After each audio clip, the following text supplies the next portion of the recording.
The Meditations of Marcus Aurelius by Marcus Aurelius Antoninus, translated by George Long. Introduction. Marcus Annius Verus was born in Rome in AD 121, and assumed the name of Marcus Aurelius Antoninus, by which he is known to history on his adoption by the Emperor T. Aurelius Antoninus. He succeeded to the imperial throne in 161, and ruled till his death in 180.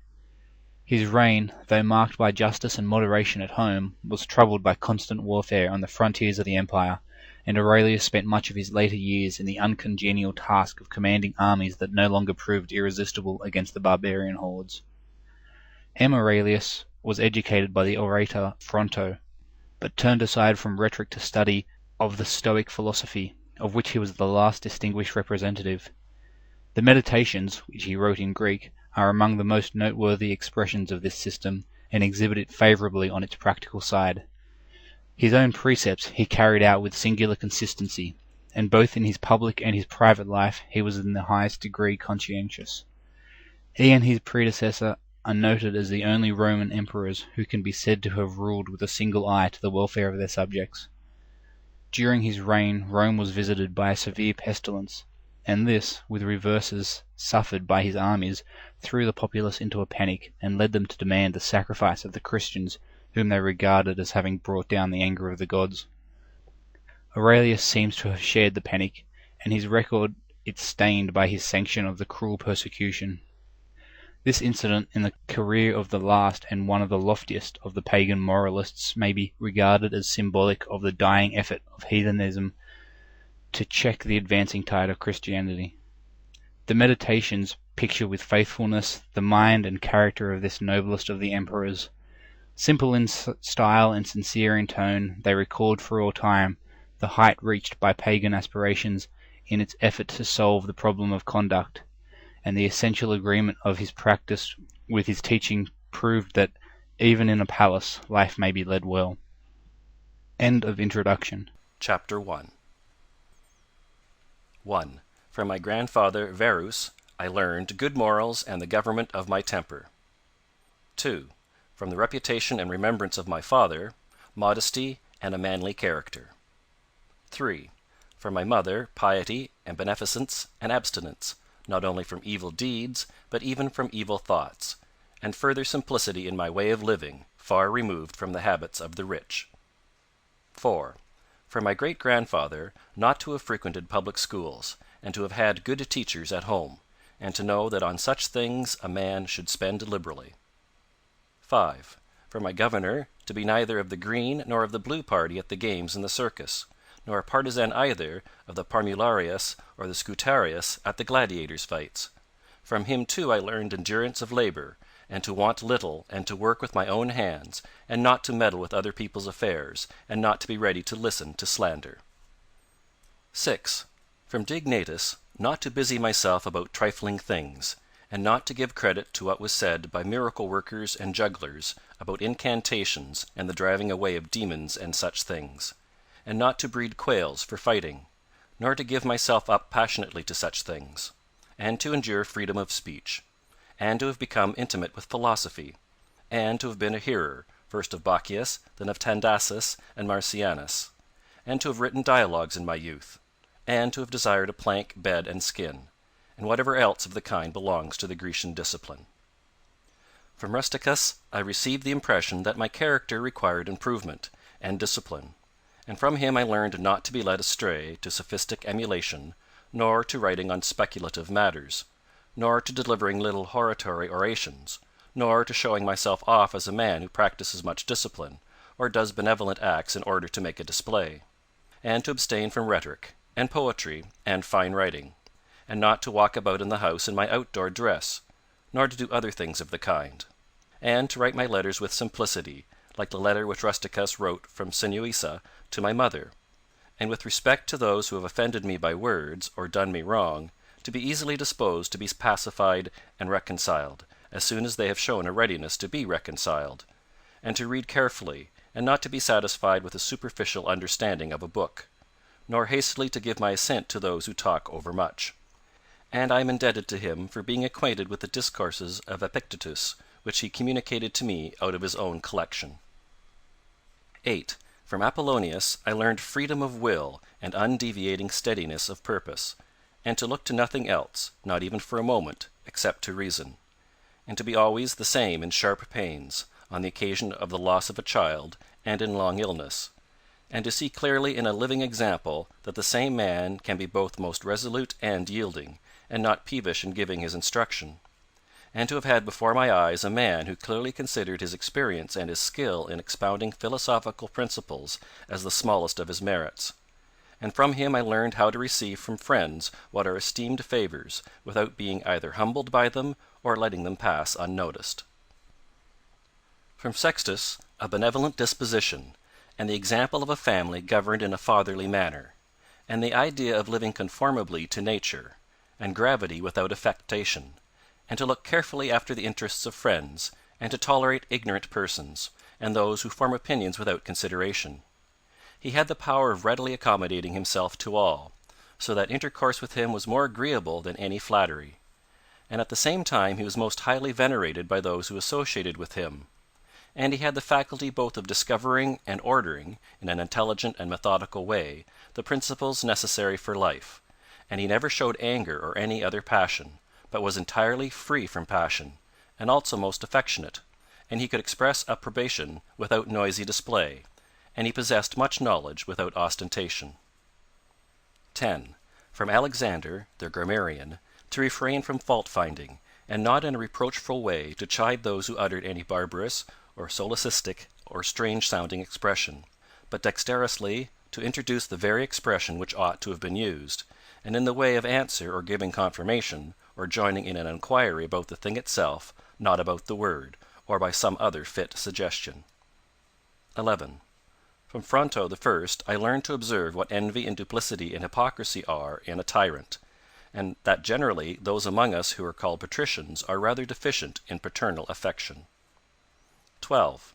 From Alexander the Platonic, not frequently nor without necessity to say to any one, or to write in a letter, that I have no leisure, nor continually to excuse the neglect of duties required by our relation to those with whom we live, by alleging urgent occupations. 13. From Catullus, not to be indifferent when a friend finds fault, even if he should find fault without reason, but to try to restore him to his usual disposition, and to be ready to speak well of teachers, as it is reported of Domitius and Athenodotus, and to love my children truly. 14.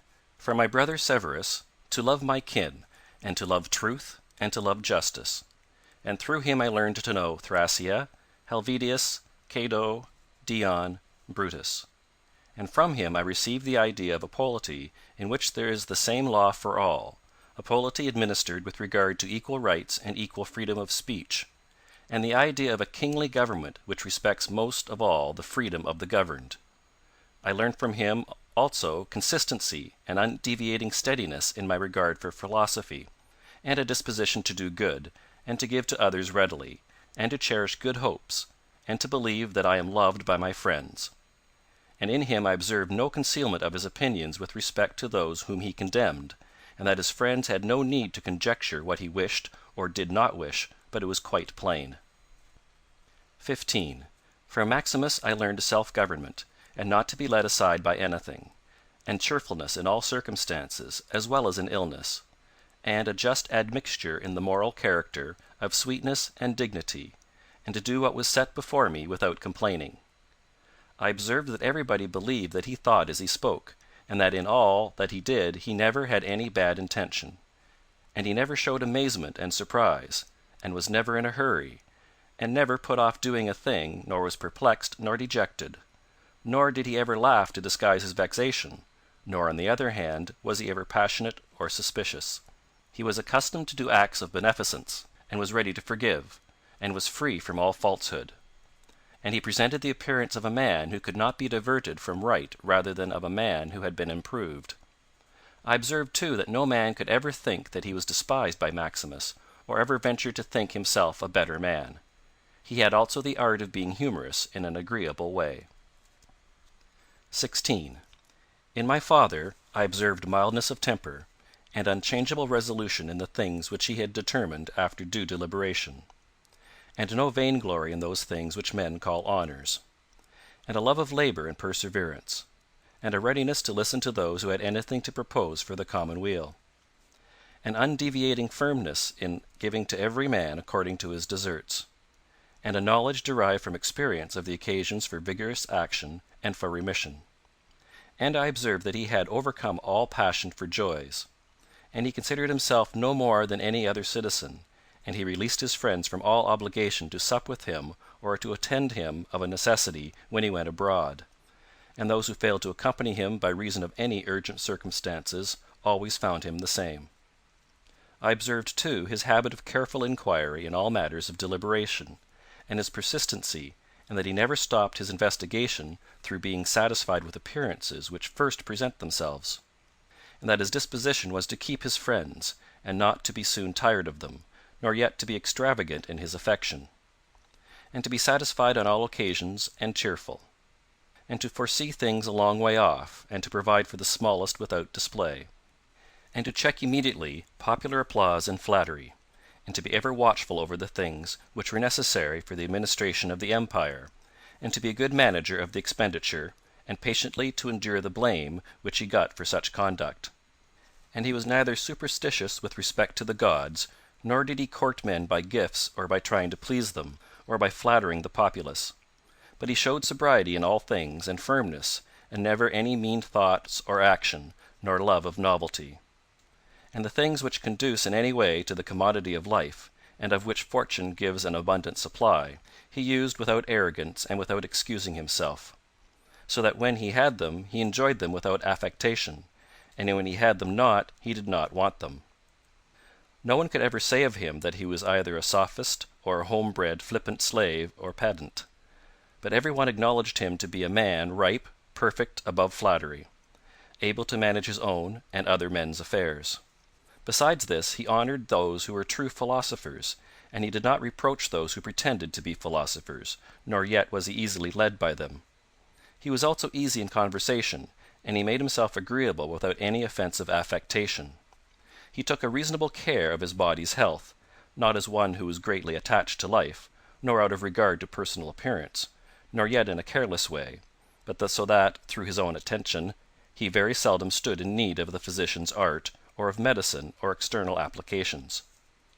He was most ready to give way without envy to those who possessed any particular faculty, such as that of eloquence, or knowledge of the law, or of morals, or of anything else, and he gave them his help, that each might enjoy reputation according to his deserts.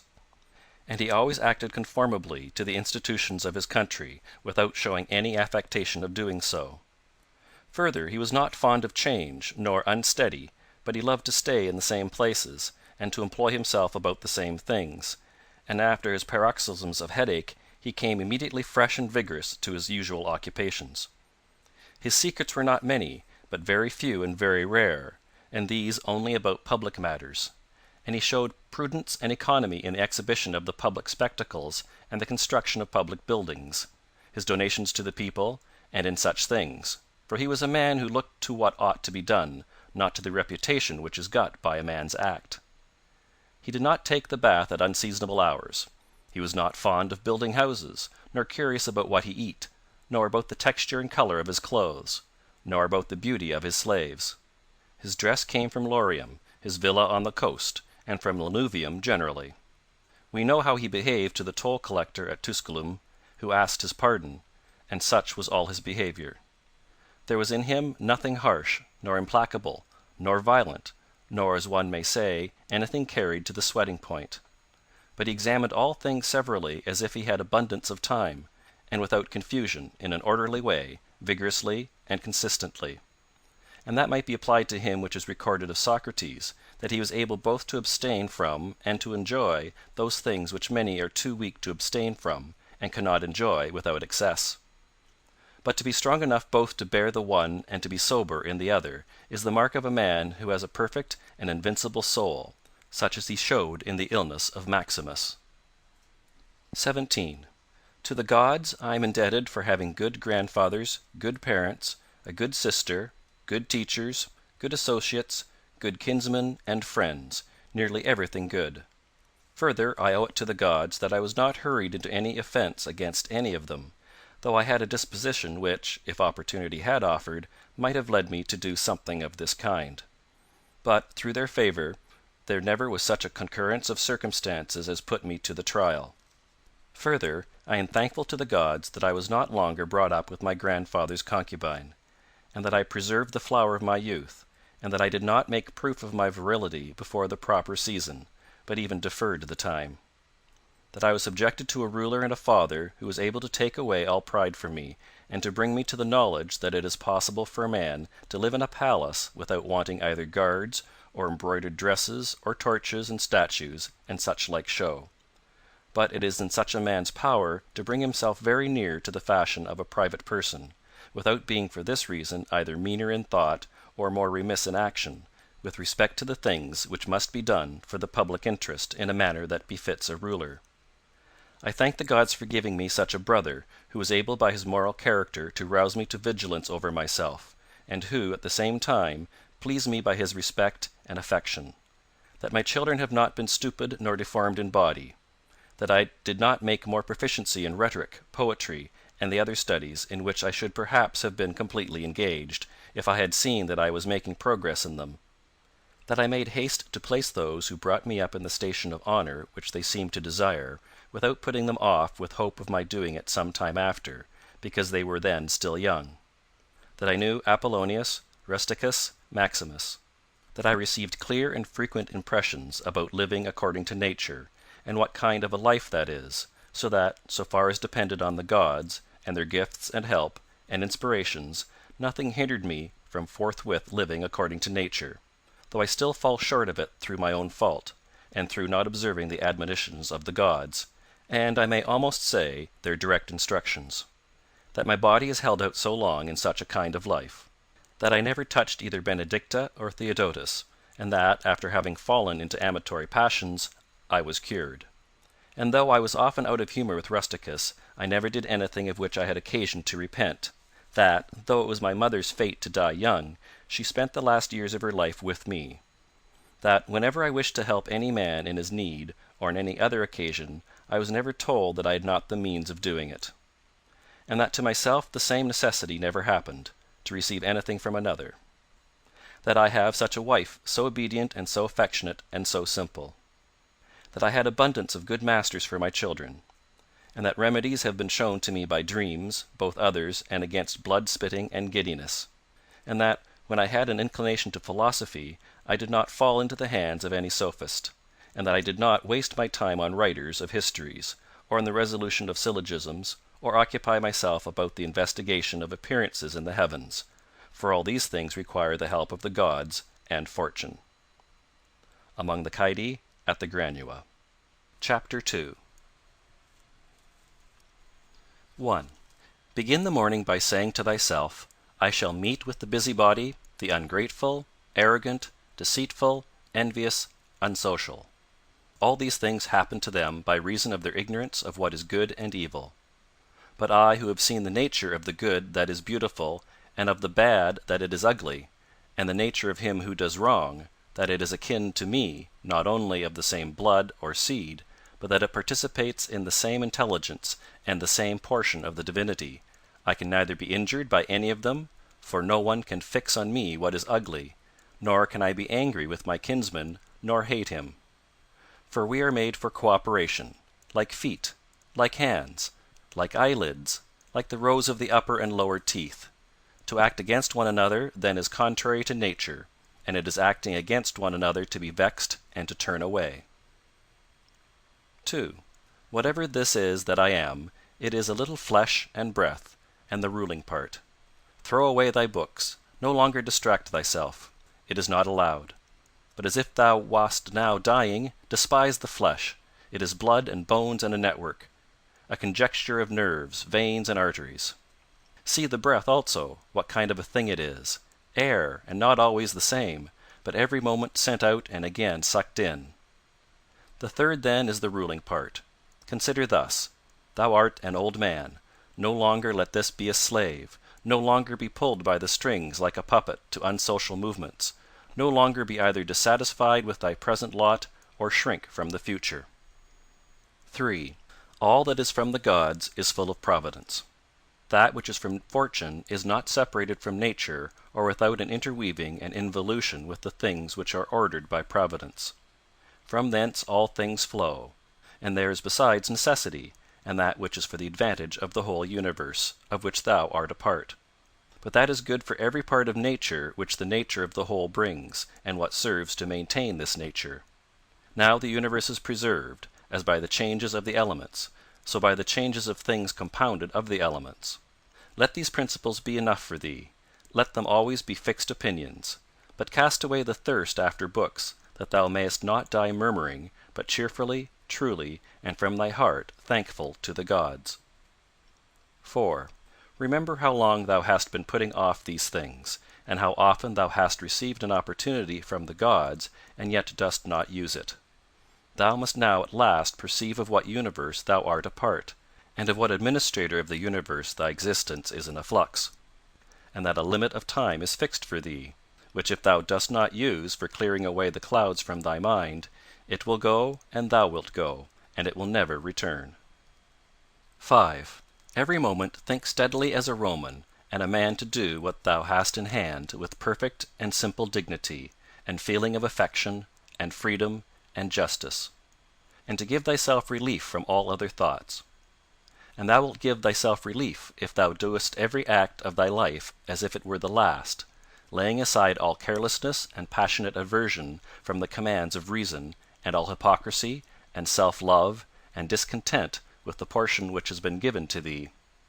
Thou seest how few the things are, the which if a man lays hold of, he is able to live a life which flows in quiet, and is like the existence of the gods.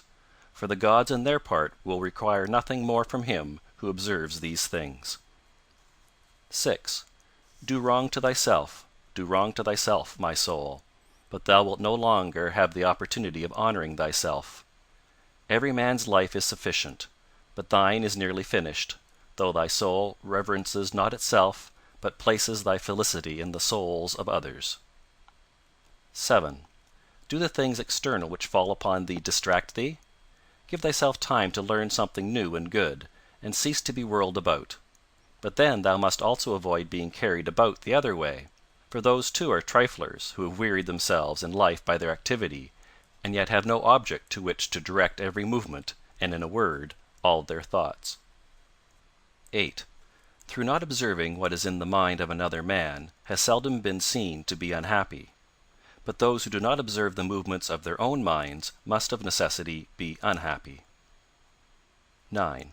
This thou must always bear in mind, what is the nature of the whole, and what is my nature, and how this is related to that, and what kind of a part it is of what kind of a whole, and that there is no one who hinders thee from always doing and saying the things which are according to the nature of which thou art a part. 10. Theophrastus, in his comparison of bad acts, such a comparison as one would make in accordance with the common notions of mankind, says, like a true philosopher, that the offences which are committed through desire are more blamable than those which are committed through anger. For he who is excited by anger seems to turn away from reason with a certain pain and unconscious contraction, but he who offends through desire, being overpowered by pleasure, seems to be in a manner more intemperate and more womanish in his offences. Rightly then, and in a way worthy of philosophy, he said that the offence which is committed with pleasure is more blamable than that which is committed with pain. And on the whole the one is more like a person who has been first wronged, and through pain is compelled to be angry. But the other is moved by his own impulse to do wrong, being carried toward doing something by desire. 11. Since it is possible that thou mayest depart from life this very moment, regulate every act and thought accordingly. But to go away from among men, if there are gods, is not a thing to be afraid of, for the gods will not involve thee in evil. But if indeed they do not exist, or if they have no concern about human affairs, what is it to me to live in a universe devoid of gods or devoid of providence? But in truth they do exist, and they do not care for human things, and they have put all the means in man's power to enable him not to fall into real evils. And as to the rest, if there was anything evil, they would have provided for this also, that it should be altogether in a man's power not to fall into it. Now, that which does not make a man worse, how can it make a man's life worse? But neither through ignorance, nor having the knowledge, but not the power to guard against or correct these things, it is possible that the nature of the universe has overlooked them. Nor is it possible that it has made so great a mistake, either through want of power or want of skill, that good and evil should happen indiscriminately to the good and the bad. But death certainly, and life, honor and dishonor, pain and pleasure, all these things equally happen to good men and bad, being things which make us neither better nor worse. Therefore they are neither good nor evil. 12. How quickly all these things disappear. In the universe the bodies themselves, but in time the remembrance of them. What is the nature of all sensible things, and particularly those which attract with the bait of pleasure, or terrify by pain, or are noised about by vapory fame? How worthless and contemptible, and sordid, and perishable, and dead they are! All this it is the part of the intellectual faculty to observe. To observe, too, who these are whose opinions and voices give reputation. What death is, and the fact that, if a man looks at it in himself, and by the abstractive power of reflection resolves into their parts all the things which present themselves to the imagination in it, he will then consider it to be nothing else than an operation of nature. And if any one is afraid of an operation of nature, he is a child. This, however, is not only an operation of nature, but it is also a thing which conduces to the purposes of nature. To observe, too, how man comes near to the Deity, and by what part of him, and when this part of man is so disposed. 13. Nothing is more wretched than a man who traverses everything in a round, and pries into things beneath the earth, as the poet says, and seeks by conjecture what is in the minds of his neighbors, without perceiving that it is sufficient to attend to the demon within him, and to reverence it sincerely. And reverence of the demon consists in keeping it pure from passion and thoughtlessness, and dissatisfaction with what comes from gods and men. For the things from gods merit veneration for their excellence, and the things from men should be dear to us by reason of kinship, and sometimes even, in a manner, they move our pity by reason of men's ignorance of good and bad, this defect being not less than that which deprives us of the power of distinguishing things that are white and black. 14. Though thou shouldest be going to live 3,000 years, and as many times 10,000 years, still remember that no man loses any other life than this which he now lives, nor lives any other than this which he now loses. The longest and shortest are thus brought to the same, for the present is the same to all, though that which perishes is not the same, and so that which is lost appears to be a mere moment. For a man cannot lose either the past or the future, for what a man has not, how can anyone take this from him? These two things then thou must bear in mind: the one, that all things from eternity are of like forms, and come round in a circle, and that it makes no difference whether a man shall see the same things during 100 years, or 200, or an infinite time. And the second, that the longest liver and he who will die soonest lose just the same. For the present is the only thing of which a man can be deprived. If it is true that this is the only thing which he has, and that a man cannot lose a thing if he has it not. 15. Remember that all is opinion. For what was said by the Cynic Monimus is manifest, and manifest too is the use of what was said, if a man receives what may be got out of it as far as it is true. 16. The soul of man does violence to itself, first of all when it becomes as abscess, and, as it were, a tumour on the universe, so far as it can. For to be vexed at anything which happens is a separation of ourselves from nature, in some part of which the natures of all other things are contained. In the next place, the soul does violence to itself when it turns away from any man, or even moves towards him with the intention of injuring, such as are the souls of those who are angry. In the third place, the soul does violence to itself when it is overpowered by pleasure or by pain. Fourthly, when it plays a part, and does or says anything insincerely and untruly. Fifthly, when it allows any act of its own and any movement to be without an aim, and does anything thoughtlessly and without considering what it is, being right that even the smallest things be done with reference to an end. and the end of rational animals is to follow the reason and the law of the most ancient city and polity. 17. Of human life the time is a point, and the substance is in a flux, and the perception dull, and the composition of the whole body subject to putrefaction, and the soul of a whirl, and fortune hard to divine, and fame a thing devoid of judgment. And to say all in a word, everything which belongs to the body is a stream, and what belongs to the soul is a dream and vapor, and life is a warfare and a stranger's sojourn, and after fame is oblivion. What then is that which is able to conduct a man? One thing, and only one, philosophy. But this consists in keeping the demon within a man free from violence and unharmed, superior to pains and pleasures, doing nothing without a purpose, nor yet falsely and with hypocrisy, not feeling the need of another man's doing or not doing anything, and besides accepting all that happens and all that is allotted as coming from thence, wherever it is, from whence he himself came, and finally waiting for death with a cheerful mind, as being nothing else than a dissolution of the elements of which every living being is compounded. But if there is no harm to the elements themselves in each continually changing into another, why should a man have any apprehension about the change and dissolution of all the elements? For it is according to nature, and nothing is evil which is according to nature. This in Carnuntum. End of chapter 2. 3. We ought to consider not only that our life is daily wasting away, and a smaller part of it is left, but another thing also must be taken into the account, that if a man should live longer, it is quite uncertain whether the understanding will still continue sufficient for the comprehension of things, and retain the power of contemplation which strives to acquire the knowledge of the divine and the human. For if he shall begin to fall into dotage, perspiration and nutrition, and imagination and appetite, and whatever else there is of the kind will not fail. But the power of making use of ourselves, and filling up the measure of our duty, and clearly separating all appearances, and considering whether a man should now depart from life, and whatever else of the kind absolutely requires a disciplined reason, all this is already extinguished. We must make haste then, not only because we are daily nearer to death, but also because the conception of things and the understanding of them cease first. 2.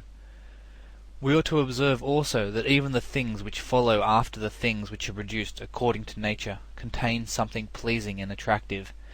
For instance, when bread is baked, some parts are split at the surface, and these parts which thus open and have a certain fashion contrary to the purpose of the baker's art are beautiful in a manner, and in a peculiar way excite a desire for eating.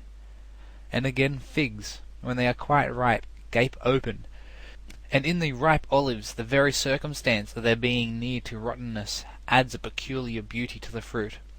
And the ears of corn bending down, and the lion's eyebrows, and the foam which flows from the mouth of wild boars, and many other things, though they are far from being beautiful, if a man should examine them severally, still, because they are consequent upon the things which are formed by nature, help to adorn them, and they please the mind, so that if a man should have a feeling and a deeper insight with respect to the things which are produced in the universe, there is hardly one of those which follow by way of consequence which will not seem to him to be in a manner disposed so as to give pleasure. And so he will see even the real gaping jaws of wild beasts with no less pleasure than those which painters and sculptors show by imitation, and in an old woman and an old man he will be able to see a certain maturity and comeliness, and the attractive loveliness of young persons he will be able to look on with chaste eyes, and many such things will present themselves, not pleasing to every man, but to him only who has become truly familiar with nature and her works. 3. Hippocrates, after curing many diseases, himself fell sick and died. The Chaldai foretold the deaths of many, and then fate caught them too.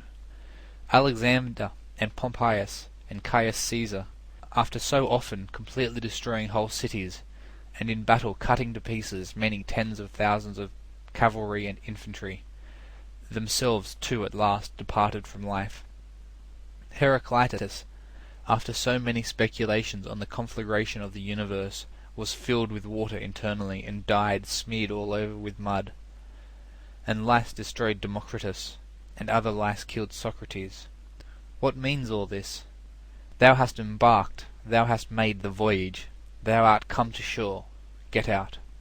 If indeed to another life there is no want of gods, not even there, but it to state without sensation, thou wilt cease to be held by pains and pleasures, and to be a slave to the vessel which is as much inferior as that which serves it is superior. For the one is intelligence and deity, the other is earth and corruption. 4. Do not waste the remainder of thy life in thoughts about others, when thou dost not refer thy thoughts to some object of common utility, for thou losest the opportunity of doing something else when thou hast such thoughts as these. What is such a person doing, and why, and what is he saying, and what is he thinking of, and what is he contriving, and whatever else of the kind makes us wander away from the observation of our own ruling power. We ought then to check in the series of our thoughts everything that is without a purpose and useless, but most of all the over-curious feeling and the malignant, and a man should use himself to think of those things only about which, if one should suddenly ask, "What hast thou now in thy thoughts?" with perfect openness thou mightest immediately answer, "This or that," so that from thy words it should be plain that everything in thee is simple and benevolent, and such as befits a social animal, one that cares not for thoughts about pleasure or sensual enjoyments at all, nor has any rivalry, or envy and suspicion, or anything else for which thou wouldst blush if thou shouldst say that thou hadst it in thy mind. For the man who is such, and no longer delays being among the number of the best, is like a priest and minister of the gods, using too the deity which is planted within him, which makes the man uncontaminated by pleasure, unharmed by any pain, untouched by any insult, feeling no wrong, a fighter in the noblest fight, one who cannot be overpowered by any passion, dyed deep with justice, accepting with all his soul everything which happens and is assigned to him as his position, and not even, nor yet without great necessity and for the general interest, imagining what another says or does or thinks. For it is only what belongs to himself that he makes the matter for his activity, and he constantly thinks of that which is allotted to himself out of the sum total of things, and he makes his own act fair, and he is persuaded that his own portion is good.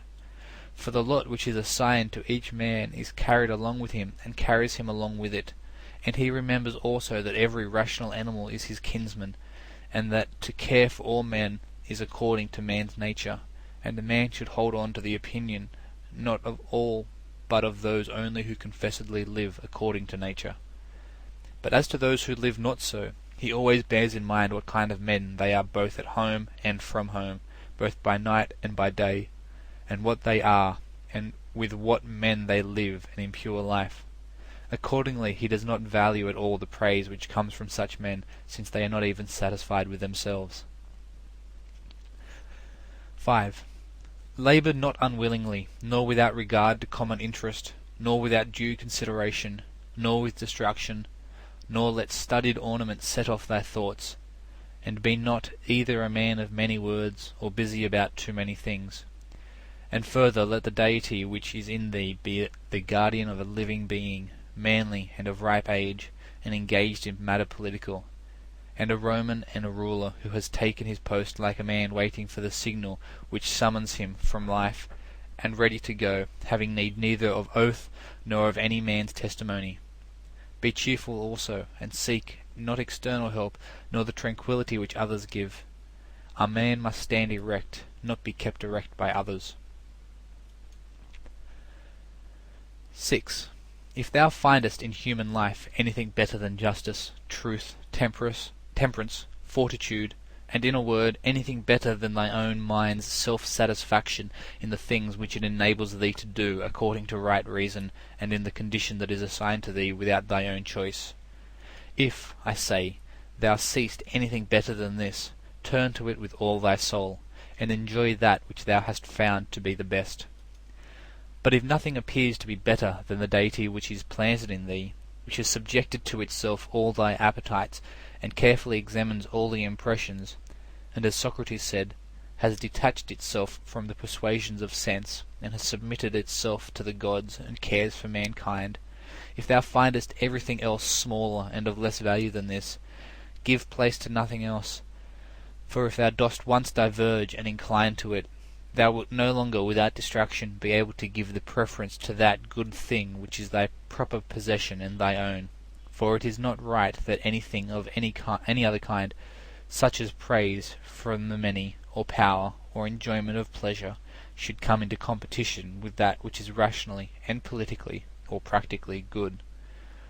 All these things, even though they may seem to adapt themselves to the better things, in a small degree, obtain the superiority all at once and carry us away. But do thou, I say, simply and freely choose the better and hold to it.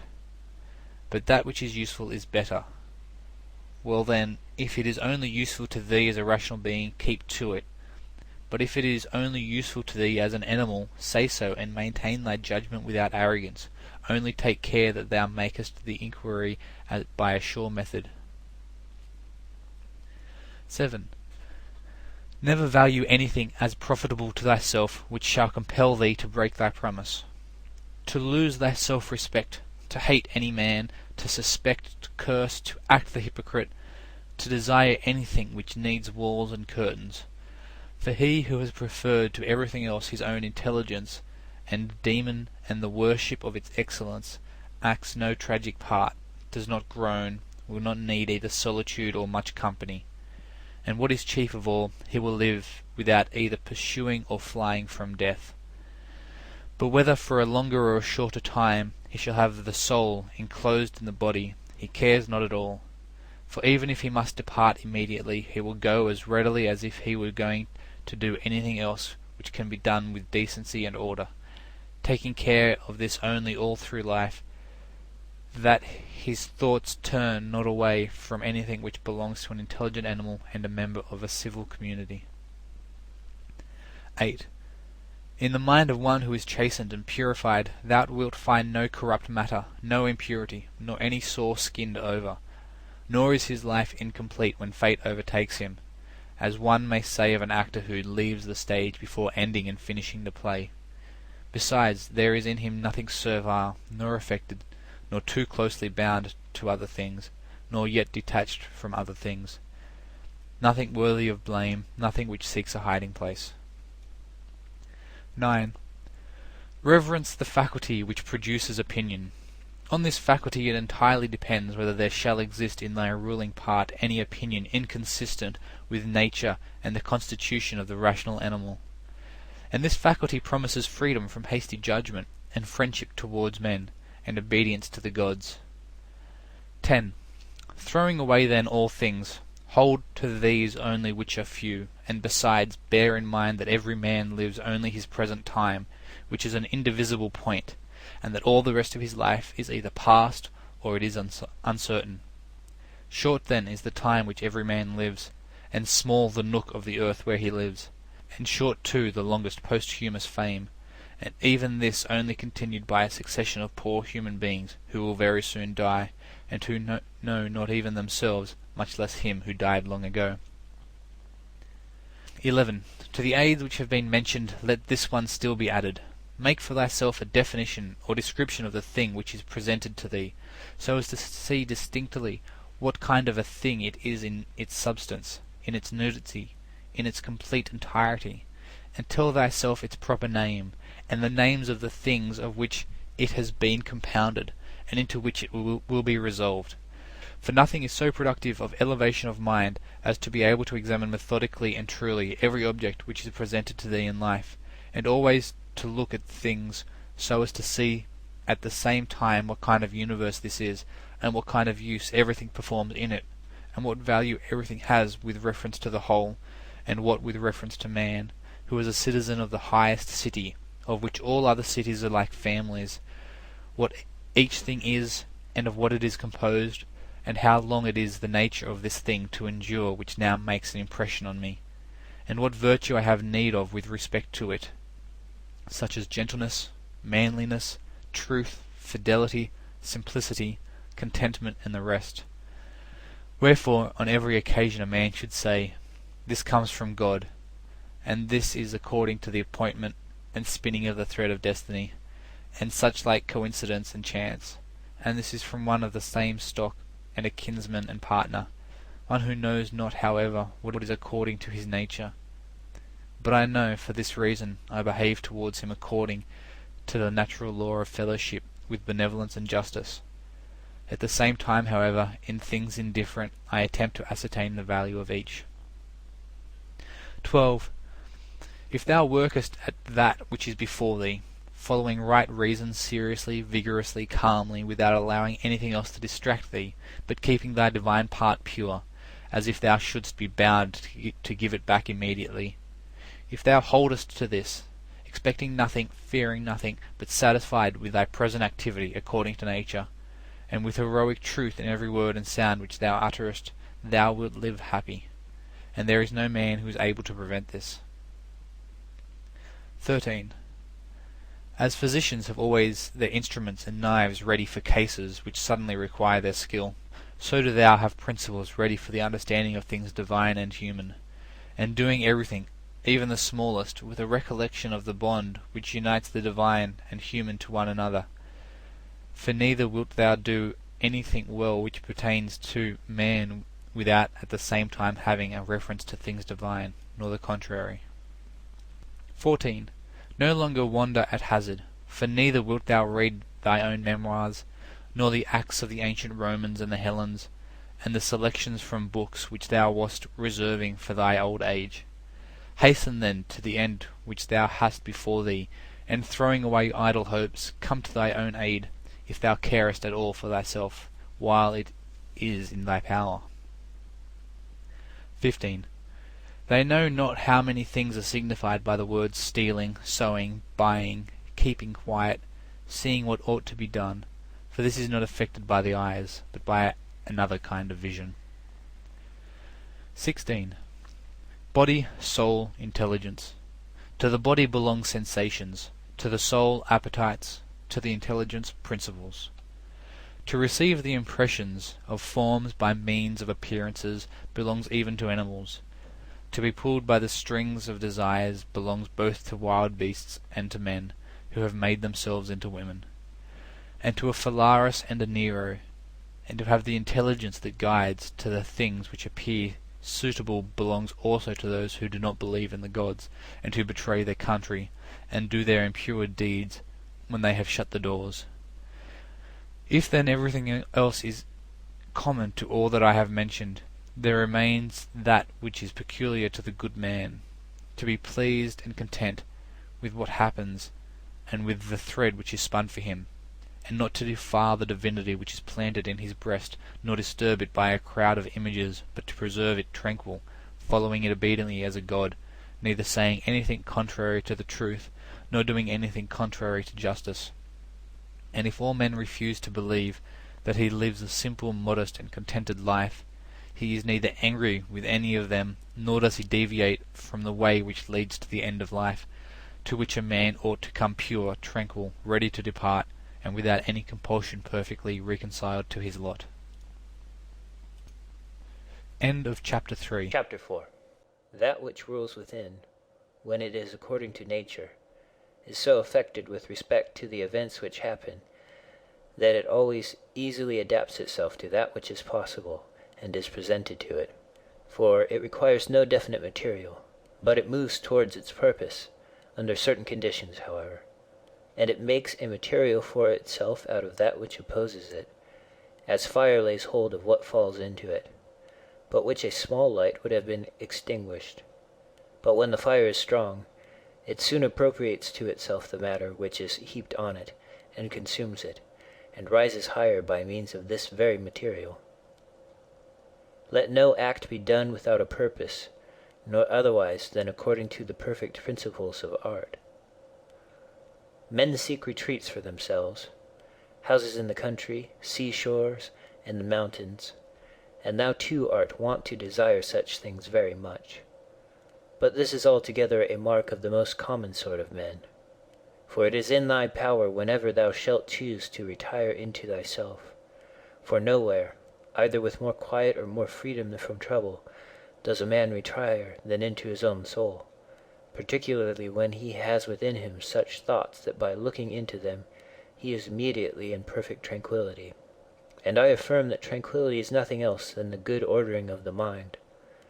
Constantly then give to thyself this retreat, and renew thyself, and let thy principles be brief and fundamental, which, as soon as thou shalt recur to them, will be sufficient to cleanse the soul completely, and to send thee back free from all discontent with the things to which thou returnest.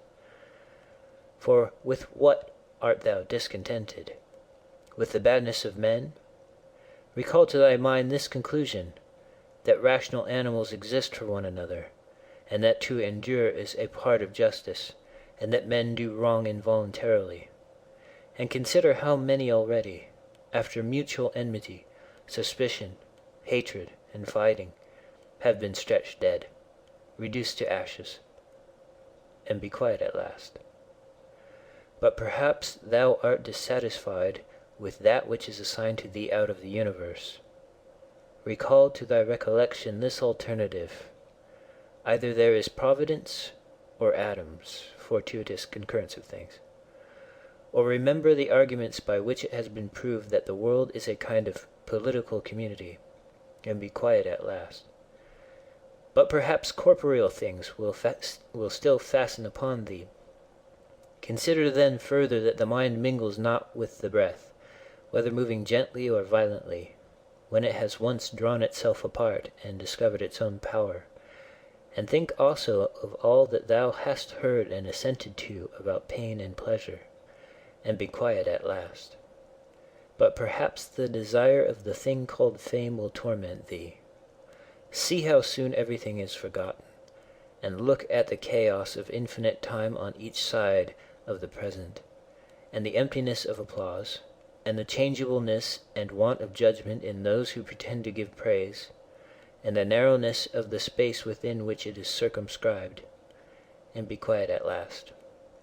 For the whole earth is a point, and how small a nook in it is this thy dwelling place, and how few are there in it, and what kind of people are they who will praise thee? This then remains.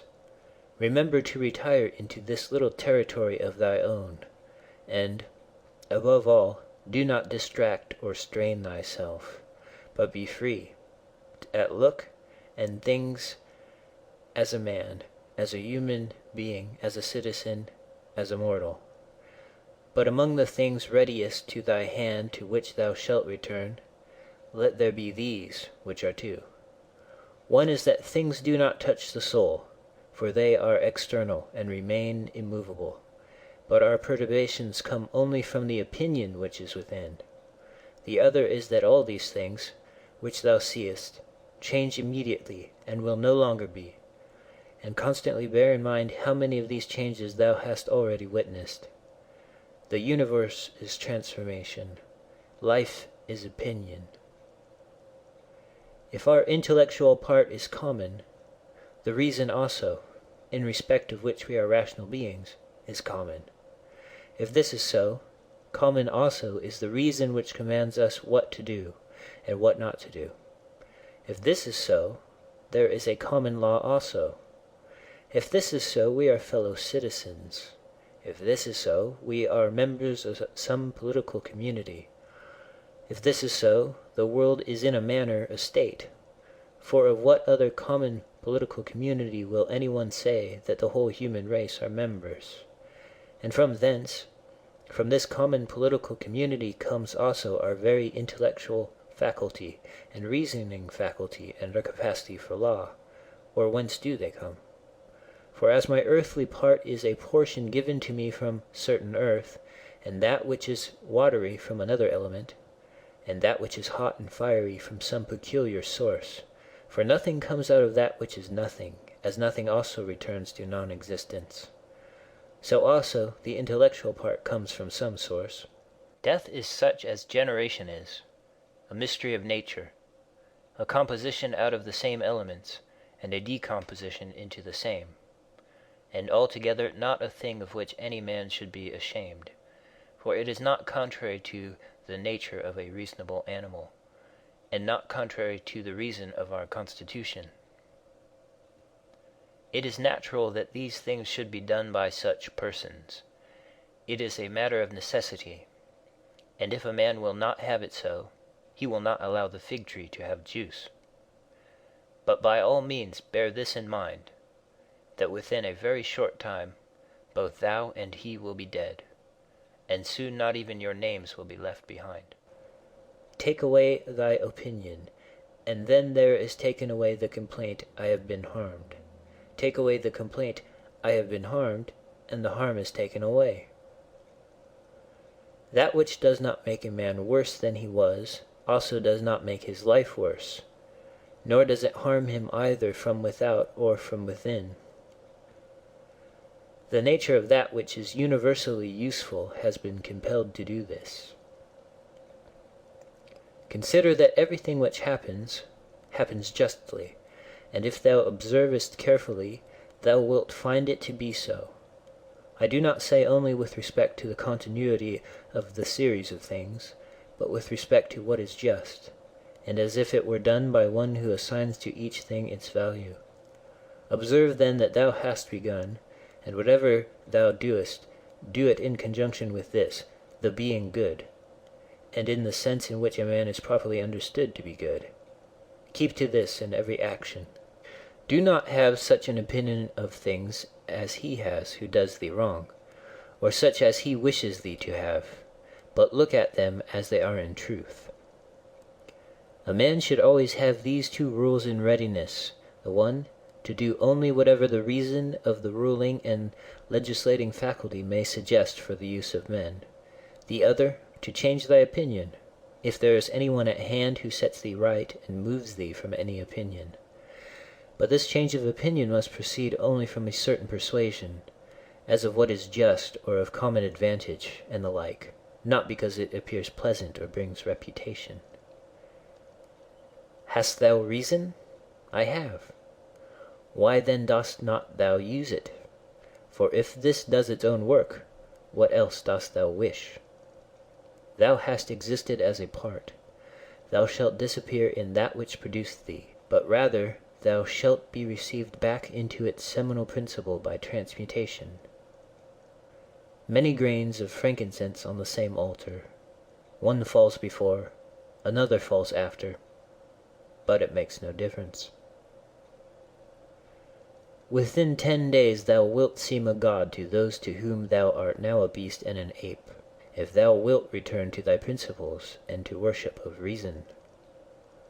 Do not act as if thou wert going to live 10,000 years. Death hangs over thee. While thou livest, while it is in thy power, be good. How much trouble he avoids who does not look to see what his neighbor says or does or thinks, but only to what he does himself, that it may be just and pure.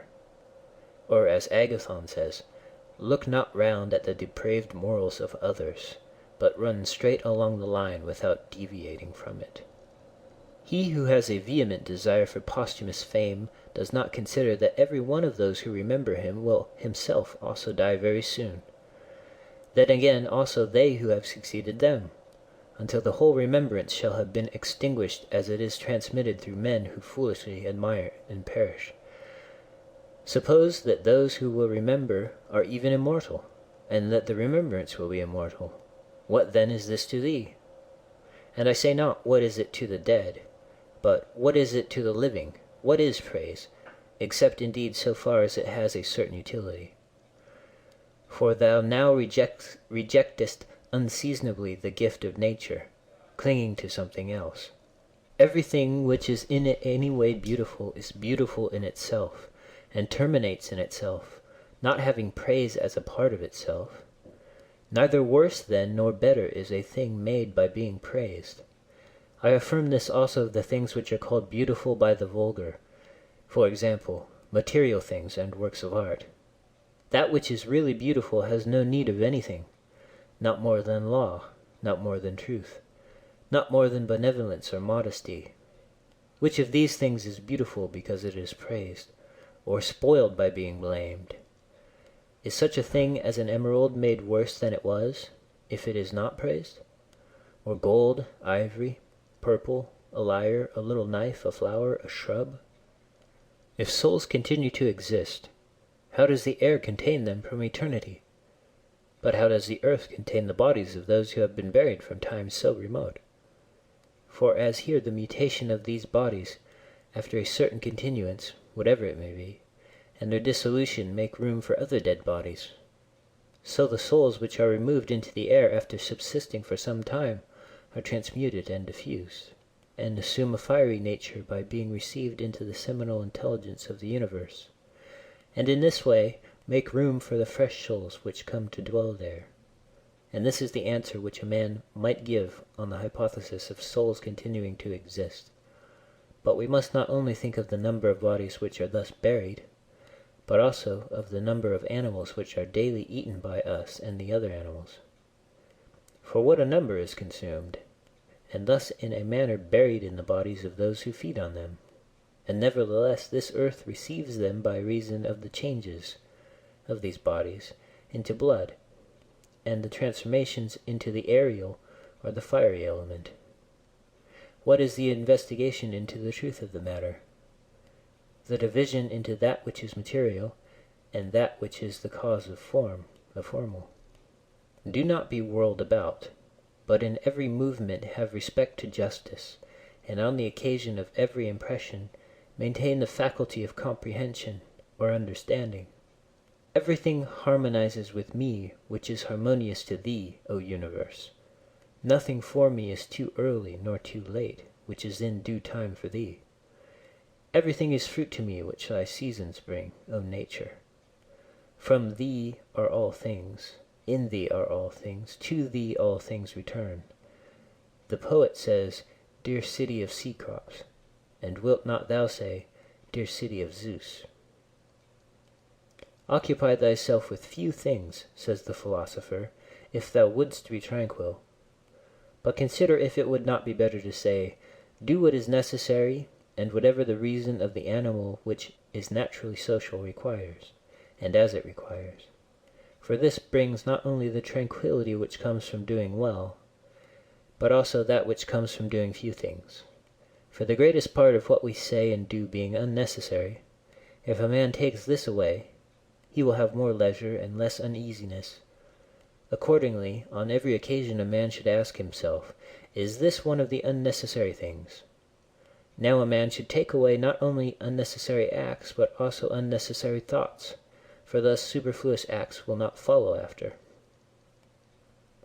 Try how the life of a good man suits thee, the life of him who is satisfied with his portion out of the whole, and satisfied with his own just acts and benevolent disposition. Hast thou seen those things? Look also at these. Do not disturb thyself. Make thyself all simplicity. Does anyone do wrong? It is to himself that he does wrong. Has anything happened to thee? Well, out of the universe from the beginning everything which happens has been apportioned and spun out to thee. In a word, thy life is short. Thou must turn to profit the present by the aid of reason and justice. Be sober in thy relaxation. Either it is a well-arranged universe or a chaos huddled together, but still a universe. But can a certain order subsist in thee and disorder in all? And this, too, when all things are so separated and diffused and sympathetic. A black character, a womanish character, a stubborn character, bestial, childish, animal, stupid, counterfeit, scurrilous, fraudulent, tyrannical. If he is a stranger to the universe who does not know what is in it, no less is he a stranger who does not know what is going on in it. He is a runaway who flies from social reason. He is blind who shuts the eyes of the understanding. He is poor who has need of another, and has not from himself all things which are useful for life. He is an abscess on the universe, who withdraws and separates himself from the reason of our common nature, through being displeased with the things which happen. For the same nature produces this, and has produced thee too. He is a piece rent asunder from the state, who tears his own soul from that of reasonable animals, which is one. The one is a philosopher without a tunic, and the other without a book. Here is another half naked. Bread I have not, he says, and I abide by reason, and I do not get the means of living out of my learning, and I abide by my reason. Love the art, poor as it may be, which thou hast learned, and be content with it, and pass through the rest of life like one who has entrusted to the gods with his whole soul all that he has, making himself neither the tyrant nor the slave of any man. Consider, for example, the times of Vespasian. Thou wilt see all these things, people marrying, bringing up children, sick, dying, warring, feasting, trafficking, cultivating the ground, flattering, obstinately arrogant, suspecting, plotting, wishing for some to die, grumbling about the present, loving, heaping up treasure, desiring consulship, kingly power. Well, then, that life of these people no longer exists at all. Again, remove to the time of Trajan. Again, all is the same. Their life too is gone. In like manner view also the other epochs of time and of whole nations, and see how many after great efforts soon fell and were resolved into the elements. But chiefly thou shouldst think of those whom thou hast thyself known distracting themselves about idle things, neglecting to do what was in accordance with their proper constitution, and to hold firmly to this, and to be content with it. And herein it is necessary to remember that the attention given to everything has its proper value and proportion. For thus thou wilt not be dissatisfied if thou appliest thyself to smaller matters no further than is fit. The words which were formerly familiar are now antiquated. So also the names of those who were famed of old are now in a manner antiquated. Camillus, Caeso, Valesius, Leonatus, and a little after also Scipio and Cato, then Augustus, then also Hadrianus and Antoninus. For all things soon pass away and become a mere tale, and complete oblivion soon buries them. And I say this of those who have shown in a wondrous way. For the rest, as soon as they have breathed out their breath, they are gone, and no man speaks of them.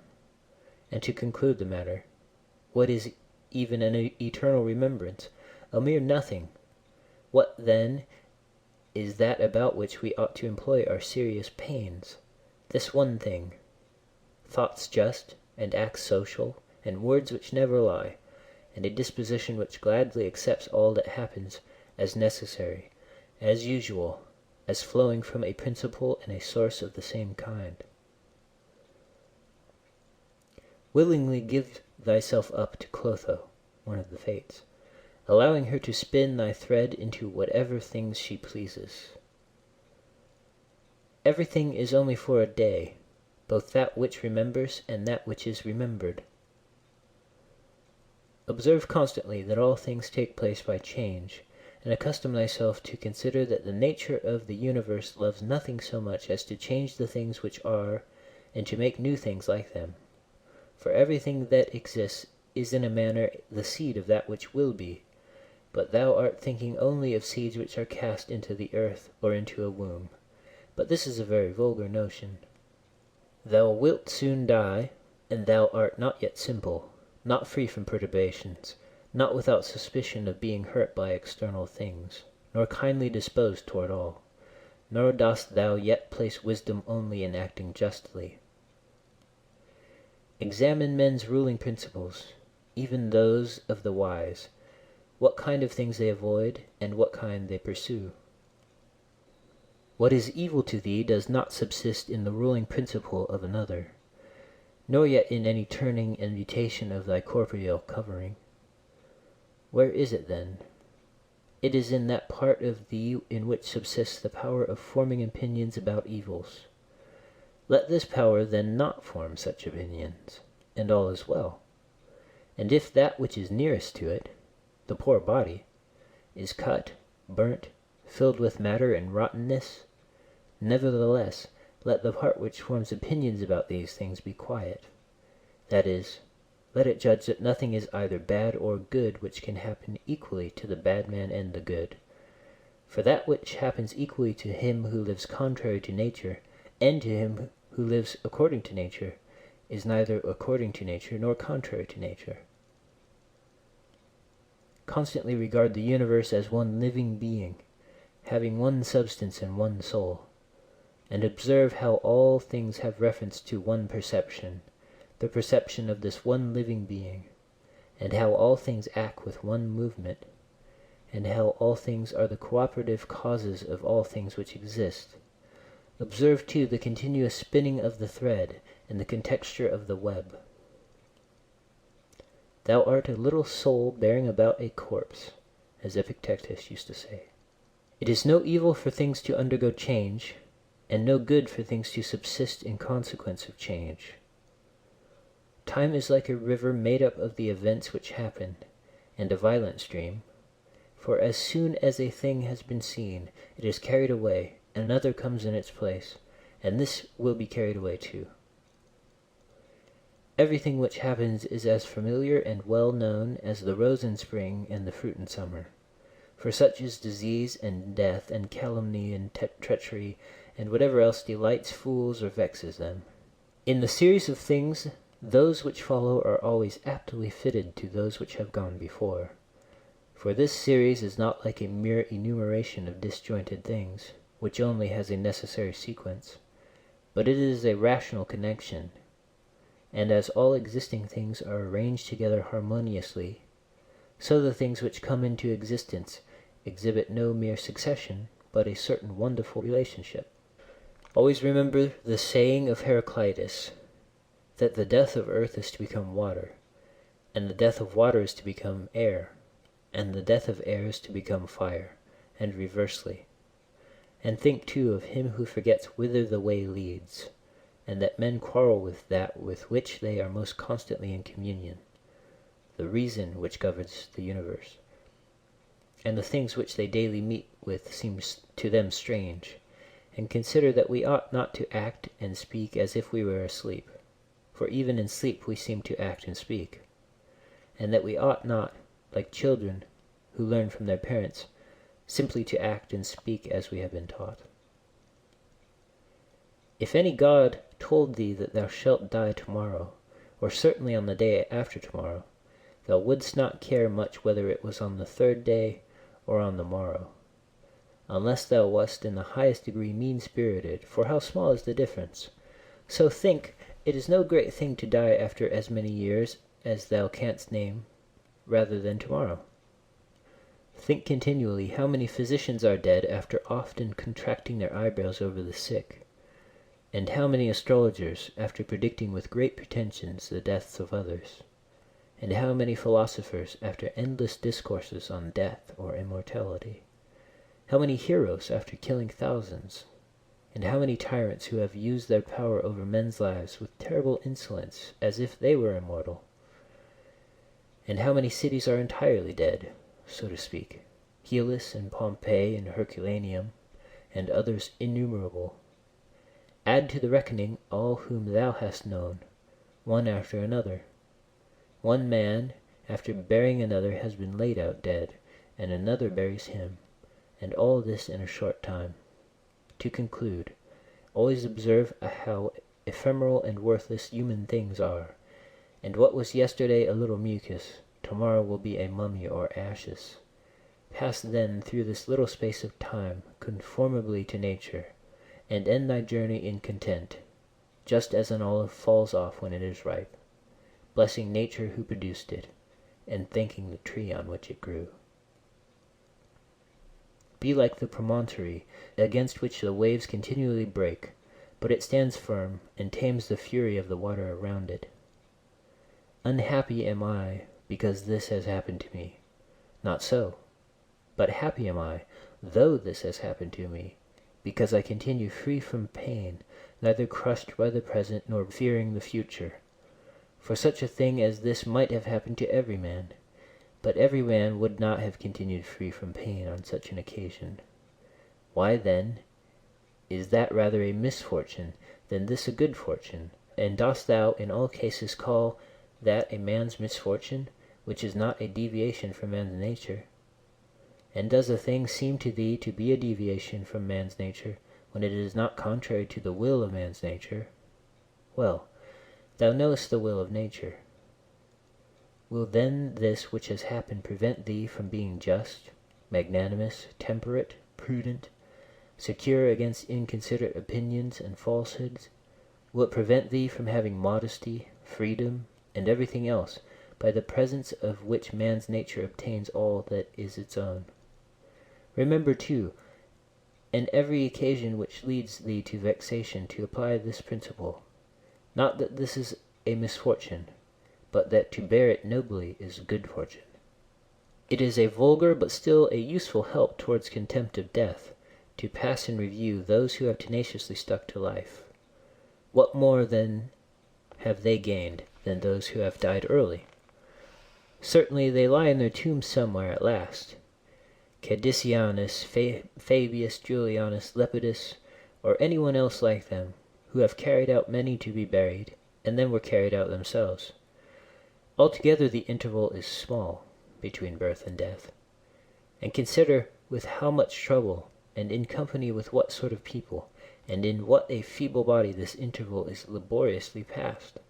Do not then consider life a thing of any value. For look to the immensity of time behind thee, and to the time which is before thee, another boundless space. In this infinity, then, what is the difference between him who lives 3 days and him who lives 3 generations? Always run the short way, and the short way is the natural.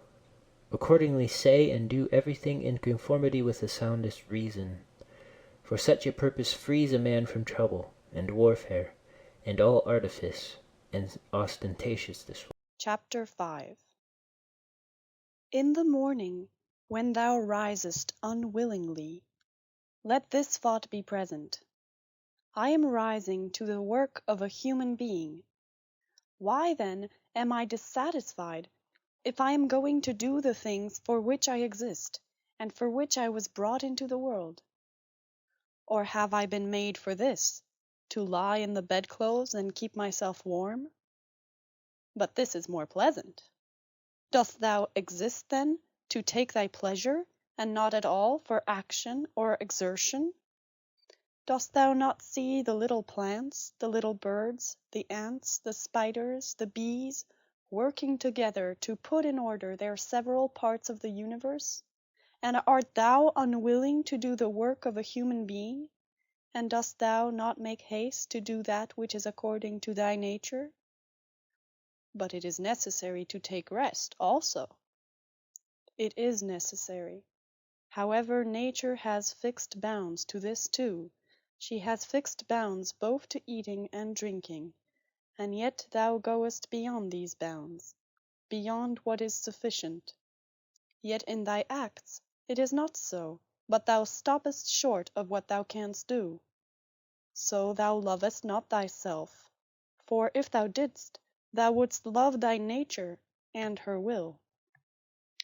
But those who love their several arts exhaust themselves in working at them unwashed and without food.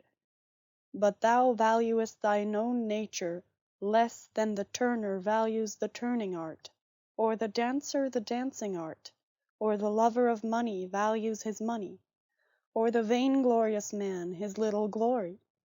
And such men, when they have a violent affection to a thing, choose neither to eat nor to sleep rather than to perfect the things which they care for. But are the acts which concern society more vile in thy eyes, and less worthy of thy labor?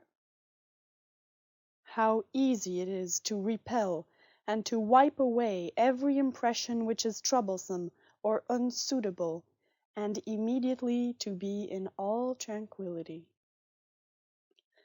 Judge every word and deed which are according to nature to be fit for thee, and be not diverted by the blame which follows from any people, nor by their words. But if a thing is good to be done or said, do not consider it unworthy of thee. For those persons have their peculiar leading principle, and follow their peculiar movement, which things do not thou regard, but go straight on, following thy own nature, and the common nature, and the way of both is one. I go through the things which happen according to nature, and I shall fall and rest, breathing out my breath into that element out of which I daily draw it in, and falling upon that earth out of which my father collected the seed, and my mother the blood, and my nurse the milk, out of which during so many years I have been supplied with food and drink, which bears me when I tread on it and abuse it for so many purposes. Thou sayest, men cannot admire the sharpness of thy wits. Be it so, but there are many other things of which thou canst not say, I am not formed for them by nature. Show those qualities, then, which are altogether in thy power: sincerity, gravity, endurance of labor, aversion to pleasure, contentment with thy portion and with few things, benevolence, frankness, no love of superfluity, freedom from trifling magnanimity. Dost thou not see how many qualities thou art immediately able to exhibit, in which there is no excuse of natural incapacity and unfitness, and yet thou still remainest voluntarily below the mark? Or art thou compelled, through being defectively furnished by nature, to murmur, and to be stingy, and to flatter, and to find fault with thy poor body, and to try to please men, and to make great display, and to be restless in thy mind? No, by the gods, but thou mightest have been delivered from these things long ago. Only if in truth thou canst be charged with being rather slow and dull of comprehension, thou must exert thyself about this also, not neglecting it, nor yet taking pleasure in thy dullness. One man, when he has done a service to another, is ready to set it down to his account as a favor conferred. Another is not ready to do this, but still in his own mind he thinks of the man as his debtor, and he knows what he has done. A third, in a manner, does not even know what he has done, but he is like a vine which has produced grapes, and seeks for nothing more after it has once produced its proper fruit.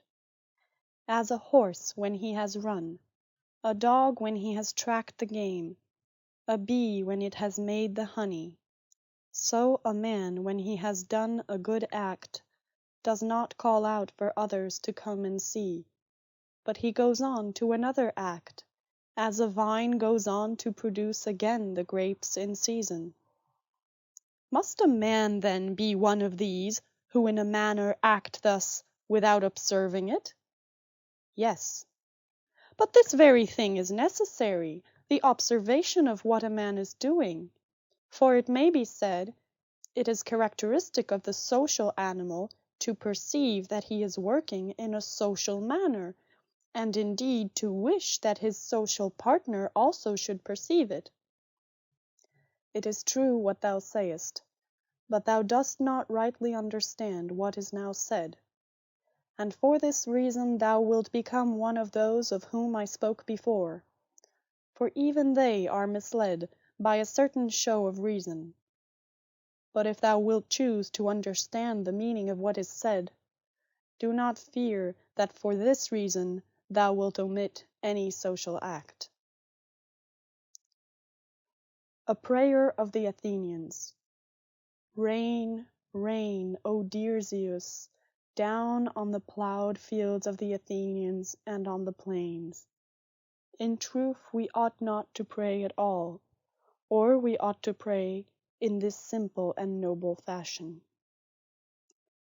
Just as we must understand when it is said that Aesculapius prescribed to this man horse exercise, or bathing in cold water, or going without shoes, So we must understand it when it is said that the nature of the universe prescribed to this man disease or mutilation or loss or anything else of the kind. For in the first case, prescribed means something like this: he prescribed this for this man as a thing adapted to procure health. And in the second case, it means that which happens to or suits every man is fixed in a manner for him suitably to his destiny. For this is what we mean when we say that things are suitable to us, as the workmen say of squared stones in walls or the pyramids that they are suitable, when they fit them to one another in some kind of connection. For there is altogether one fitness, harmony. And as the universe is made up out of all bodies to be such a body as it is, so out of all existing causes, necessity, destiny, is made up to be such a cause as it is. And even those who are completely ignorant understand what I mean, for they say, it, necessity, destiny, brought this to such a person. This then was brought, and this was prescribed to him. Let us then receive these things, as well as those which Aesculapius prescribes. Many, as a matter of course, even among his prescriptions, are disagreeable, but we accept them in the hope of health. Let the perfecting and accomplishment of the things which the common nature judges to be good, be judged by thee to be of the same kind as thy health. And so accept everything which happens, even if it seem disagreeable, because it leads to this, to the health of the universe, and to the prosperity and felicity of Zeus. The universe. For he would not have brought on any man what he has brought, if it were not useful for the whole. Neither does the nature of anything, whatever it may be, cause anything which is not suitable to that which is directed by it. For two reasons, then, it is right to be content with that which happens to thee. The one, because it was done for thee, and prescribed for thee, and in a manner had reference to thee, originally from the most ancient causes spun with thy destiny. And the other, because even that which comes severally to every man is to the power which administers the universe a cause of felicity and perfection, nay, even of its very continuance. For the integrity of the whole is mutilated if thou cuttest off anything whatever from the conjunction and the continuity either of the parts or of the causes. And thou dost cut off, as far as it is in thy power, when thou art dissatisfied, and in a manner triest to put anything out of the way. Be not disgusted, nor discouraged, nor dissatisfied, if thou dost not succeed in doing everything according to right principles. But when thou hast failed, return back again, and be content if the greater part of what thou doest is consistent with man's nature. And love this to which thou returnest, and do not return to philosophy as if she were a master, but act like those who have sore eyes and apply a bit of sponge and egg, or as another applies a plaster, or drenching with water. For thus thou wilt not fail to obey reason, and thou wilt repose in it. And remember that philosophy requires only the things which thy nature requires. But thou wouldst have something else which is not according to nature. It may be objected, Why, what is more agreeable than this which I am doing? But is not this the very reason why pleasure deceives us? And consider if magnanimity, freedom, simplicity, equanimity, piety are not more agreeable. For what is more agreeable than wisdom itself, when thou thinkest of the security and the happy course of all things which depend on the faculty of understanding and knowledge? Things are in such a kind of envelopment that they have seemed to philosophers, not a few, nor those common philosophers, altogether unintelligible; nay, even to the Stoics themselves they seem difficult to understand. And all our assent is changeable, for where is the man who never changes? Carry thy thoughts then to the objects themselves, and consider how short-lived they are, and worthless, and that they may be in the possession of a filthy wretch, or a whore, or a robber. Then turn to the morals of those who live with thee, and it is hardly possible to endure even the most agreeable of them, to say nothing of the man being hardly able to endure himself. In such darkness, then, and dirt, and in so constant a flux, both of substance, and of time, and of motion, and of things moved, what there is worth being highly prized, or even an object of serious pursuit, I cannot imagine. But on the contrary, it is a man's duty to comfort himself, and to wait for the natural dissolution, and not to be vexed at the delay, but to rest in these principles only: the one, that nothing will happen to me which is not conformable to the nature of the universe; and the other, that it is in my power never to act contrary to my God and Daemon, for there is no man who will compel me to do this. About what am I now employing my own soul? On every occasion I must ask myself this question, and inquire, what have I now in this part of me which they call the ruling principle? And whose soul have I now? That of a child, or of a young man, or of a feeble woman, or of a tyrant, or of a domestic animal, or of a wild beast? What kind of things those are which appear good to the many, we may learn even from this. For if any man should conceive certain things as being really good, such as prudence, temperance, justice, fortitude, he would not, after having first conceived these, endure to listen to anything which should not be in harmony with what is really good. But if a man has first conceived as good the things which appear to the many to be good, he will listen and readily receive as very applicable that which was said by the comic writer. Thus even the many perceive the difference. For were it not so, this saying would not offend and would not be rejected in the first case, while we receive it when it is said of wealth, and of the means which further luxury and fame, as said fitly and wittily. Go on then, and ask if we should value and think those things to be good, to which after their first conception in the mind the words of the comic writer might be aptly applied: that he who has them through pure abundance has not a place to ease himself in. I am composed of the formal and the material, and neither of them will perish into non-existence, as neither of them came into existence out of non-existence. Every part of me then will be reduced by change into some part of the universe, and that again will change into another part of the universe, and so on forever.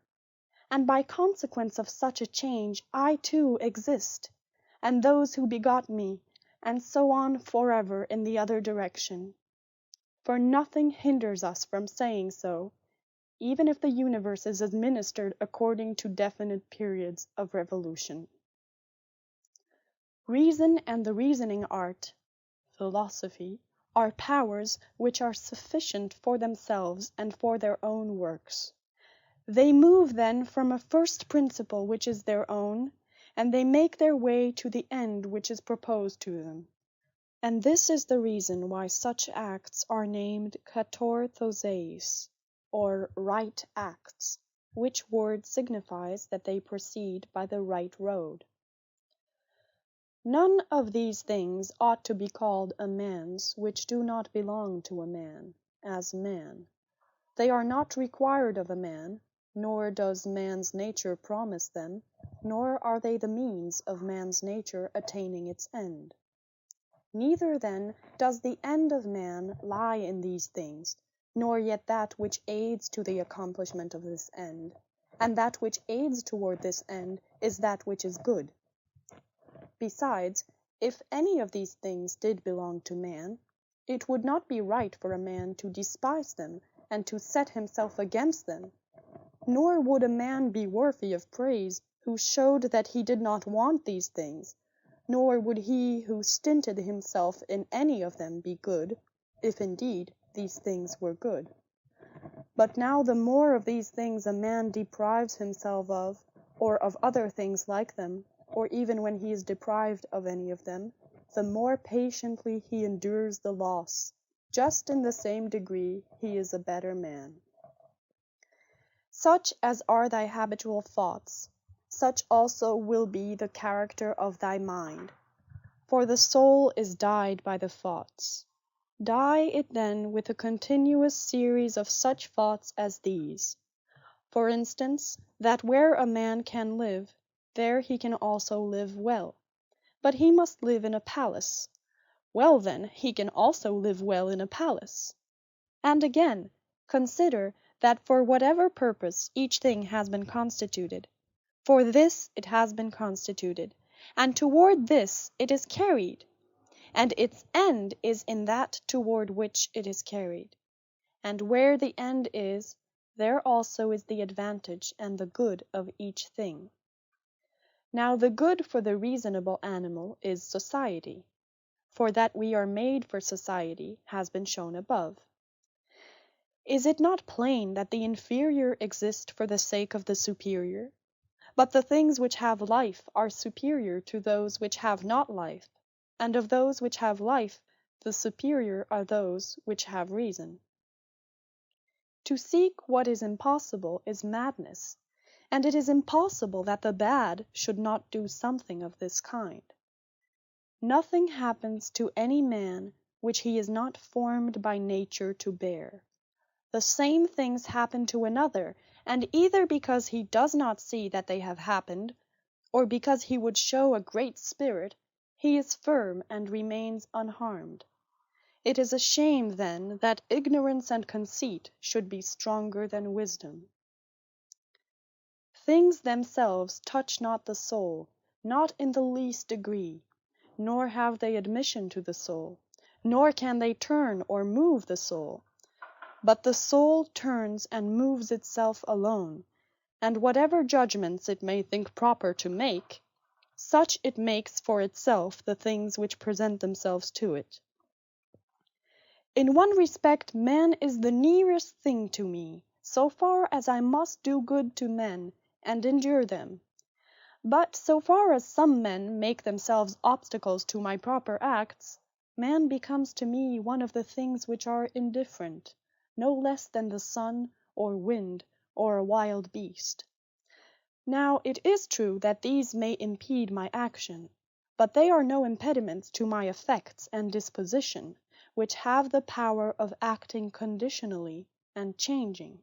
For the mind converts and changes every hindrance to its activity into an aid, and so that which is a hindrance is made a furtherance to an act, and that which is an obstacle on the road helps us on this road.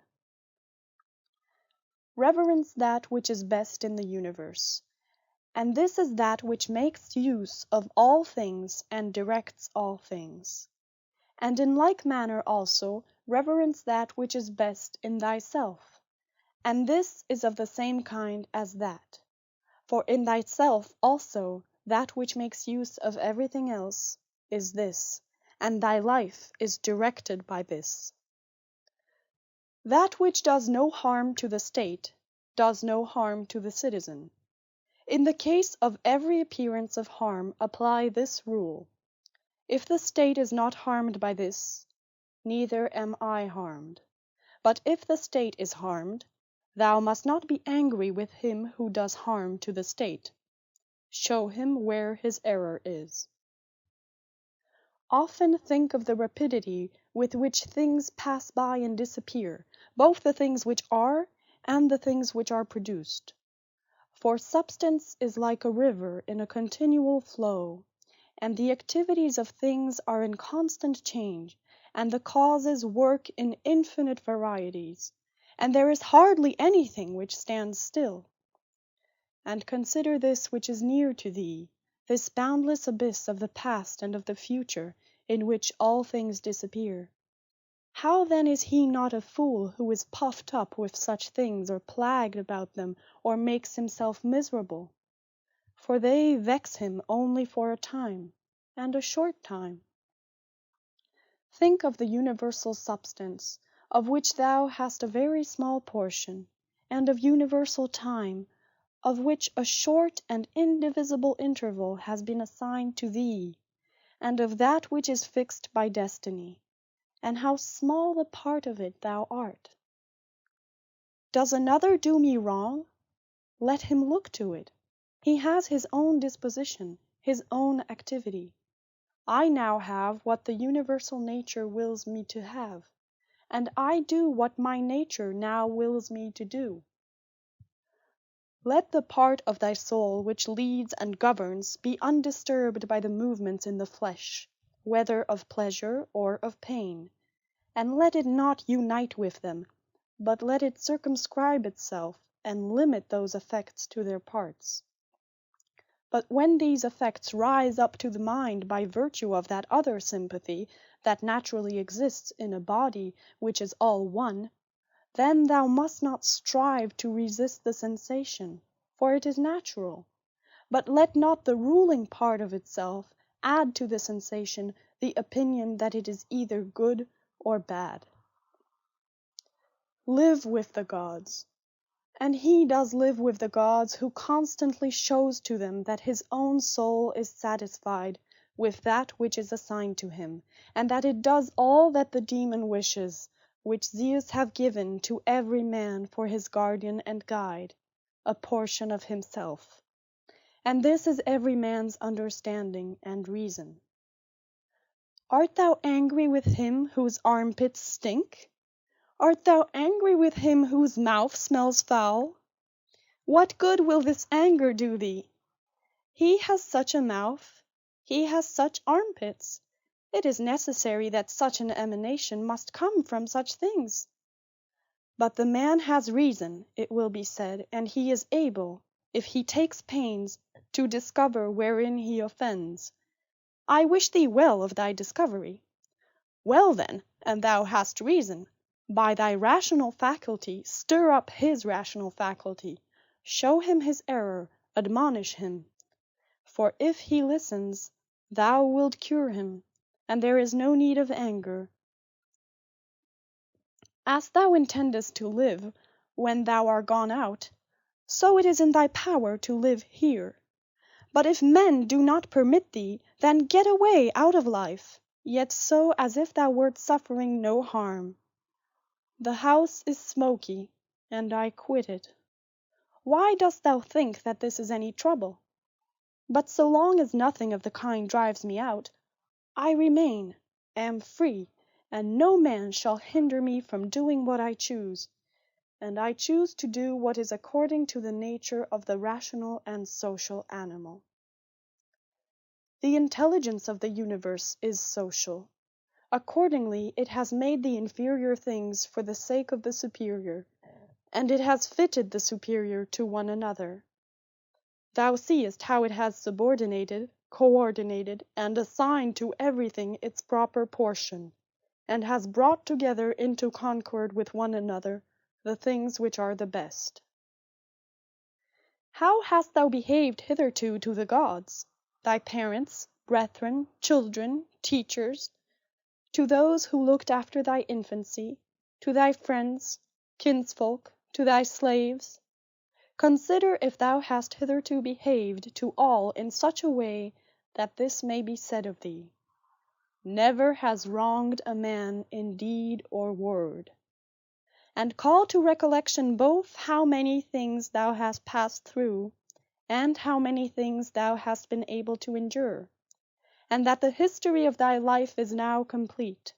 and thy service is ended, and how many beautiful things thou hast seen, and how many pleasures and pains thou hast despised, and how many things called honorable thou hast spurned, and to how many ill-minded folks thou hast shown a kind disposition.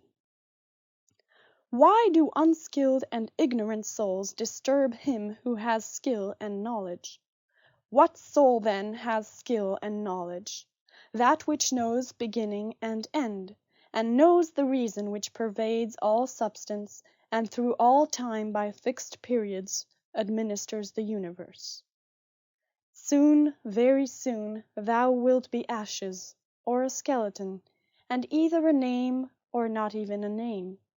But name is sound and echo, and the things which are much valued in life are empty and rotten and trifling, and like little dogs biting one another, and little children quarreling, laughing, and then straightway weeping. But fidelity and modesty and justice and truth are fled up to Olympus from the widespread earth. What then is there which still detains thee here? If the objects of sense are easily changed and never stand still, and the organs of perception are dull and easily receive false impressions, and the poor soul itself is an exhalation from blood. But to have good repute amid such a world as this is an empty thing. Why then dost thou not wait in tranquillity for thy end, whether it is extinction or removal to another state? And until that time comes, what is sufficient? Why, what else than to venerate the gods and bless them, and to do good to men, and to practice tolerance and self-restraint? But as to everything which is beyond the limits of the poor flesh and breath, to remember that this is neither thine nor in thy power. Thou canst pass thy life in an equable flow of happiness, if thou canst go by the right way, and think and act in the right way. These two things are common both to the soul of God and to the soul of man, and to the soul of every rational being, not to be hindered by another. And to hold good to consist in the disposition to justice and the practice of it, and in this to let thy desire find its termination. If this is neither my own badness, nor an effect of my own badness, and the commonwealth is not injured, why am I troubled about it? And what is the harm to the commonwealth? Do not be carried along inconsiderately by the appearance of things, but give help to all according to thy ability and their fitness. And if they should have sustained loss in matters which are indifferent, do not imagine this to be a damage, for it is a bad habit. But as the old man, when he went away, asked back his foster child's top, remembering that it was a top, so do thou in this case also. When thou art calling out on the rostra, hast thou forgotten, man, what these things are? Yes, but they are objects of great concern to these people. Wilt thou too then be made a fool for these things? I was once a fortunate man, but I lost it, I know not how. But fortunate means that a man has assigned to himself a good fortune, and a good fortune is good disposition of the soul, good emotions, good actions. End of chapter 5. The substance of the universe is obedient and compliant, and the reason which governs it has in itself no cause for doing evil, for it has no malice, nor does it do evil to anything, nor is anything harmed by it. But all things are made and perfected according to this reason. Let it make no difference to thee whether thou art cold or warm, if thou art doing thy duty, and whether thou art drowsy or satisfied with sleep, and whether ill-spoken or praised, and whether dying or doing something else. For it is one of the acts of this life, this act by which we die. It is sufficient then in this act also to do well what we have in hand. Look within, Let neither the peculiar quality of anything nor its value escape thee. All existing things soon change, and they will either be reduced to vapor, if indeed all substance is one, or they will be dispersed. The reason which governs knows what its own disposition is, and what it does, and on what material it works. The best way of avenging thyself is not to become like the wrongdoer. Take pleasure in one thing and rest in it, in passing from one social act to another social act, thinking of God. The ruling principle is that which rouses and turns itself, and while it makes itself such as it is, and such as it wills to be, it also makes everything which happens to appear itself to be such as it wills. In conformity to the nature of the universe, every single thing is accomplished. For certainly it is not in conformity to any other nature that each thing is accomplished, either a nature which externally comprehends this, or a nature which is comprehended within this nature, or a nature external and independent of this. The universe is either a confusion and a mutual involution of things, and a dispersion, or it is unity and order and providence. If then it is the former, why do I desire to tarry in a fortuitous combination of things in such a disorder? And why do I care about anything else than how I shall at last become earth?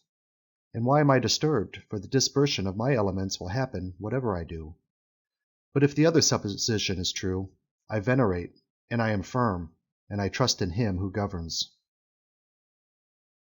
When thou hast been compelled by circumstances to be disturbed in a manner, quickly return to thyself, and do not continue out of tune longer than the compulsion lasts, for thou wilt have more mastery over the harmony by continually recurring to it. If thou hadst a stepmother and a mother at the same time, thou wouldst be dutiful to thy stepmother, but thou wouldst constantly return to thy mother. Let the court and philosophy now be to thee stepmother and mother. Return to philosophy frequently, and repose in her, through whom what thou meetest with in the court appears to thee tolerable, and thou appearest tolerable in the court. When we have meat before us, and such eatables, we receive the impression that this is the dead body of a fish, and this is the dead body of a bird or of a pig, and again that this Falernian is only a little grape juice, and this purple robe some sheep's wool dyed with the blood of a shellfish. Such then are these impressions, and they reach the things themselves and penetrate them, and so we see what kind of things they are. Just in the same way ought we to act all through life, and where there are things which appear most worthy of our approbation, we ought to lay them bare, and look at their worthlessness, and strip them of all the words by which they are exalted. For outward show is a wonderful perverter of the reason, and when thou art most sure that thou art employed about things worth thy pains, it is then that it cheats thee most. Consider then what Crates says of Xenocrates himself. Most of the things which the multitude admire are referred to objects of the most general kind, those which are held together by cohesion or natural organization, such as stones, wood, fig trees, vines, olives. But those which are admired by men who are a little more reasonable are referred to the things which are held together by a living principle, as flocks, herds. Those which are admired by men who are still more instructed are the things which are held together by a rational soul, not however a universal soul, but rational, so far as it is a soul skilled in some art, or expert in some other way, or simply rational so far as it possesses a number of slaves.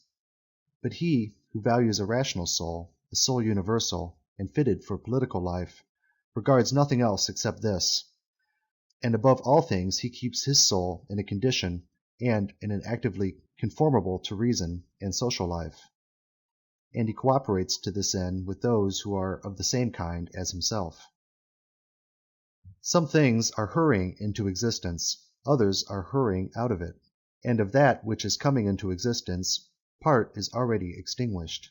Motions and changes are continually renewing the world, such as the uninterrupted course of time is always renewing the infinite duration of ages.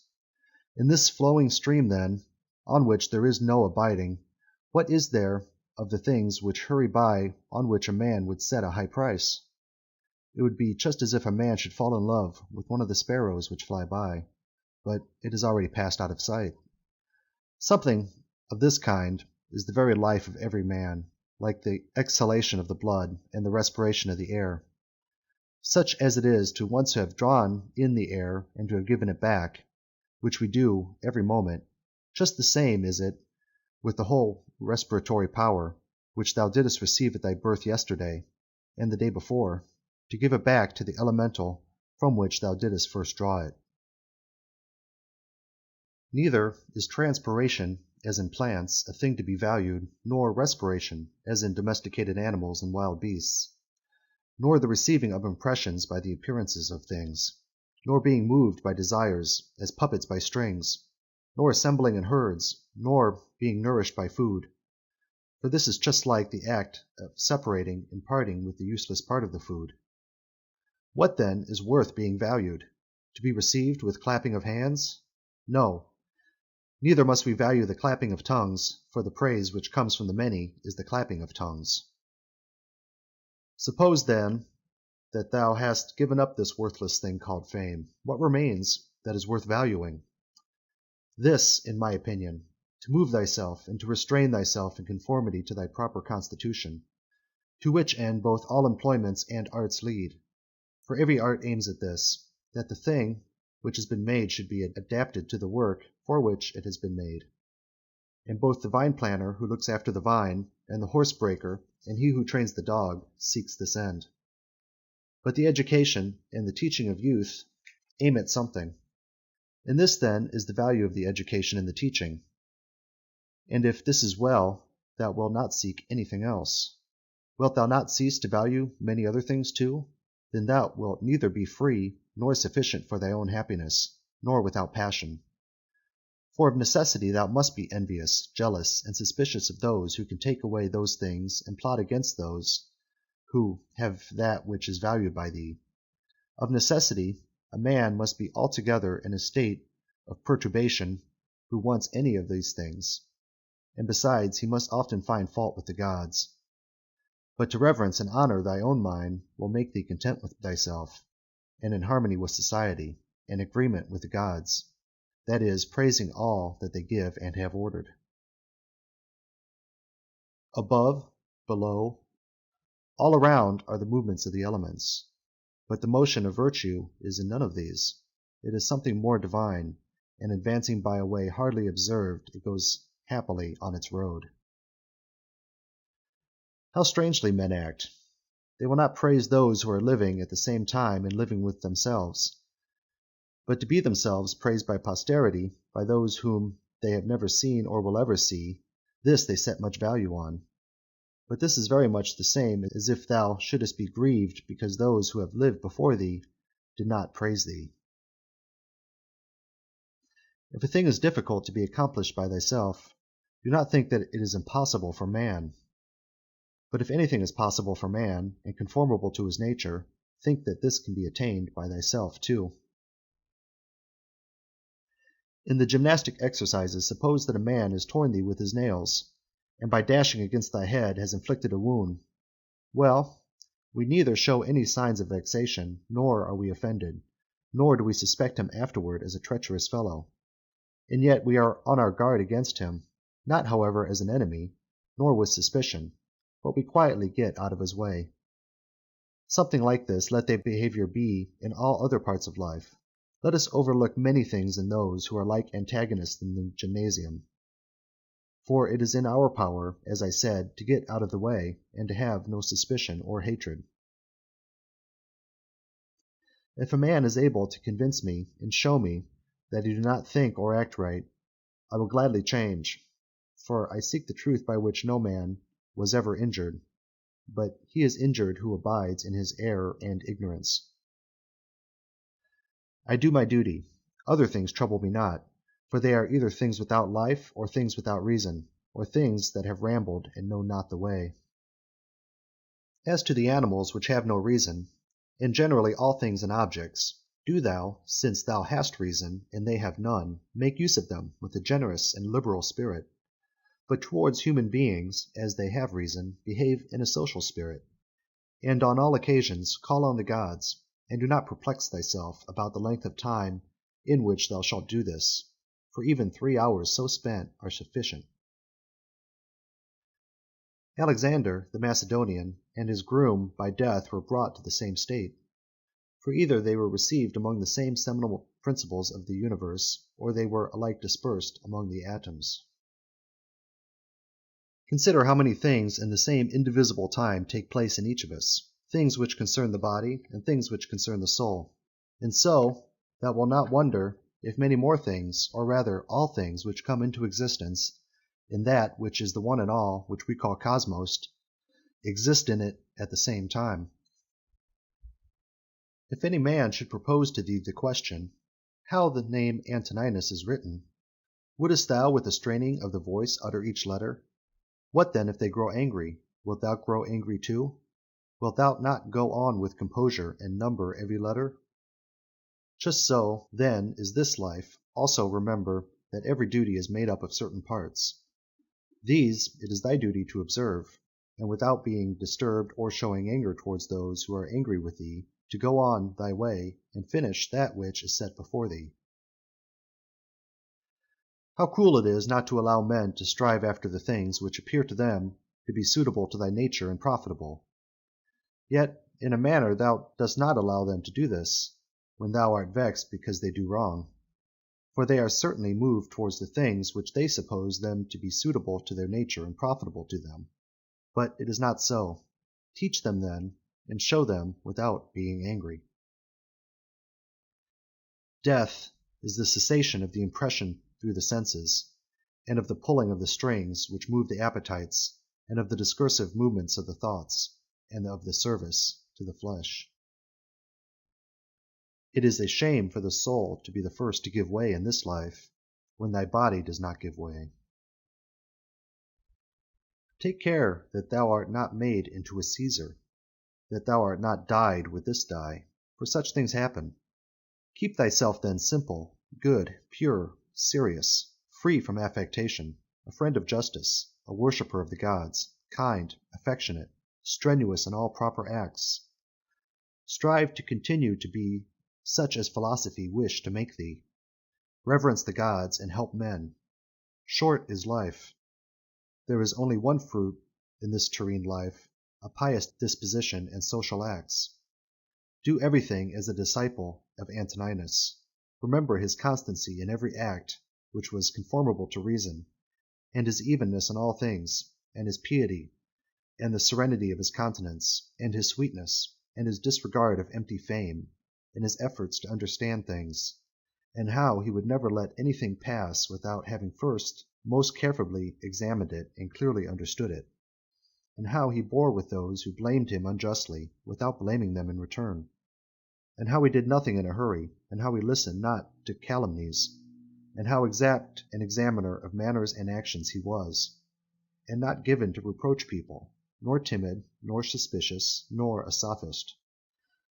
And with how little he was satisfied, such as lodging, bed, dress, food, servants, and how laborious and patient, and how he was able, on account of his sparing diet, to hold out to the evening, without even requiring to relieve himself by any evacuations except at the usual hour, and with his firmness and uniformity in his friendships, and how he tolerated freedom of speech in those who opposed his opinions, and the pleasure that he had when any man showed him anything better, and how religious he was without superstition. Imitate all this, that thou mayest have as good a conscience, when thy last hour comes, as he had. Return to thy sober senses, and call thyself back. When thou hast roused thyself from sleep, and hast perceived that they were only dreams which troubled thee, now, in thy waking hours, look at these, the things about thee, as thou didst look at those, the dreams. I consist of a little body and soul. Now to this little body all things are indifferent, for it is not able to perceive differences. But to the understanding those things only are indifferent, which are not the works of its own activity. But whatever things are the works of its own activity, all these things are in its power.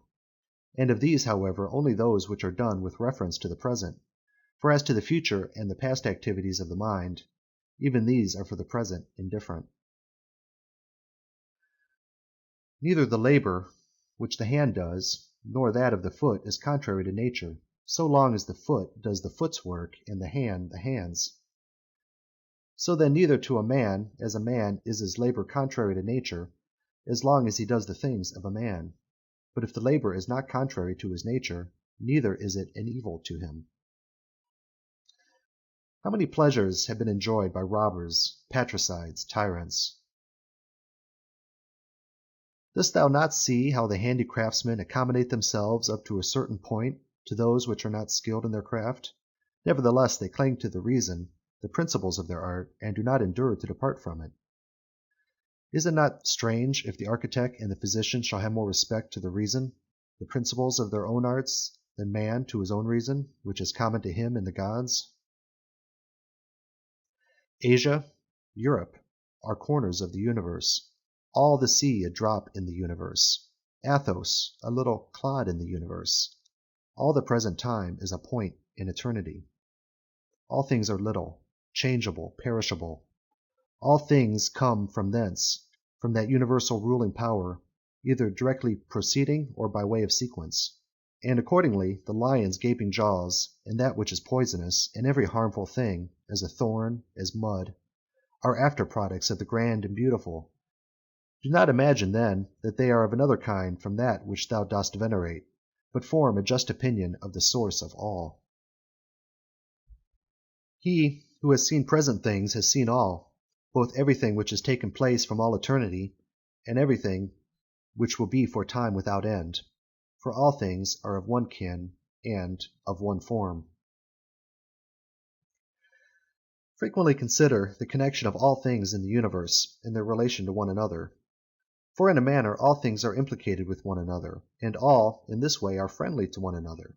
For one thing comes in order after another, and this is by virtue of the active movement and mutual composition and the unity of the substance. Adapt thyself to the things with which thy lot has been cast, and the men among whom thou hast received thy portion. Love them, but do it truly. Every instrument, too, vessel, if it does that for which it has been made, is well, and yet he who made it is not there. But in all things which are held together by nature, there is within, and there abides in them the power which made them. Wherefore the more it is fit to reverence this power, and to think that, if thou dost live and act according to its will, everything in thee is in conformity to intelligence. And thus also in the universe the things which belong to it are in conformity to intelligence. Whatever of the things which are not within thy power thou shalt suppose to be good for thee or evil, it must of necessity be that, if such a bad thing befall thee, or the loss of such a good thing, thou wilt blame the gods, and hate men too, those who are the cause of the misfortune or the loss, or those who are suspected of being likely to be the cause. And indeed we do much injustice, because we make a difference between those things, because we do not regard these things as indifferent. But if we judge only those things which are in our power to be good or bad, there remains no reason either for finding fault with God or standing in a hostile attitude to man. We are all working together to one end, some with knowledge and design, and others without knowing what they do, as men also when they are asleep, of whom it is Heraclius, I think, who says that there are laborers and cooperators in the things which take place in the universe. But men cooperate after different fashions, and even those cooperate abundantly who find fault with what happens, and those who try to oppose it and to hinder it. For the universe has need even of such men as these. It remains then for thee to understand among what kind of workmen thou placest thyself. For he who rules all things will certainly make a right use of thee, and he will receive thee among some part of the cooperators, and of those whose labours conduce to one end. But be not thou such a part as the mean and ridiculous verse in the play which Chrysippus speaks of. Does the sun undertake to do the work of the rain, or Aesculapius the work of the fruit-bearer? And how is it with respect to each of the stars? Are they not different, and yet they work together to the same end? If the gods have determined about me, and about the things which must happen to me, they have determined well, for it is not easy even to imagine a deity without forethought. And as to doing me harm, why should they have any desire towards that? For what advantage would result to them from this or to the whole, which is the special object of their providence? But if they have not determined about me individually, they have certainly determined about the whole at least, and the things which happen by way of sequence in this general arrangement I ought to accept with pleasure and to be content with them. But if they determine about nothing, which it is wicked to believe, or if we do believe it, let us neither sacrifice nor pray nor swear by them, nor do anything else, which we do as if the gods were present and lived with us. But if, however, the gods determine about none of the things which concern us, I am able to determine about myself, and I can inquire about that which is useful, and that is useful to every man which is conformable to his own constitution and nature. But my nature is rational and social, and my city and country, as far as I am Antoninus, is Rome, but so far as I am a man, it is the world. The things then which are useful to these cities are alone useful to me. Whatever happens to every man, this is for the interest of the universal. This might be sufficient. But further thou wilt observe this also as a general truth, if thou dost observe that whatever is profitable to any man is profitable also to other men. But let the word profitable be taken here in the common sense, as said of things of the middle kind, neither good nor bad. As it happens to thee in the amphitheatre and such places, that the continual sight of the same things and the uniformity make the spectacle wearisome, so it is in the whole of life. For all things above, below, are the same and from the same. How long then? Think continually that all kinds of men and all kinds of pursuits and of all nations are dead, so that thy thoughts come down even to Philistion and Phoebus and Oregonian. Now turn thy thoughts to the other kinds of men. To that place then we must remove, where there are so many great orators, so many noble philosophers, Heraclitus, Pythagoras, Socrates, so many heroes of former days, and so many generals after them, and tyrants. Besides these, Eudoxus, Hipparchus, Archimedes, and other men of acute natural talents, great minds, lovers of labour, versatile, confident, mockers even of the perishable and ephemeral life of man, as Menippus and such as are like him. As to all these, consider that they have long been in the dust. What harm, then, is this to them? And what to those whose names are altogether unknown? One thing here is worth a great deal, to pass thy life in truth and justice, with a benevolent disposition even to liars and unjust men. Thou art not dissatisfied, I suppose, because thou weighest only so many liter, and not 300. Be not dissatisfied, then, that thou must live only so many years, and not more. For as thou art satisfied with the amount of substance which has been assigned to thee, so be content with the time. Let us try to persuade them, but act even against their will when the principles of justice lead that way. If, however, any man using force stands in thy way, betake thyself to contentment and tranquillity, and at the same time employ the hindrance toward the exercise of some other virtue, and remember that thy attempt was with a reservation, that thou didst not desire to do impossibilities. What then didst thou desire? Some such effort as this, but thou attainest thy object if the things to which thou wast moved are accomplished. He who loves fame considers another man's activity to be his own good, and he who loves pleasure his own sensations. But he who has understanding considers his own acts to be his own good. It is in our power to have no opinion about a thing, and not to be disturbed in our soul, for things themselves have no natural power to form our judgments. Accustom thyself to attend carefully to what is said by another, and as much as it is possible be in the speaker's mind. That which is not good for the swarm, neither is it good for the bee. If sailors abused the helmsman, or the sick the doctor, would they listen to anybody else? And how could the helmsman secure the safety of those in the ship, or the doctor health of those whom he attends? How many together with whom I came into the world are already gone out of it? To the jaundiced, honey tastes bitter, and to those bitten by mad dogs, water causes fear, and to little children the ball is a fine thing. Why then am I angry? Dost thou think that a false opinion has less power than the bile in the jaundiced, or the poison in him who is bitten by a mad dog? No man will hinder thee from living according to the reason of thy nature.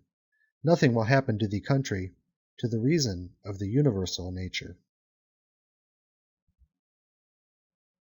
What kind of people are those whom men wish to please, and for what objects, and by what kinds of acts?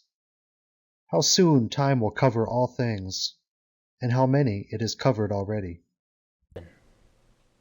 What is badness? It is that which thou hast often seen, and on the occasion of everything which happens, keep this in mind, that it is that which thou hast often seen.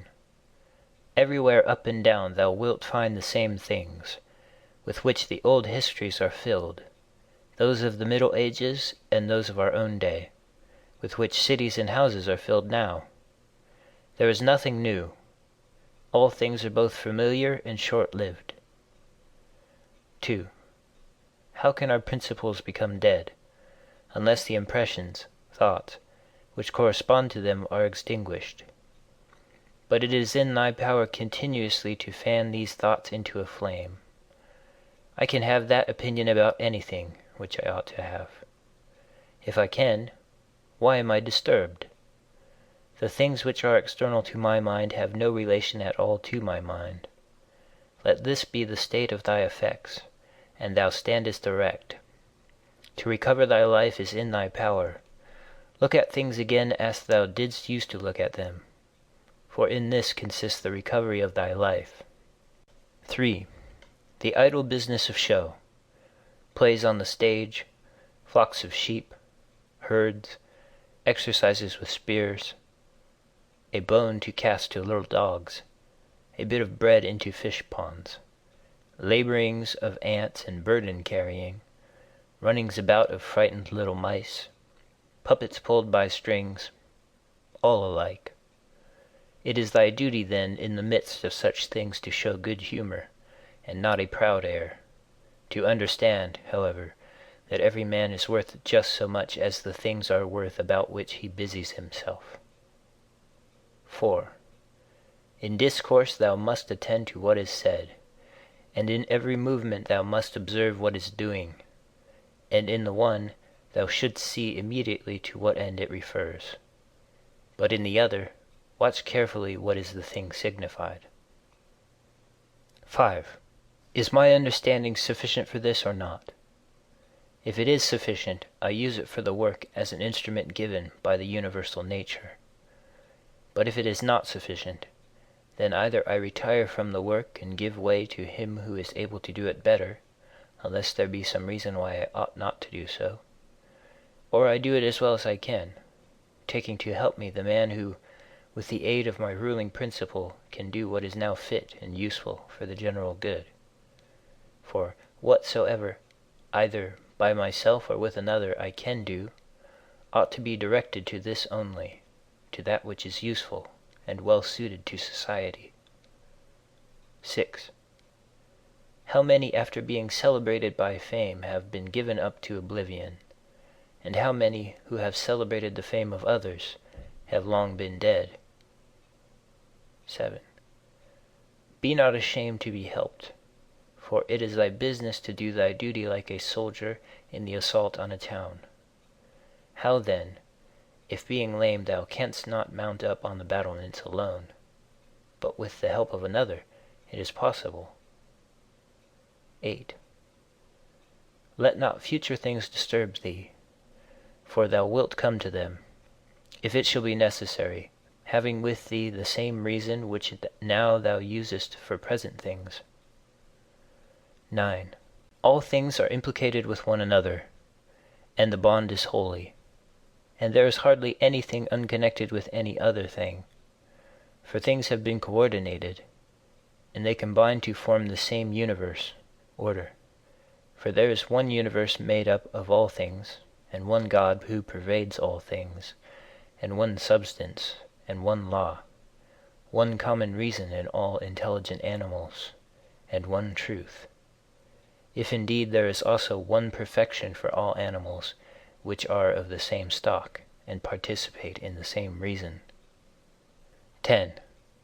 Everything material soon disappears in the substance of the whole, and everything formal, causal, is very soon taken back into the universal reason, and the memory of everything is very soon overwhelmed in time. 11. To the rational animal the same act is according to nature and according to reason. 12. Be thou erect, or be made erect. 13.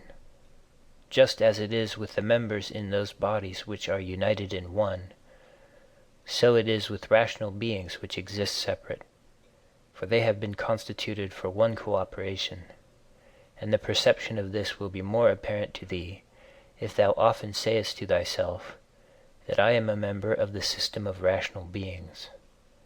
But if thou sayest that thou art a part, thou dost not yet love men from thy heart. Beneficence does not yet delight thee for its own sake. Thou still doest it barely as a thing of propriety, and not yet as doing good to thyself. 14. Let there fall externally what will on the parts which can feel the effects of this fall. For those parts which have felt will complain, if they choose. But I, unless I think that what has happened is an evil, am not injured, and it is in my power not to think so. 15. Whatever anyone does or says, I must be good, just as if the gold, or the emerald, or the purple were always saying this, whatever anyone does or says, I must be emerald, and keep my color. 16. The ruling faculty does not disturb itself. I mean, does not frighten itself or cause itself pain. But if anyone else can frighten or pain it, let him do so. For the faculty itself will not by its own opinion turn into such ways. Let the body itself take care, if it can, that it suffer nothing, and let it speak, if it suffers. But the soul itself, that which is subject to fear, to pain, which has completely the power of forming an opinion about these things, will suffer nothing, for it will never deviate into such a judgment. The leading principle in itself wants nothing, unless it makes a want for itself, and therefore it is both free from perturbation and unimpeded, if it does not disturb and impede itself. 17. Eudaimonia, happiness, is a good demon or a good thing. What then art thou doing here, O imagination? Go away, I entreat thee by the gods, as thou didst come, for I want thee not. But thou art come according to thy old fashion. I am not angry with thee, only go away. 18. Is any man afraid of change? Why, what can take place without change? What then is more pleasing or more suitable to the universal nature? And canst thou take a bath unless the wood undergoes a change? And canst thou be nourished unless the food undergoes a change? And can anything else that is useful be accomplished without change? Dost thou not see then that for thyself also to change is just the same, and equally necessary for the universal nature? 19. Through the universal substance, as through a furious torrent, all bodies are carried, being by their nature united with and cooperating with the whole, as the parts of our body with one another. How many a Chrysippus, how many a Socrates, how many an Epictetus has time already swallowed up? And let the same thought occur to thee with reference to every man and thing. 20. One thing only troubles me, lest I should do something which the constitution of man does not allow, or in the way which it does not allow, or what it does not allow now. 21. Near is thy forgetfulness of all things, and near the forgetfulness of thee by all. 22. It is peculiar to man to love even those who do wrong, and this happens, if when they do wrong it occurs to thee that they are kinsmen, and that they do wrong through ignorance and unintentionally, and that soon both of you will die, and above all, that the wrongdoer has done thee no harm, for he has not made thy ruling faculty worse than it was before. 23. The universal nature out of the universal substance, as if it were wax, now molds a horse, and when it has broken this up, it uses the material for a tree, then for a man, then for something else. And each of these things subsists for a very short time, but it is no hardship for the vessel to be broken up, just as there was none in its being fastened together. 24. A scowling look is altogether unnatural. When it is often assumed, the result is that all comeliness dies away, and at last is so completely extinguished that it cannot be again lighted up at all. Try to conclude from this very fact that it is contrary to reason. For if even the perception of doing wrong shall depart, what reason is there for living any longer? 25. Nature which governs the whole will soon change all things which thou seest, and out of their substance will make other things, and again other things from the substance of them, in order that the world may ever be new. 26. When a man has done thee any wrong, immediately consider with what opinion about good or evil he has done wrong. For when thou hast seen this, thou wilt pity him, and wilt neither wonder nor be angry. For either thou thyself thinkest the same thing to be good that he does, or another thing of the same kind. It is thy duty then to pardon him. But if thou dost not think such things to be good or evil, thou wilt more readily be well disposed to him who is in error. 27. Think not so much of what thou hast not, as of what thou hast. But of the things which thou hast select the best, and then reflect how eagerly they would have been sought, if thou hadst them not. At the same time, however, take care that thou dost not, through being so pleased with them, accustom thyself to overvalue them, so as to be disturbed if ever thou shouldst not have them. 28. Retire into thyself. The rational principle which rules has this nature, that it is content with itself when it does what is just, and so secures tranquility. 29. Wipe out the imagination. Stop the pulling of the strings. Confine thyself to the present. Understand well what happens either to thee or to another. Divide and distribute every object into the causal, formal, and the material. Think of thy last hour. Let the wrong which is done by a man stay there where the wrong was done. 30. Direct thy attention to what is said. Let thy understanding enter into the things that are doing, and the things which do them. 31.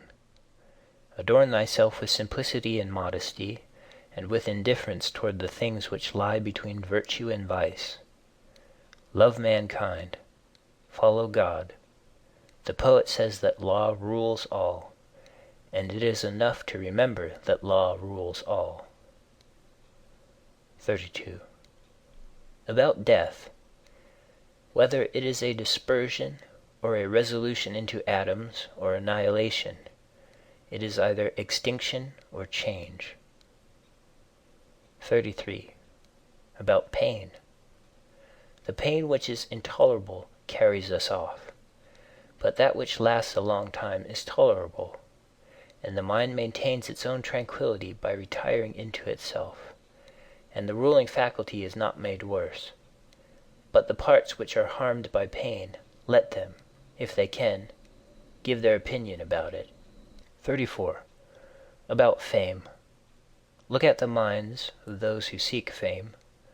Observe what they are, and what kind of things they avoid, and what kind of things they pursue. And consider that as the heaps of sand, piled on one another, hide the former sands, so in life the events which go before are soon covered by those which come after. 35. From Plato. The man who has an elevated mind and takes a view of all time and of all substance, dost thou suppose it possible for him to think that human life is anything great? It is not possible, he said. Such a man then will think that death also is no evil. Certainly not. 36. From Antisthenes. It is royal to do good and to be abused. 37. It is a base thing for the countenance to be obedient and to regulate and compose itself as the mind commands, and for the mind not to be regulated and composed by itself. 38. It is not right to vex ourselves at things, for they care not about it. 39. To the immortal gods and us give joy. 40. Life must be reaped like the ripe ears of corn. One man is born, another dies. 41. If gods care not for me and for my children, there is a reason for it. 42. For the good is with me, and the just. 43. No joining others in their wailing, no violent emotion. 44. From Plato. But I would make this man a sufficient answer, which is this: Thou sayest not well, if thou thinkest that a man who is good for anything at all ought to compute the hazard of life or death, and should not rather look to this only in all that he does, whether he is doing what is just or unjust, and the works of a good or a bad man. 45. For thus it is, men of Athens, in truth, wherever a man has placed himself thinking it the best place for him, or has been placed by a commander, there, in my opinion, he ought to stay, and to abide the hazard, taking nothing into the reckoning, either death or anything else, before the baseness of deserting his post. 46. But, my good friend, reflect whether that which is noble and good is not something different from saving and being saved. For as to a man living such or such a time, at least one who is really a man, consider if this is not a thing to be dismissed from the thoughts, and there must be no love of life. But as to these matters, a man must entrust them to the deity, and believe what the women say, that no man can escape his destiny, the next inquiry being how he may best live the time that he has to live. 47. Look round at the courses of the stars, as if thou wert going along with them, and constantly consider the changes of the elements into one another, for such thoughts purge away the filth of the terrene life. 48.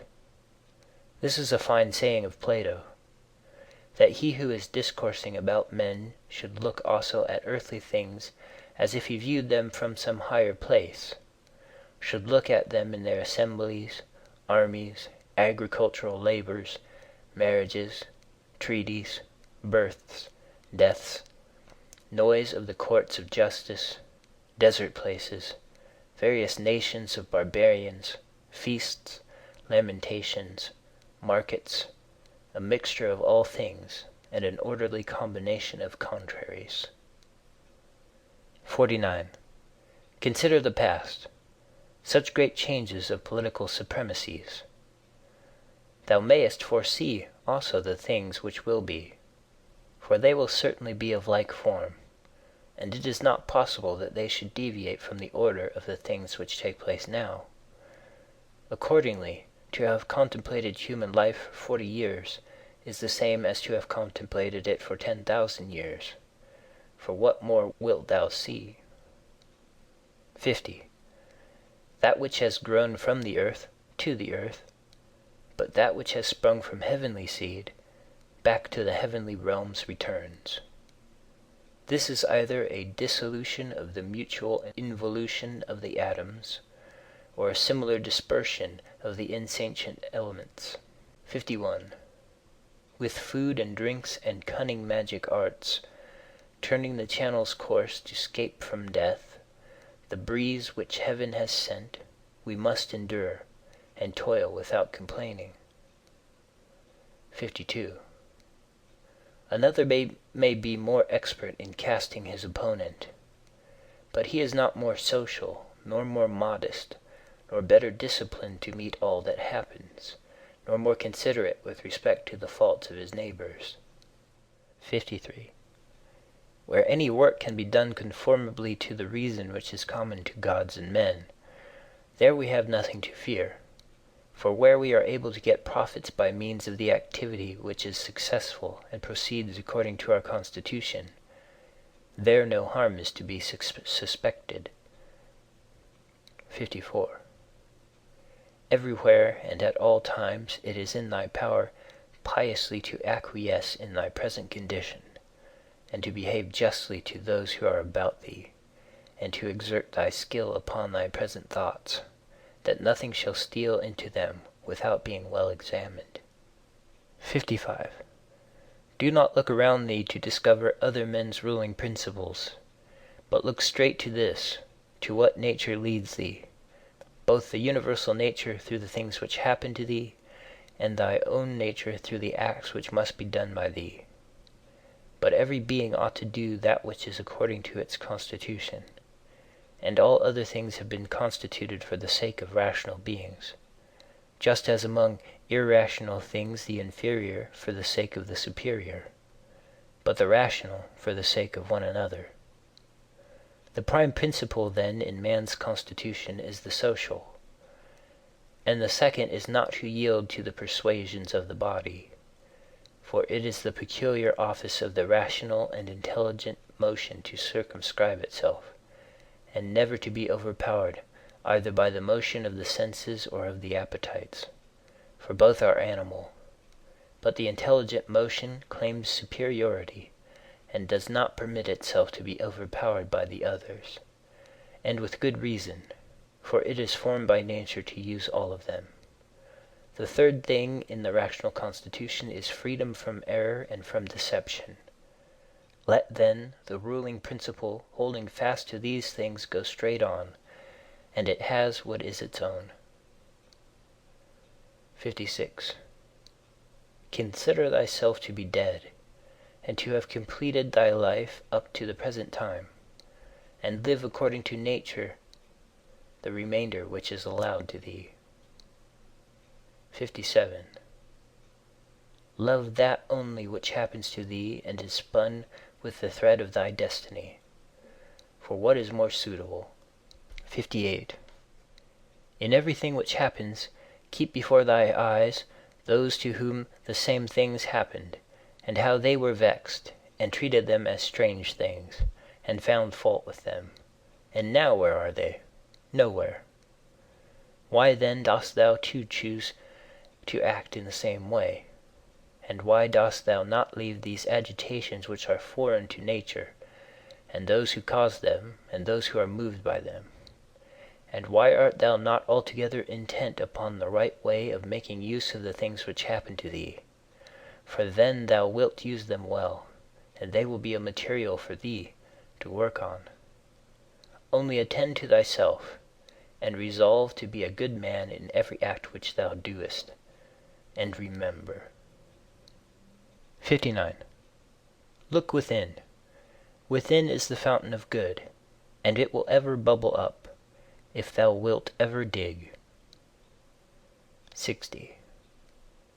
The body ought to be compact, and to show no irregularity either in motion or attitude.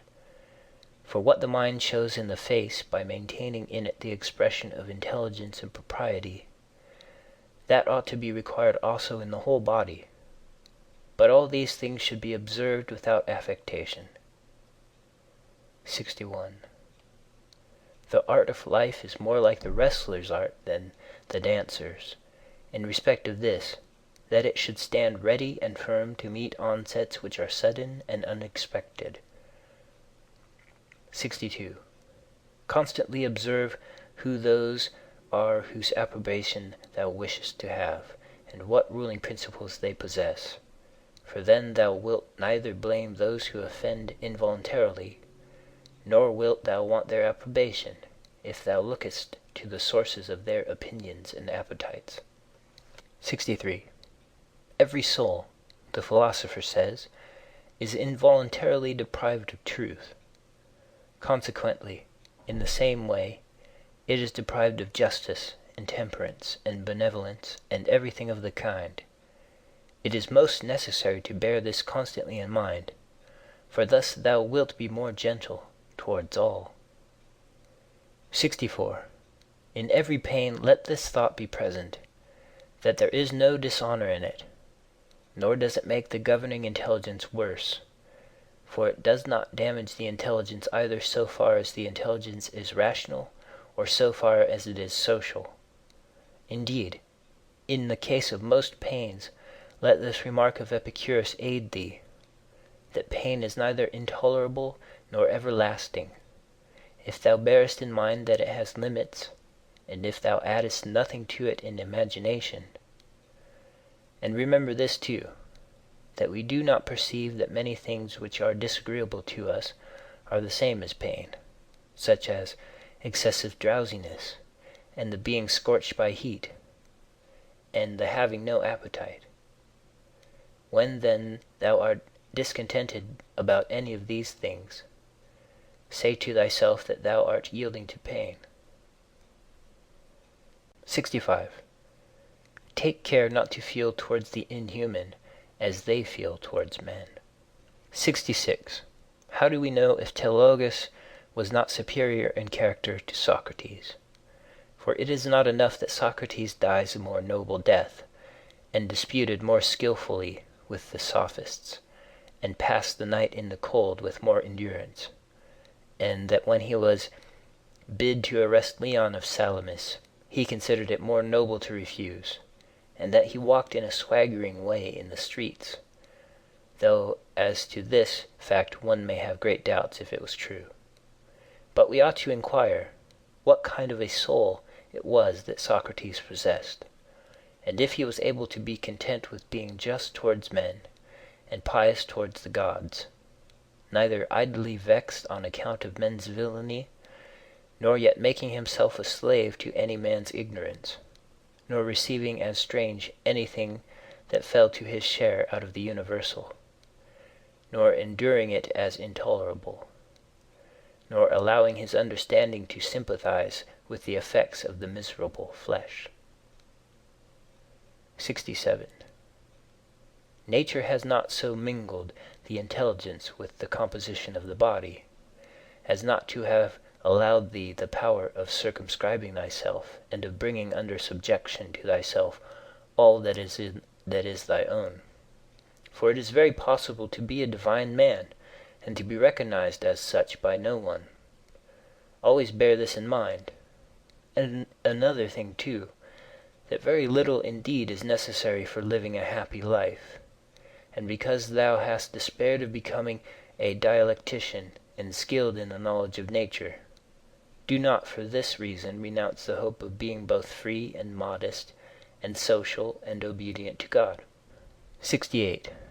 It is in thy power to live free from all compulsion in the greatest tranquillity of mind, even if all the world cry out against thee as much as they choose, and even if wild beasts tear in pieces the members of this kneaded matter which has grown around thee. For what hinders the mind in the midst of all this from maintaining itself in tranquillity, and in a just judgment of all surrounding things, and in a ready use of the objects which are presented to it, so that the judgment may say to the thing which falls under its observation, This thou art in substance, though in men's opinion thou mayest appear to be of a different kind. And the youth shall say to that which falls under the hand, Thou art the thing that I was seeking. For to me that which presents itself is always a material for virtue, both rational and political, and, in a word, for the exercise of art, which belongs to man or God. For everything which happens has a relationship either to God or man, and is neither new nor difficult to handle, but usual and apt matter to work on. 69. The perfection of moral character consists in this, in passing every day as the last, and in being neither violently excited, nor torpid, nor playing the hypocrite. 70. The gods who are immortal are not vexed because during so long a time they must tolerate continually men as such as they are, and so many of them bad. And besides this, they also take care of them in all ways. But thou, who art destined to end so soon, art thou wearied of enduring the bad, and this too when thou art one of them? 71. It is a ridiculous thing for a man not to fly from his own badness, which is indeed possible, but to fly from other men's badness, which is impossible. 72. Whatever the rational and political faculty finds to be neither intelligent nor social, it properly judges to be inferior to itself. 73.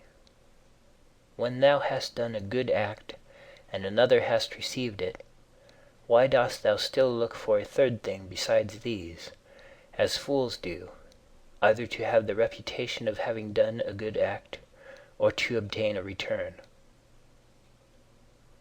74. No man is tired of receiving what is useful, but it is useful to act according to nature. Do not then be tired of receiving what is useful by doing it to others. 75. The nature of the all moved to make the universe. But now either everything that takes place comes by way of consequence or continuity, or even the chief things towards which the ruling power of the universe directs its own movement are governed by no rational principle. If this is remembered, it will make thee more tranquil in many things. Note 1. The end of this section is unintelligible. End of chapter 7. Chapter 8.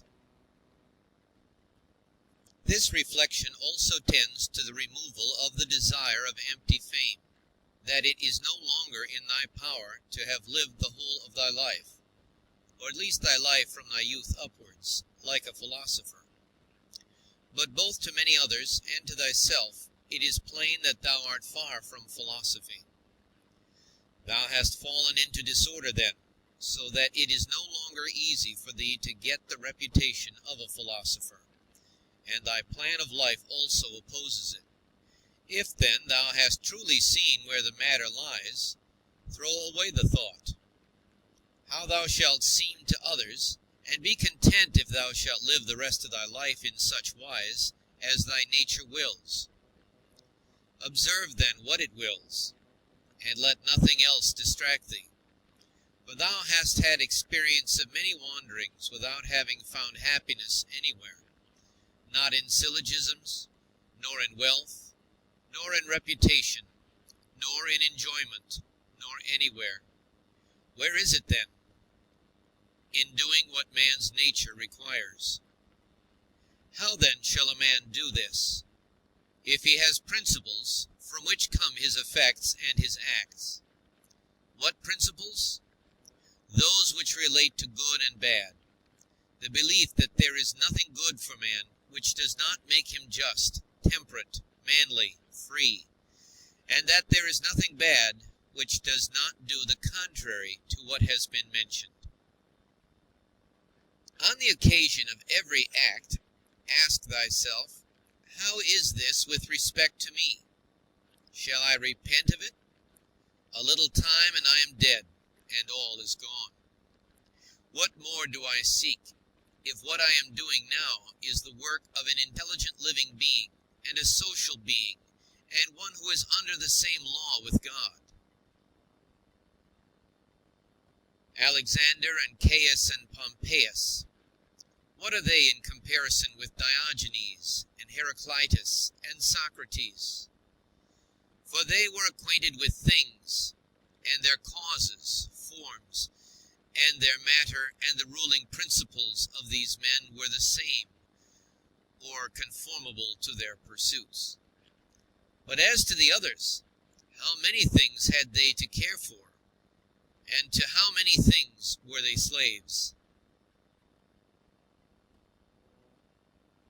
Consider that men will do the same things nevertheless, even though thou shouldst burst. This is the chief thing. Be not perturbed, for all things are according to the nature of the universal. And in a little time thou wilt be nobody and nowhere, like Hadrianus and Augustus. In the next place, having fixed thy eyes steadily on thy business, look at it. And at the same time, remembering that it is thy duty to be a good man, and what man's nature demands, do that without turning aside, and speak as it seems to thee most just, only let it be with a good disposition, and with modesty, and without hypocrisy. The nature of the universal has this work to do, to remove to that place the things which are in this, to change them, to take them away hence, and to carry them there. All things are change, yet we need not fear anything new. All things are familiar to us, but the distribution of them still remains the same. Every nature is contented with itself when it goes on its way well. And a rational nature goes on its way well when in its thoughts it assents to nothing false or uncertain, and when it directs its movements to social acts only, and when it confines its desires and aversions to the things which are in its power, and when it is satisfied with everything that is assigned to it by the common nature. For of this common nature every particular nature is a part, as the nature of the leaf is a part of the nature of the plant, except that in the plant the nature of the leaf is part of a nature which has not perception or reason, and is subject to be impeded. But the nature of man is part of a nature which is not subject to impediments, and is intelligent and just, since it gives to everything in equal portions, and according to its worth, times, substance, cause, form, activity, and incident, but examined not to discover that any one thing compared with any other single thing is equal in all respects, but by taking all the parts together of one thing, and comparing them with all the parts together of another.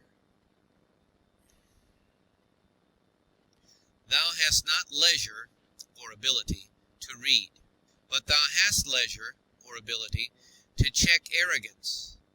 Thou hast leisure to be superior to pleasure and pain.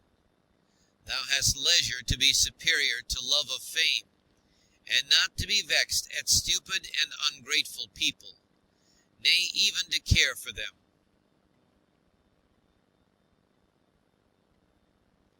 Let no man any longer hear thee finding fault with the court life or with thy own.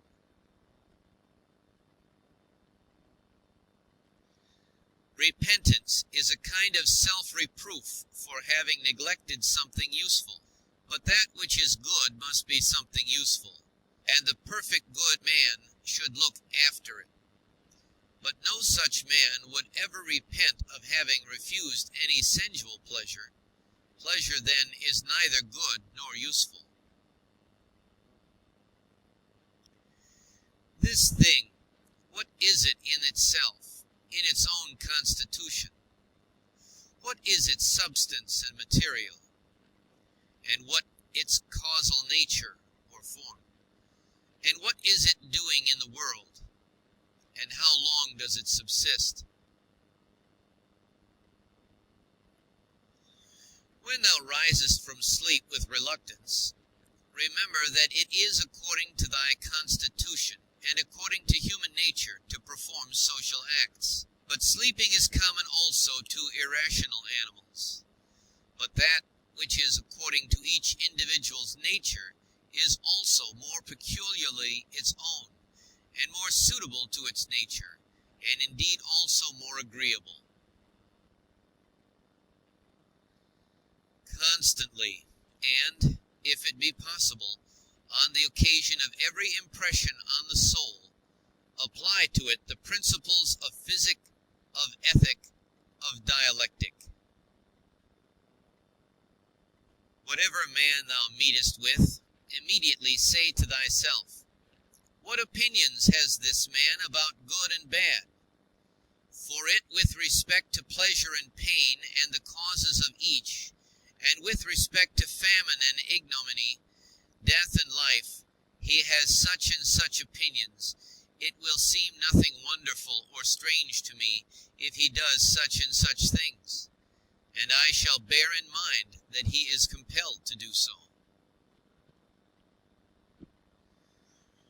Remember that as it is a shame to be surprised if the fig tree produces figs, so it is to be surprised if the world produces such and such things of which it is productive. And for the physician and the helmsman, it is a shame to be surprised if a man has a fever, or if the wind, if unfavorable. Remember that to change thy opinion and to follow him who corrects thy error is as consistent with freedom as it is to persist in thy error. For it is thy own, the activity which is exerted according to thy own movement and judgment, and indeed according to thy own understanding too. If a thing is in thy own power, why dost thou do it? But if it is in the power of another, whom dost thou blame? The atoms, chance, or the gods? Both are foolish. Thou must blame nobody. For if thou canst correct what is the cause, but if thou canst not do this, correct at least the thing itself. But if thou canst not do even this, of what use it to thee to find fault? For nothing should be done without a purpose. That which has died falls not out of the universe. If it stays here, it also changes here, and is dissolved into its proper parts, which are elements of the universe and of thyself.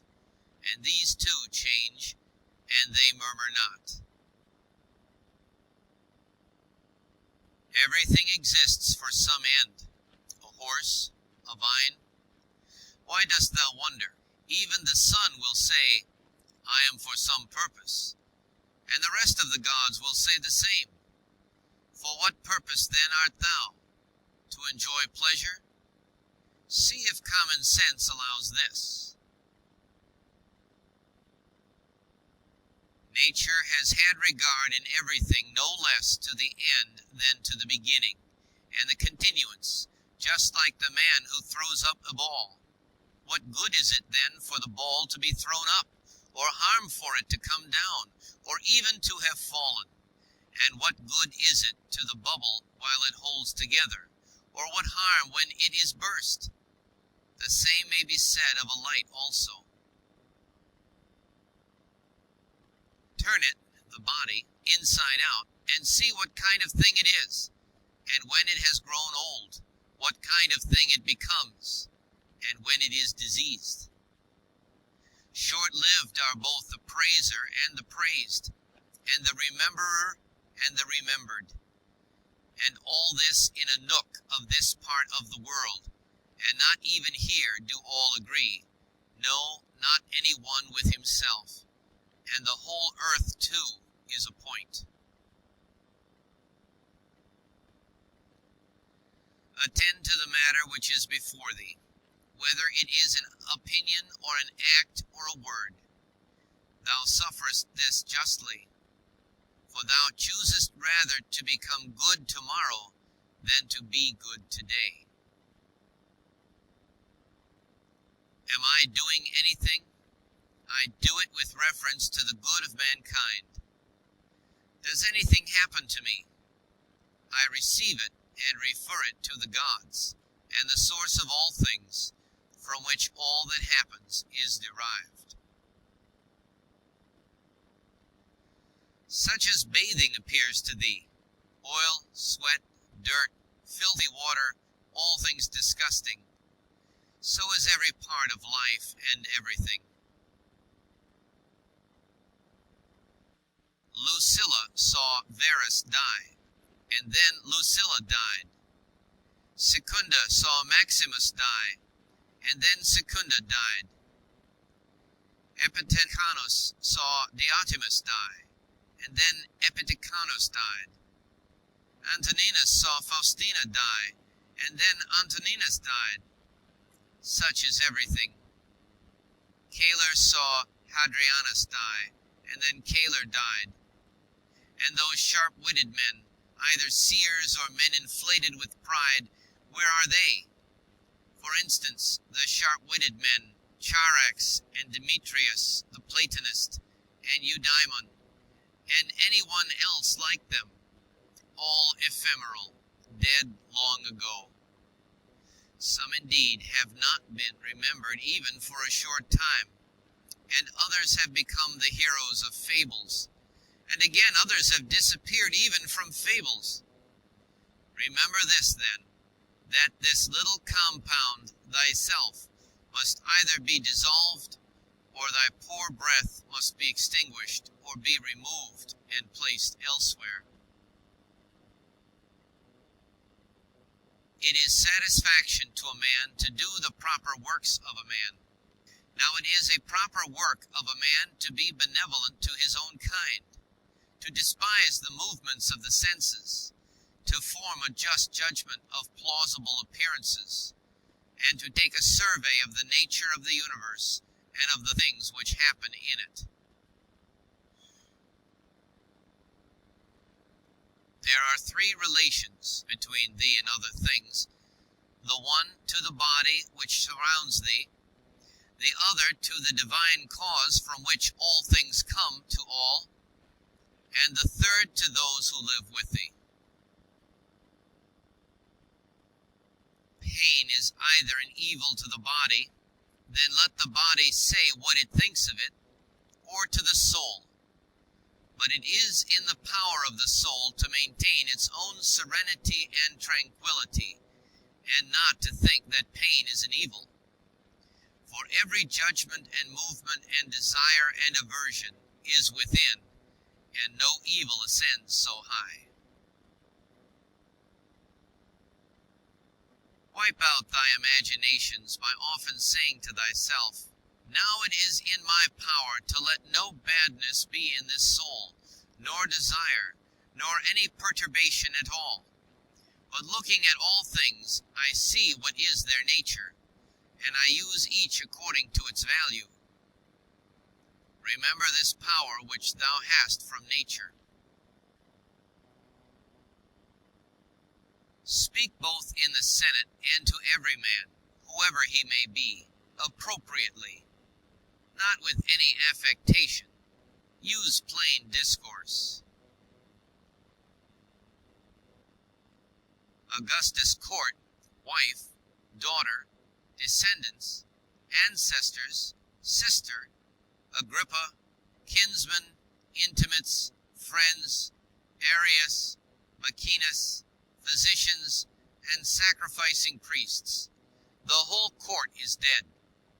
Then turn to the rest, not considering the death of a single man, but of a whole race, as of the Pompei, and that which is inscribed on the tombs, the last of his race. Then consider what trouble those before them have had, that they might leave a successor, and then that of necessity someone must be the last. Again, here consider the death of a whole race.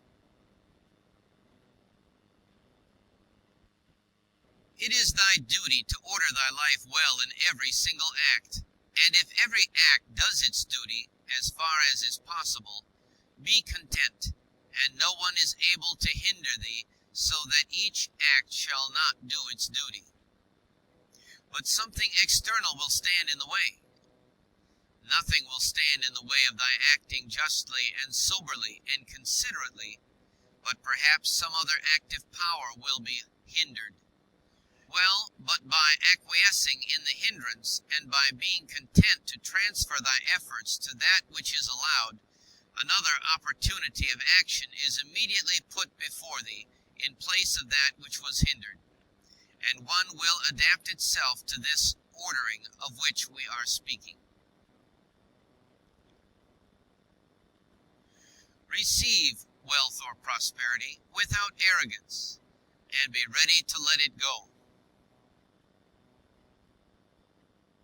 If thou didst ever see a hand cut off, or a foot, or a head, lying anywhere apart from the rest of the body, which does a man make himself, as far as he can, who is not content with what happens, and separates himself from others, or does anything unsocial?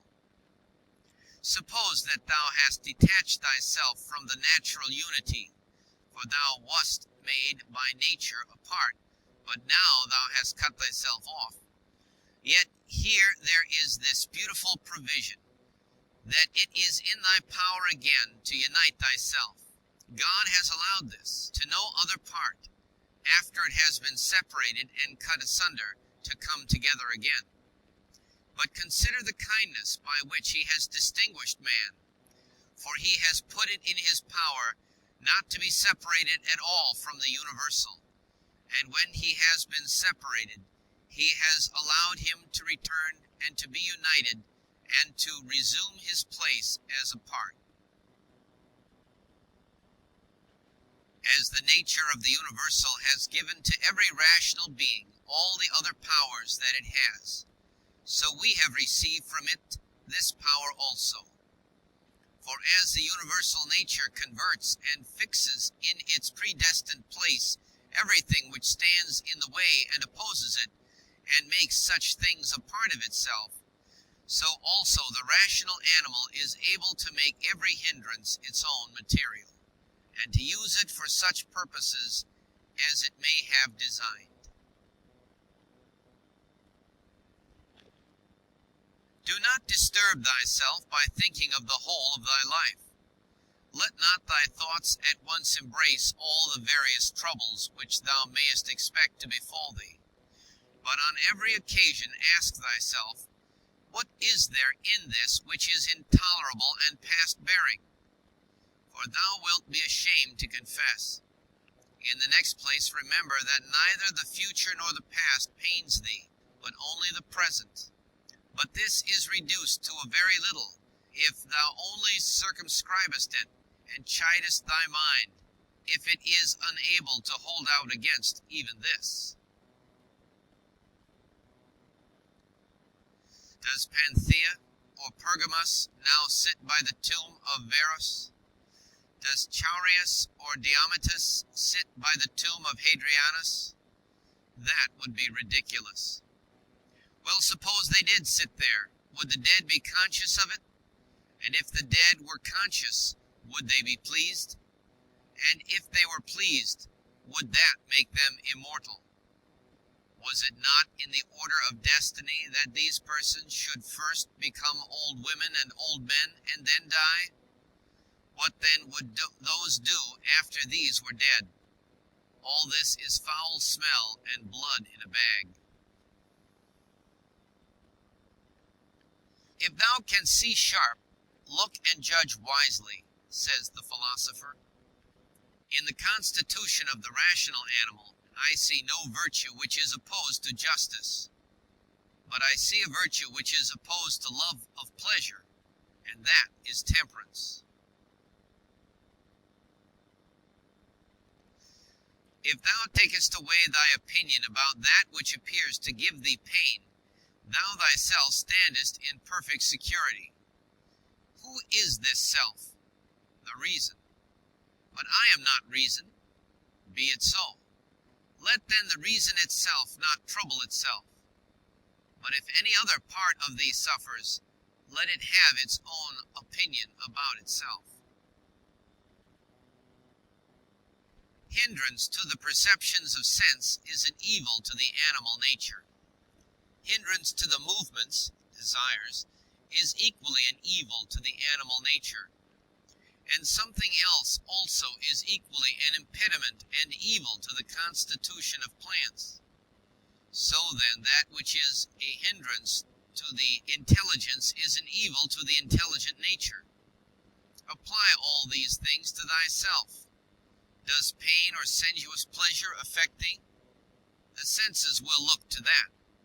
Has any obstacle opposed thee in thy efforts toward an object? If indeed thou wast making this effort absolutely, unconditionally, or without any reservation, certainly this obstacle is an evil to thee considered as a rational animal. But if thou takest into consideration the usual course of things, thou hast not yet been injured or even impeded. The things, however, which are proper to the understanding, no other man is used to impede.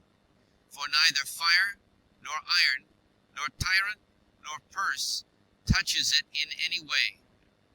When it has been made a sphere, it continues a sphere.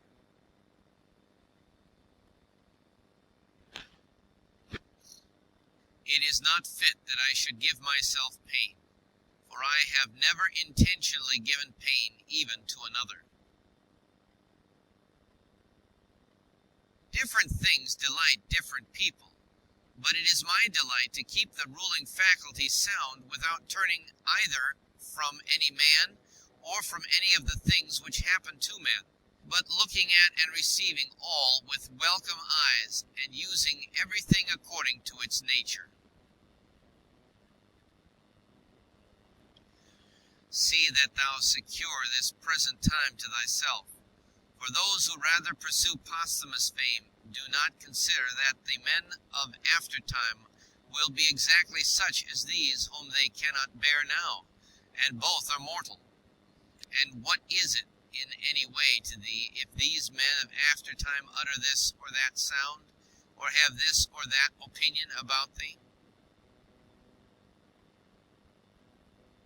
Take me and cast me where thou wilt, for there I shall keep my divine part tranquil, that is, content if it can feel and act comfortably to its proper constitution. Is this change of place sufficient reason why my soul should be unhappy and worse than it was, depressed, expanded, shrinking, affrighted? And what wilt thou find which is sufficient reason for this? Nothing can happen to any man which is not human accident, nor to an ox which is not according to the nature of an ox, nor to vine which is not according to the nature of a vine, nor to a stone which is not proper to a stone. If then there happens to each thing both what is usual and natural, why shouldst thou complain? For the common nature brings nothing which may not be borne by thee. If thou art pained by any external thing, it is not this that disturbs thee, but by thy own judgment about it, and it is in thy power to wipe out this judgment now. But if anything in thy own disposition gives thee pain, who hinders thee from correcting thy opinion? And even if thou art pained because thou art not doing some particular thing which seems to thee to be right, why dost thou not rather act than complain? But some insuperable obstacle is in the way? Do not be grieved then, for the cause of its not being done depends not on thee. but it is not worth while to live. If this cannot be done, take thy departure then from life, contentedly, just as he dies who is in full activity, and well pleased too with the things which are obstacles. Remember that the ruling faculty is invincible. When self-collected, it is satisfied with itself. If it does nothing which it does not choose to do, even if it resist from mere obstinacy, what then will it be when it forms a judgment about anything aided by reason and deliberately? Therefore, the mind which is freedom from passions is a citadel. For man has nothing more secure to which he can fly for refuge, and for the future to be inexpugnable. He then who has not seen this is an ignorant man, but he who has seen it and does not fly to this refuge is unhappy. Say nothing more to thyself than what the first appearances report. Suppose that it has been reported to thee that a certain person speaks ill of thee. This has been reported, but that thou hast been injured, this has not been reported. I see that my child is sick, I do see, but that he is in danger, I do not see. Thus then always abide by the permanent appearances, and add nothing thyself from within, and when nothing happens to thee, or rather add something like a man who knows everything that happens in the world.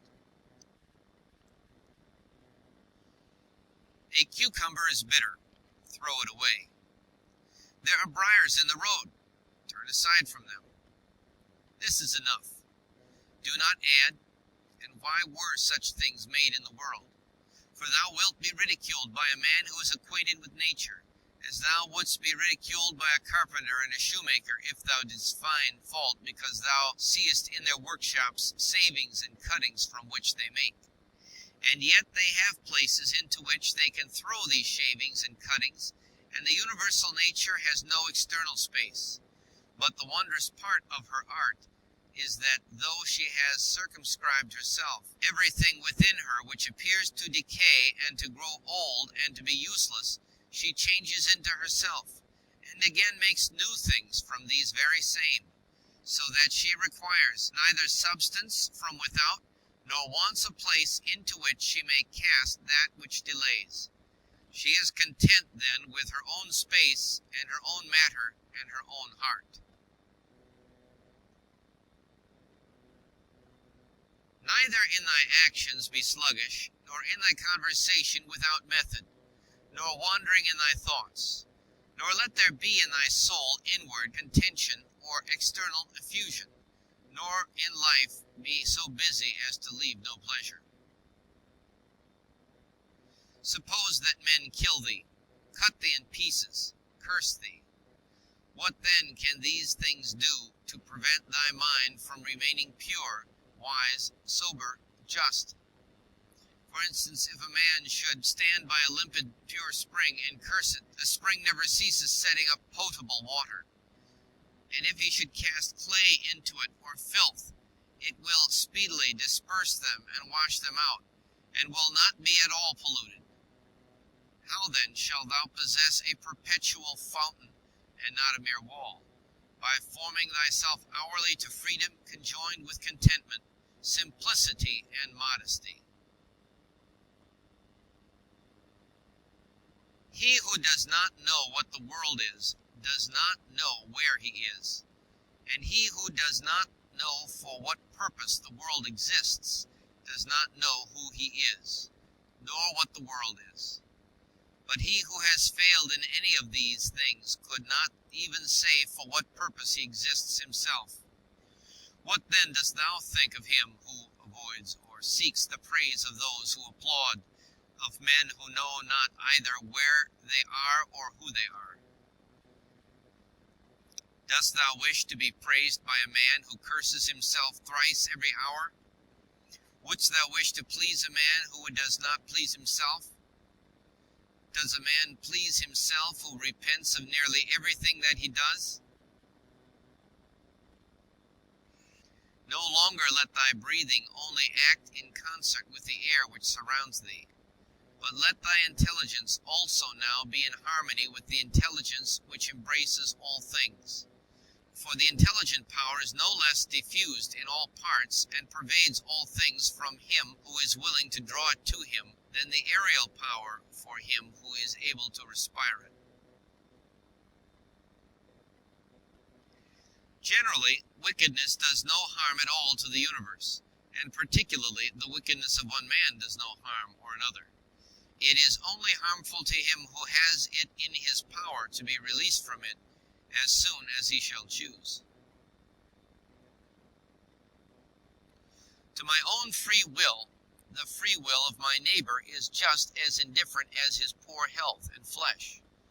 For though we are made especially for the sake of one another, still the ruling power of each of us has its own office, for otherwise my neighbor's wickedness would be my harm, which God has not willed, in order that my unhappiness might not depend on another.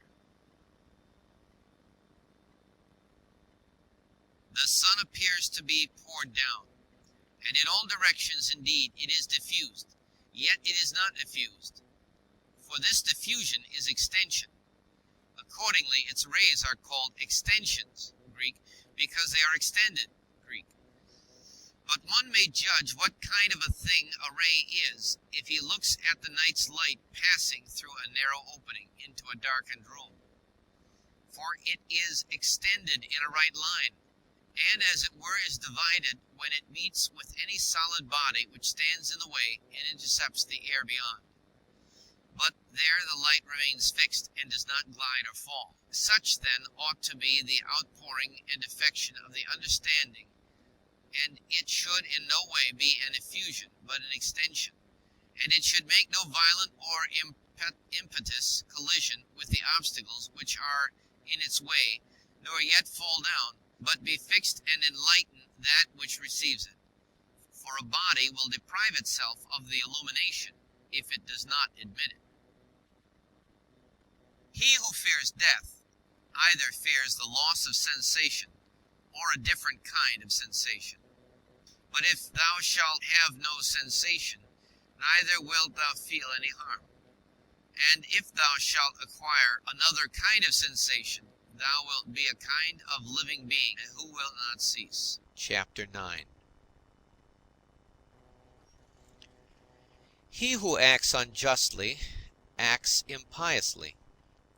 For since the universal nature has made rational animals for the sake of one another, to help one another according to their deserts, but in no way to injure one another, he who transgresses her will is clearly guilty of impiety towards the highest divinity. And he too who lies is guilty of impiety to the same divinity. For the universal nature is the nature of things that are, and things that are have a relation to all things that come into existence. And further, this universal nature is named truth, and is the prime cause of all things that are true. He then who lies intentionally is guilty of impiety, inasmuch as he acts unjustly by deceiving.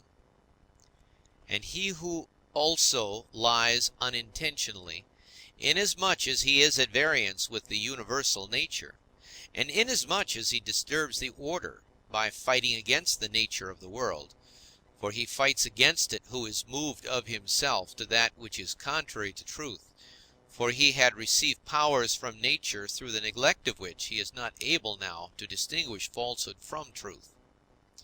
And indeed he who pursues pleasure as good and avoids pain as evil is guilty of impiety. For of necessity such a man must often find fault with the universal nature, alleging that it assigns things to the bad and the good contrary to their deserts, because frequently the bad are in the enjoyment of pleasure, and possess the things which procure pleasure, but the good have pain for their share, and the things which cause pain.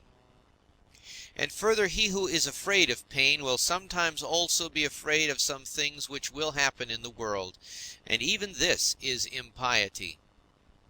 And he who pursues pleasure will not abstain from injustice, and this is plainly impiety. Now with respect to the things toward which the universal nature is equally affected, for it would not have made both unless it was equally affected towards both, towards these they who wish to follow nature should be of the same mind with it, and equally affected.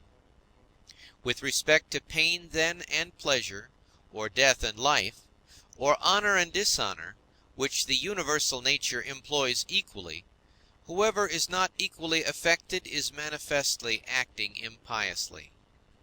And I say that the universal nature employs them equally, instead of saying that they happen alike to those who are produced in continuous series, and to those who come after them by virtue of a certain original movement of Providence, according to which it moved from a certain being to this ordering of things, having conceived certain principles of the things which were to be, and having determined powers productive of beings and of changes and of such like successions. It would be a man's happiest lot to depart from mankind without having had any taste of lying and hypocrisy and luxury and pride. However, to breathe out one's life when a man has had enough of these things is the next best voyage, as the saying is. Hast thou determined to abide with vice, and has not experience yet induced thee to fly from this pestilence? For the destruction of the understanding is a pestilence, much more indeed than any such corruption and change of this atmosphere which surrounds us. For this corruption is a pestilence of animals, so far as they are animals, but the other is a pestilence of men, so far as they are men. Do not despise death, but be well content with it, since this too is one of those things which nature wills. For such as it is to be young and to grow old, and to increase and to reach maturity, and to have teeth and beard and gray hairs, and to beget and be pregnant, and to bring forth, and all the other natural operations which the seasons of thy life bring, such also is dissolution. This, then, is consistent with the character of a reflecting man, to be neither careless nor impatient, nor contemptuous with respect to death, but to wait for it as one of the operations of nature. As thou now waitest for the time when the child shall come out of thy wife's womb, so be ready for the time when thy soul shall fall out of this envelope. But if thou requirest also a vulgar kind of comfort which shall reach thy heart, thou wilt be made best reconciled to death by observing the objects from which thou art going to be removed, and the morals of those with whom thy soul will no longer be mingled. For it is no way right to be offended with men, but it is thy duty to care for them and to bear with them gently, and yet to remember that thy departure will be not from men who have the same principles as thyself. For this is the only thing, if there be any, which could draw us the contrary way and attach us to life, to be permitted to live with those who have the same principles as ourselves. But now thou seest how great is the trouble arising from the discordance of those who live together, so that thou mayest say, Come quick, O death, lest perchance I too should forget myself. He who does wrong against himself.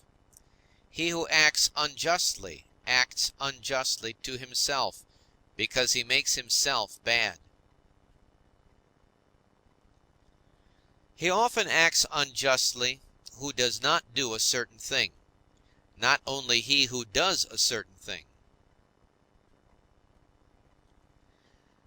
Thy present opinion, founded on understanding, and thy present conduct, directed to social good, and thy present disposition of contentment with everything which happens, that is enough. Wipe out imagination, check desire, extinguish appetite, keep the ruling faculty in its own power. Among the animals which have not reason, one life is distributed. But among reasonable animals, one intelligent soul is distributed, just as there is one earth of all things which are of an earthly nature, and we see by one light and breathe one air, all of us that have the faculty of vision, and all that have life.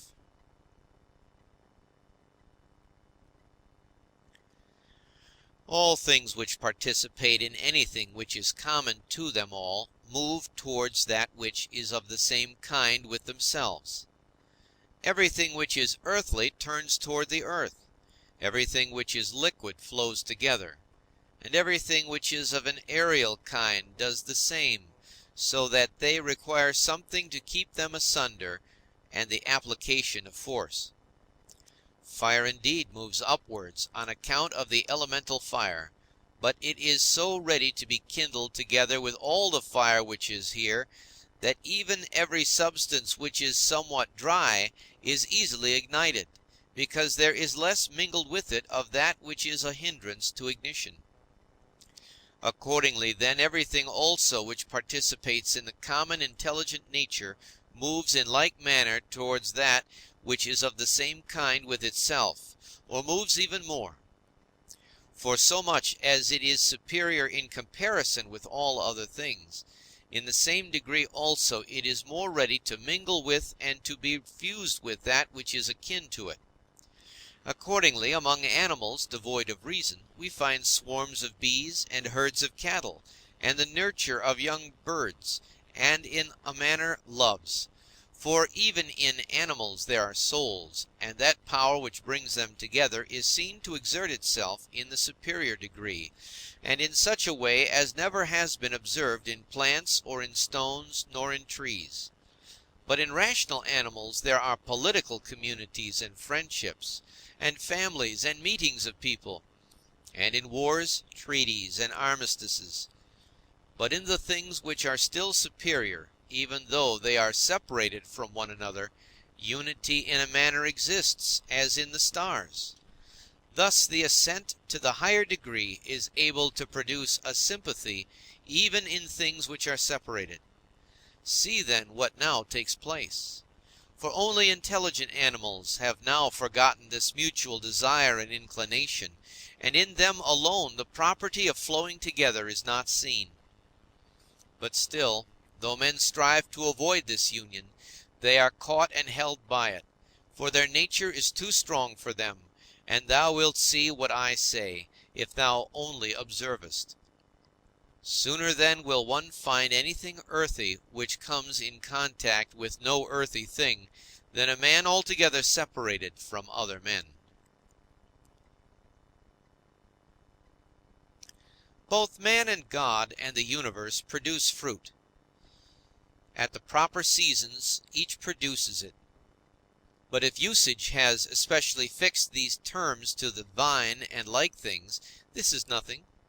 Reason produces fruit both for all and for itself, and there are produced from it other things of the same kind as reason itself. If thou art able, correct by teaching those who do wrong. But if thou canst not, remember that indulgence is given to thee for this purpose, and the gods too are indulgent to such persons. And for some purposes they even help them to get health, wealth, reputation, so kind they are. And it is in thy power also. Or say, who hinders thee? Labor not as one who is wretched, nor yet as one who would be pitied or admired, but direct thy will to one thing only, to put thyself in motion and to check thyself, as the social reason requires. Today I have got out of all trouble, or rather I have cast out all trouble, for it was not outside, but within, and in my opinions. All things are the same, familiar in experience, and ephemeral in time, and worthless in the matter. Everything now is just as it was in the time of those whom we have buried. Things stand outside of us, themselves by themselves, neither knowing aught of themselves, nor expressing any judgment. What is it, then, which does judge about them? The ruling faculty. Not in passivity, but in activity, lie the evil and the good of the rational social animal, just as his virtue and his vice lie not in passivity, but in activity.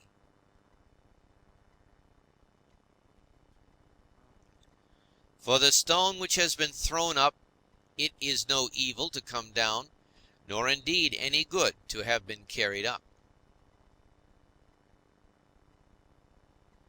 Penetrate inwards into men's leading principles, and thou wilt see what judges thou art afraid of, and what kind of judges they are of themselves. All things are changing, and thou thyself art in continuous mutation, and in a manner in continuous destruction, and the whole universe too. It is thy duty to leave another man's wrongful act there where it is. Termination of activity, cessation from movement and opinion, and in a sense their death, is no evil. Turn thy thoughts now to the consideration of thy life as a child, as a youth, thy manhood, thy old age. For in these also every change was a death. Is anything to fear? Turn thy thoughts now to thy life under thy grandfather, then to thy life under thy mother, then to thy life under thy father. As thou findest many other differences and changes and terminations, ask thyself, is this anything to fear? In like manner, then, neither are the termination and cessation and change of thy whole life a thing to be afraid of. Hasten to examine thy own ruling faculty, and that of the universe, and that of thy neighbor. Thy own, that thou mayest make it just, and that of the universe, that thou mayest remember of what thou art a part, and that of thy neighbor, that thou mayest know whether he has acted ignorantly or with knowledge, and that thou mayest also consider that his ruling faculty is akin to thine.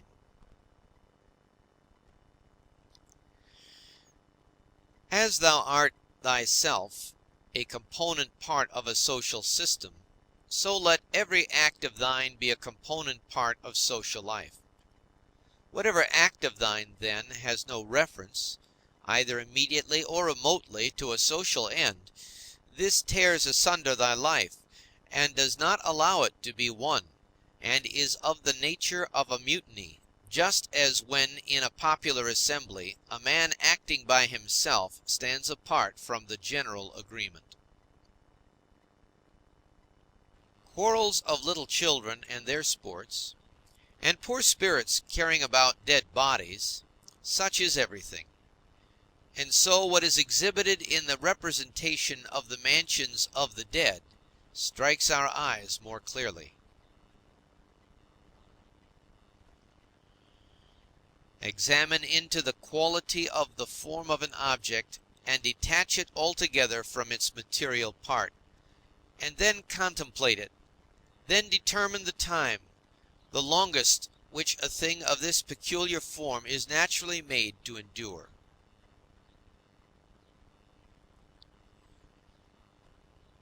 Thou hast endured infinite troubles through not being contented with thy ruling faculty, when it does the things which it is constituted by nature to do. But enough of this.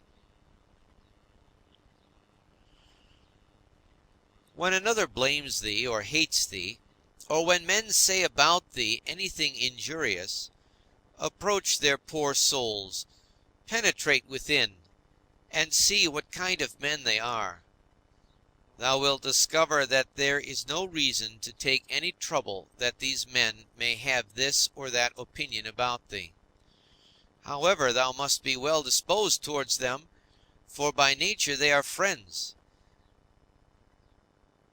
and the gods too aid them in all ways, by dreams, by signs, toward the attainment of those things on which they set a value.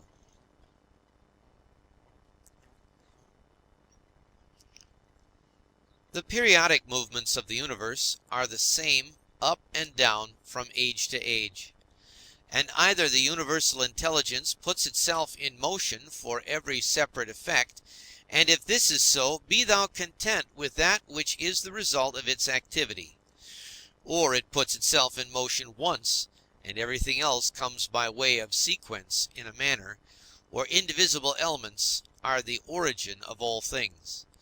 In a word, if there is a God, all is well, and if chance rules, do not thou also be governed by it.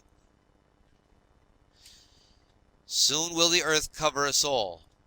Then the earth too will change, and the things also which result from change will continue to change forever, and these again forever. For if a man reflects on the changes and transformations which follow one another like wave after wave, and their rapidity, he will despise everything which is perishable.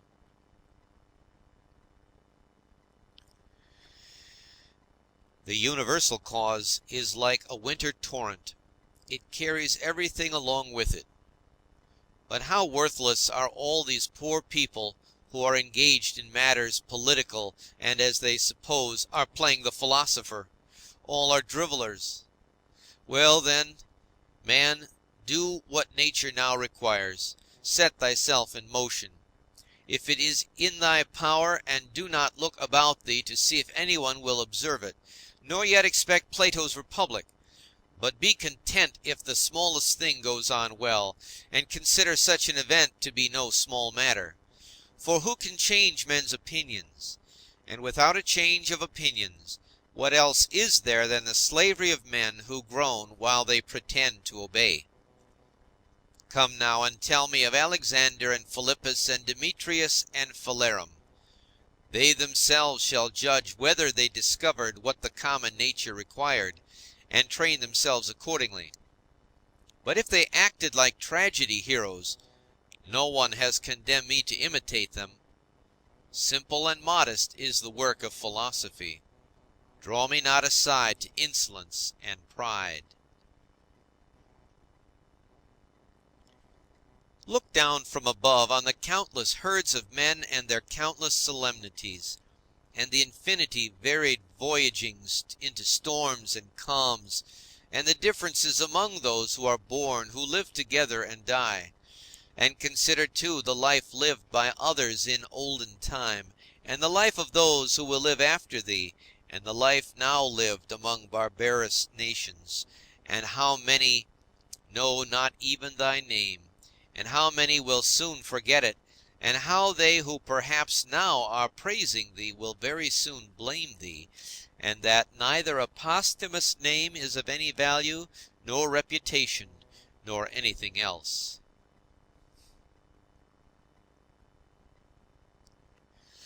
Let there be freedom from perturbations with respect to the things which come from the external cause. And let there be justice in the things done by virtue of the internal cause. That is, let there be movement and action terminating in this, in social acts, for this is according to thy nature.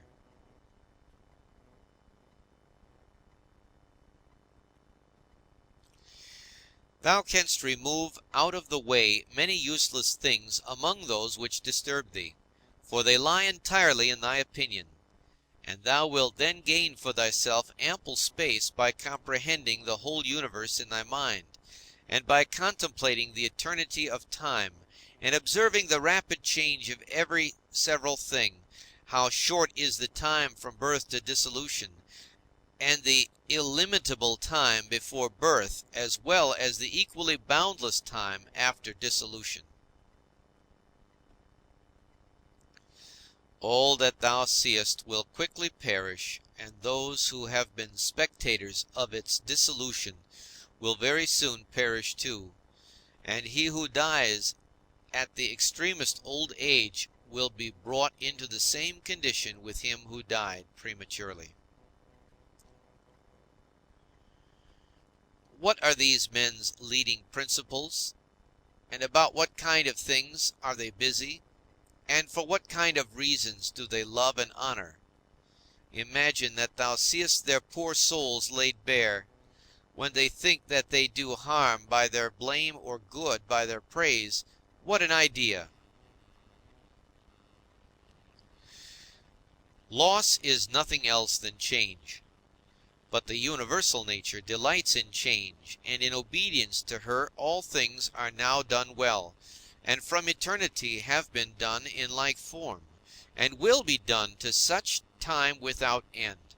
What then dost thou say?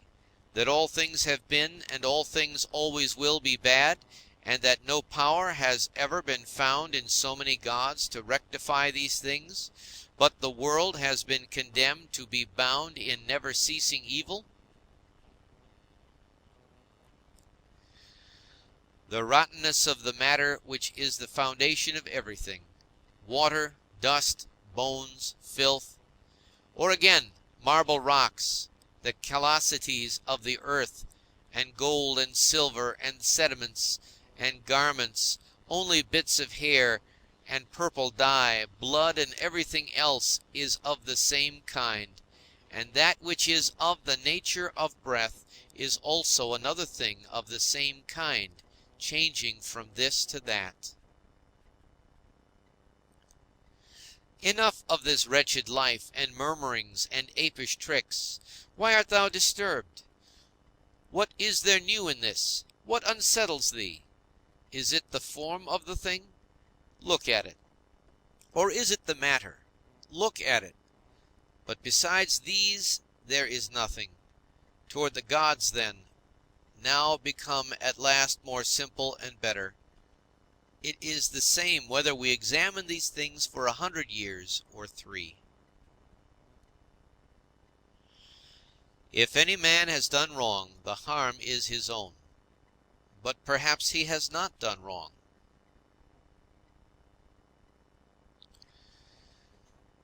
Either all things proceed from one intelligent source, and come together as in one body, and the part ought not to find fault with what is done for the benefit of the whole, or there are only atoms, and nothing else than mixture and dispersion.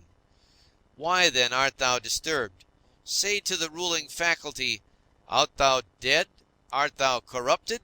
Art thou playing the hypocrite? Art thou become a beast? Dost thou herd and feed with the rest?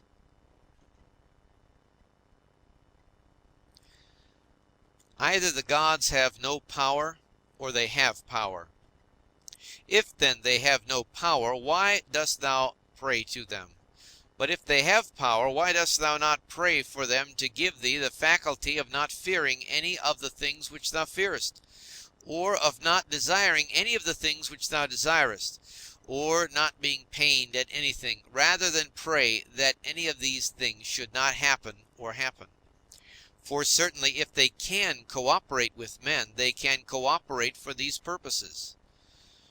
But perhaps thou wilt say the gods have placed them in thy power.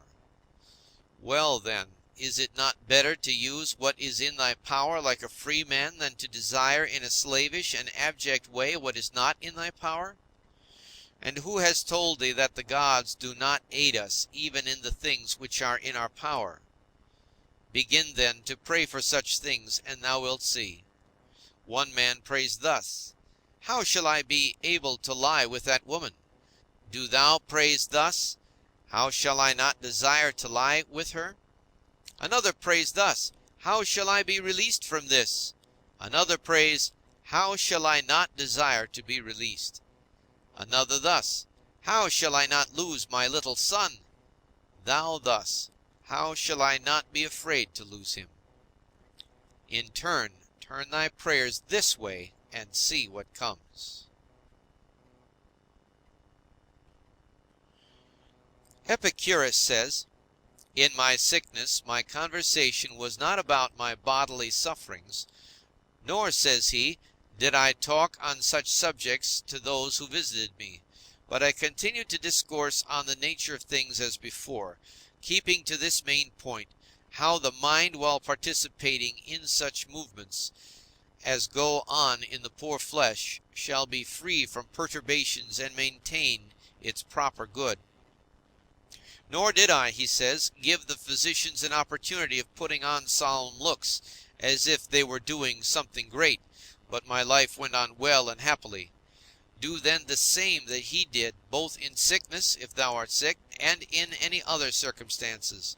For never to desert philosophy in any events that may befall us, nor to hold trifling talk either with an ignorant man or with one unacquainted with nature, is a principle of all schools of philosophy, but to be intent only on that which thou art now doing, and on the instrument by which thou dost it.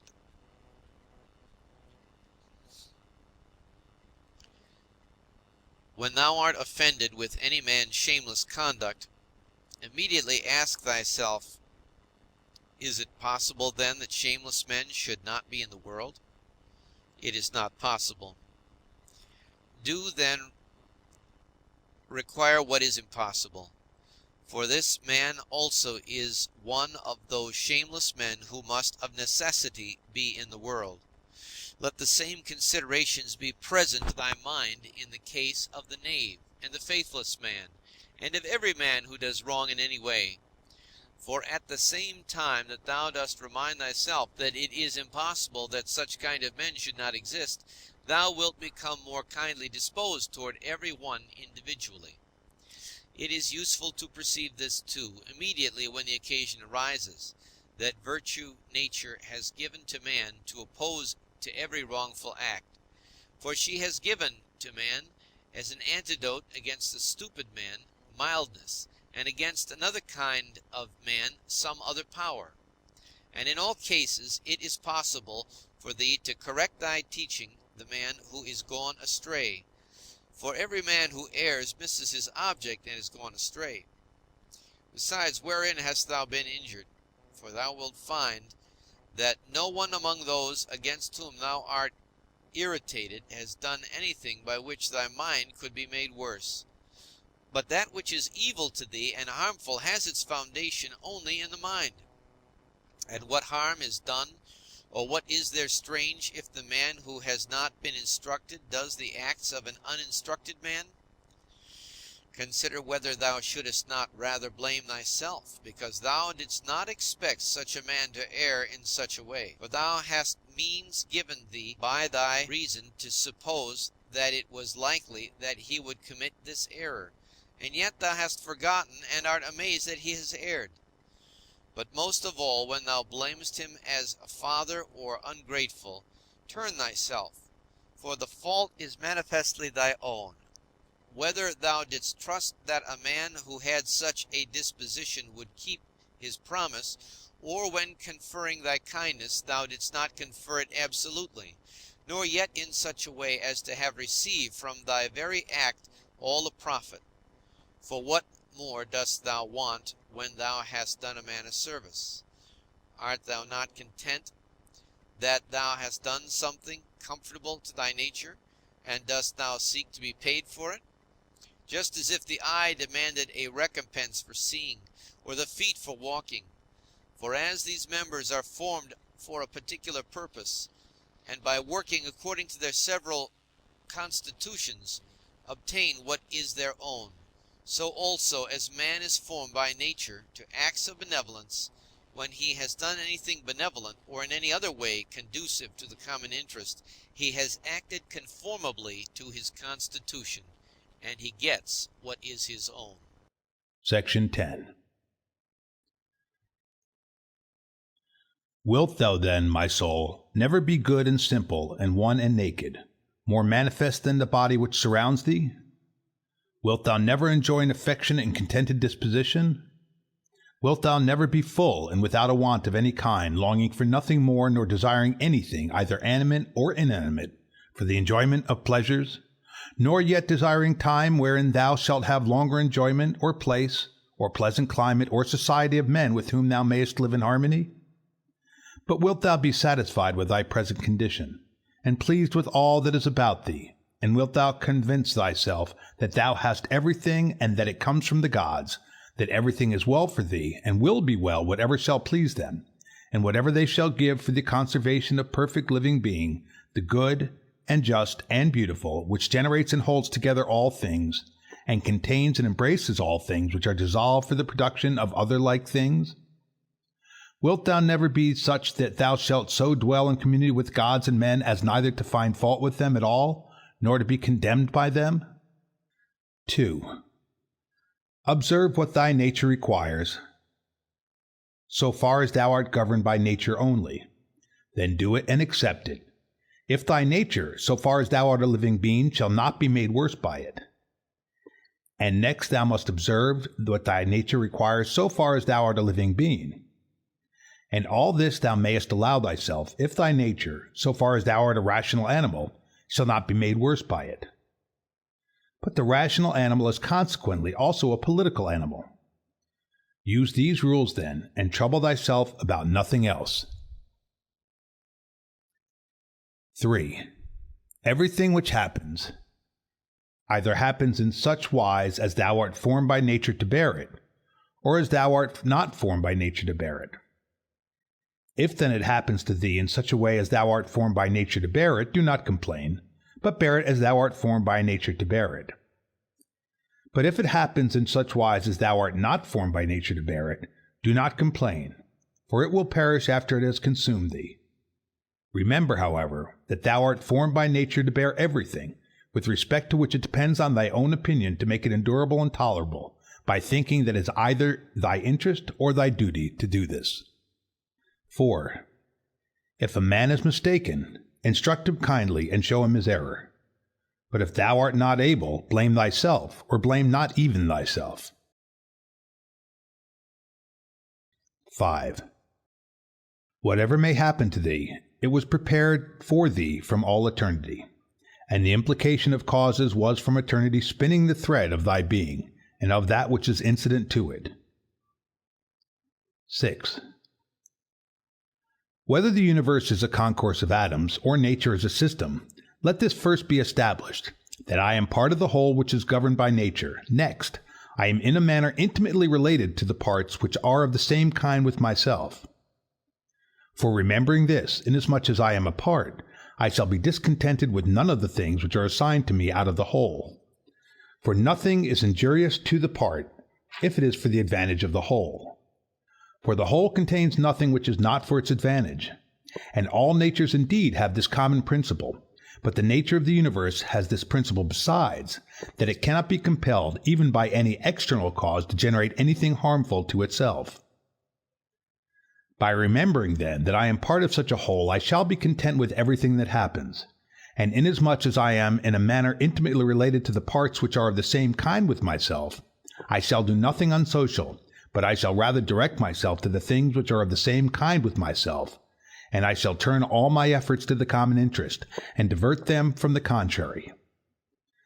Now, if these things are done so, life must flow on happily, just as thou mayest observe that the life of a citizen is happy, who continues a course of action which is advantageous to his fellow citizens, and is content with whatever the state may assign to him.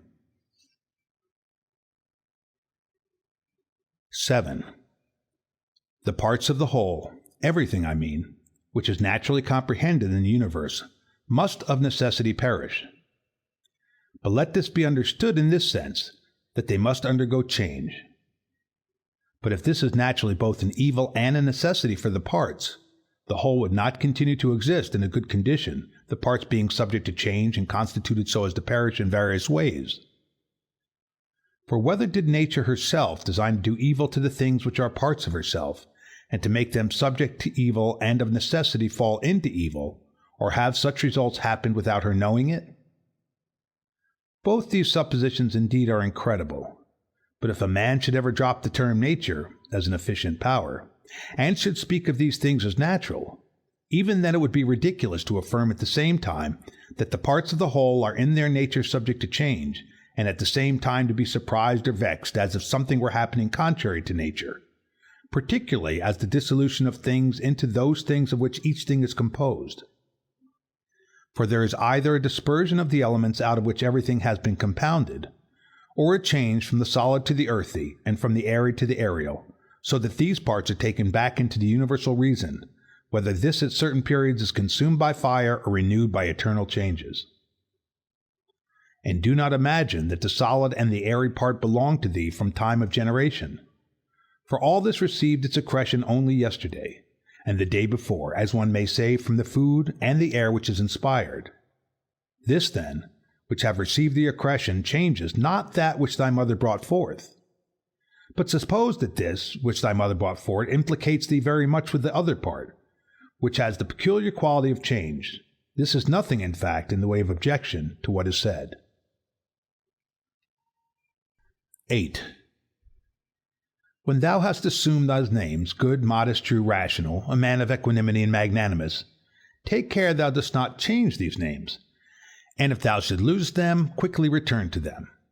And remember that the term rational was intended to signify a discriminating attention to every several thing and freedom from negligence, and that equanimity is the voluntary acceptance of the things which are assigned to thee by the common nature, and that magnanimity is the elevation of the intelligent part above the pleasurable or painful sensations of the flesh, and above that poor thing called fame, and death, and all such things. If, then, thou maintainest thyself in the possession of these names, without desiring to be called by these names by others, thou wilt be another person and wilt enter on to another life. For to continue to be such as thou hast hitherto been, and to be torn in pieces and defiled in such a life, is the character of a very stupid man, and one over-fond of his life, and like those half-devoured fighters with wild beasts, who, though covered with wounds and gore, still entreat to be kept to the following day, though they will be exposed in the same state to the same claws and bites. Therefore, fix thyself in the possession of these few names, and if thou art able to abide in them, abide as if thou wast removed to certain islands of the happy. But if thou shalt perceive that thou fallest out of them and dost not maintain thy hold, go courageously into some nook where thou shalt maintain them, or even depart at once from life, not in passion, but with simplicity and freedom and modesty, after doing this one laudable thing at least in thy life, to have gone out of it thus. In order, however, to the remembrance of these names, it will greatly help thee if thou rememberest the gods, and that they wish not to be flattered, but wish all reasonable beings to be made like themselves. And if thou rememberest that which does the work of a fig tree is a fig tree, and that which does the work of a dog is a dog, and that which does the work of a bee is a bee, and that which does the work of man is a man. 9. Mimi, war, astonishment, torpor, slavery will daily wipe out those holy principles of thine.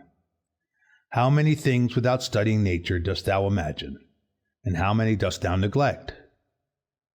But it is thy duty so to look on and so to do everything, that at the same time the power of dealing with circumstances is perfect, and the contemplative faculty is exercised, and the confidence which comes from the knowledge of each several thing is maintained without showing it, by yet not concealed. For when wilt thou enjoy simplicity? When gravity, and when the knowledge of every several thing, both what is in substance and what place it has in the universe, and how long it is formed to exist, and of what things it is compounded, and to whom it can belong, and who are able both to give it and take it away? 10. A spider is proud when it has caught a fly, and another when he has caught a poor hare, and another when he has taken the little fish in a net, and another when he has taken wild boars, and another when he has taken bears, and another when he has taken sarmatians. Are not these robbers, if thou examinest their opinions? 11. Acquire the contemplative way of seeing how all things change into one another, and constantly attend to it, and exercise thyself about this part of philosophy. For nothing is so much adapted to produce magnanimity. Such a man has put off the body, and he sees that he must, no one knows how soon, go away from among men and leave everything here.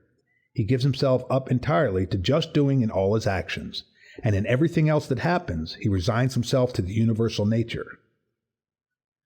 But as to what any man shall say or think about him or do against him, he never even thinks of it, being himself contented with these two things, with acting justly in what he now does, and being satisfied with what is now assigned to him. And he lays aside all distracting and busy pursuits, and desires nothing else than to accomplish the straight course through the law, and by accomplishing the straight course to follow God. 12. What need is there of suspicious fear, since it is thy power to inquire what ought to be done? And if thou seest clear, go by this way content, without turning back. But if thou dost not see clear, stop and take the best advisers. But if any other things oppose thee, go on according to thy powers with due consideration, keeping to that which appears to be just. For it is best to reach this object, and if thou dost fail, let thy failure be in attempting this. He who follows reason in all things is both tranquil and active at the same time, and also cheerful and collected. 13. Inquire of thyself, as soon as thou wakest from sleep, whether it will make any difference to thee if another does what is just and right. It will make no difference. Thou hast not forgotten, I suppose, that those who assume arrogant airs in bestowing their praise or blame on others are such as they are at bed and at board, and thou hast not forgotten what they do, and what they avoid, and what they pursue, and how they steal and how they rob, not with hands and feet, but with their most valuable part, by means of which there is produced, when a man chooses, fidelity, modesty, truth, law, a good demon, and happiness. 14. To her who gives and takes back all, to nature, the man who is instructed and modest says, "Give what thou wilt, take back what thou wilt." And he says this not proudly, but obediently and well pleased with her. 15. Short is the little which remains to thee of life. Live as on a mountain, for it makes no difference whether a man lives there or here, if he lives everywhere in the world as an estate. Let men see, let them know a real man who lives according to nature. If they cannot endure him, let them kill him, for that is better than to live like this. 16. No longer talk at all about the kind of man that a good man ought to be, but be such. 17. Constantly contemplate the whole of time and the whole of substance, and consider that all individual things as to substance are as a grain of a fig, and as to time, the turning of a gimlet. 18. Look at everything that exists, and observe that it is already in dissolution and in change, and as it were putrefaction or dispersion, or that everything is so constituted by nature as to die. 19. Consider what men are when they are eating, sleeping, generating, easing themselves, and so forth. Then what kind of men they are when they are imperious and arrogant, or angry and scolding from their elevated place. But a short time ago, to how many they were slaves, and for what things? And after a little time, consider in what a condition they will be. 20. That is for the good of each thing, which the universal nature brings to each, and it is for its good at the time when nature brings it. 21. The earth loves a shower, and the solemn aether loves, and the universe loves to make whatever it is about to be. I say then to the universe, that I love as thou lovest, and is not this too said, that this or that loves as wont to be produced? 22. Either thou livest here, and hast already accustomed thyself to it, or thou art going away, and this was on thy own will, or thou art dying, and hast discharged thy duty. But besides these things there is nothing. Be of good cheer, then. 23. Let this always be plain to thee, that this piece of land is like any other, and that all things here are the same with things on top of a mountain, or on the seashore, or wherever thou choosest to be. For thou wilt find just what Plato says, dwelling within the walls of a city as in a shepherd's fold on a mountain. 24. What is my ruling faculty now to me? And of what nature am I now making it? And for what purpose am I now using it? Is it void of understanding? Is it loosed and rent asunder from social life? Is it melted into and mixed with the poor flesh so as to move together with it? 25. He who flies from his master is a runaway, but the law is master, and he who breaks the law is a runaway. And he also who is grieved or angry or afraid is dissatisfied because something has been, or is, or shall be of the things which are appointed by him who rules all things. And he is law, and assigns to every man what is fit. He then who fears or is grieved or is angry is a runaway. 26. A man deposits seed in a womb and goes away, and then another cause takes it, and labors on it, and makes a child. What a thing from such a material! Again, the child passes food down the throat, and then another cause takes it and makes it perception and motion. And in fine life and strength and other things, how many and how strange! Observe then the things which are produced in such a hidden way, and see the power just as we see the power, which carries things downwards and upwards, not with the eyes, but still no less plainly. 27.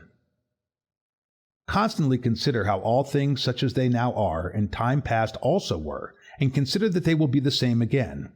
And place before thy eyes entire dramas and stages of the same form, whatever thou hast learned from thy experience or from older history.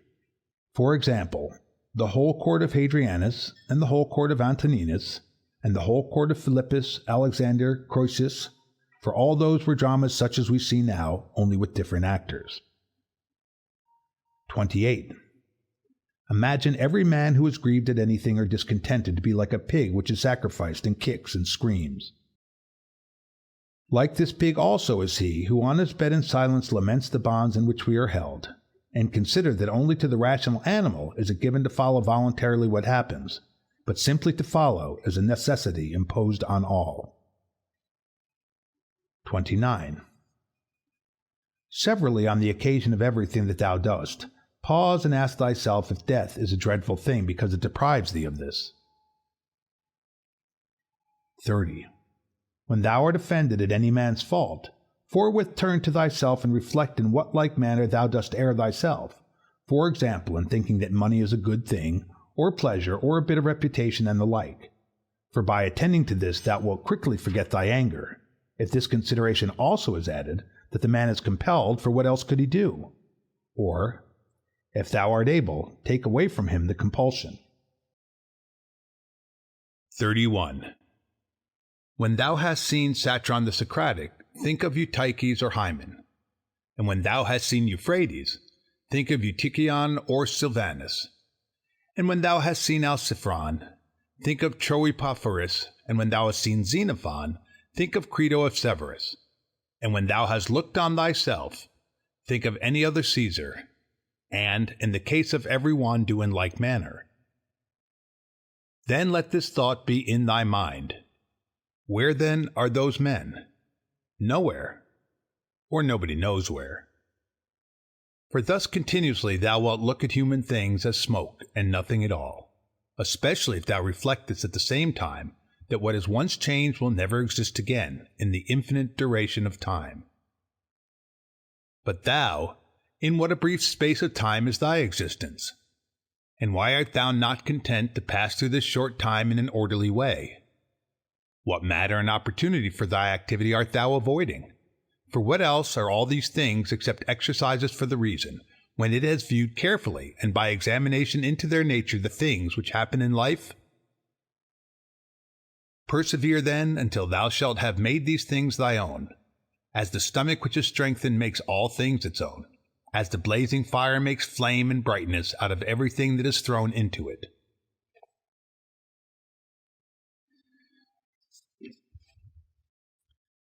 32.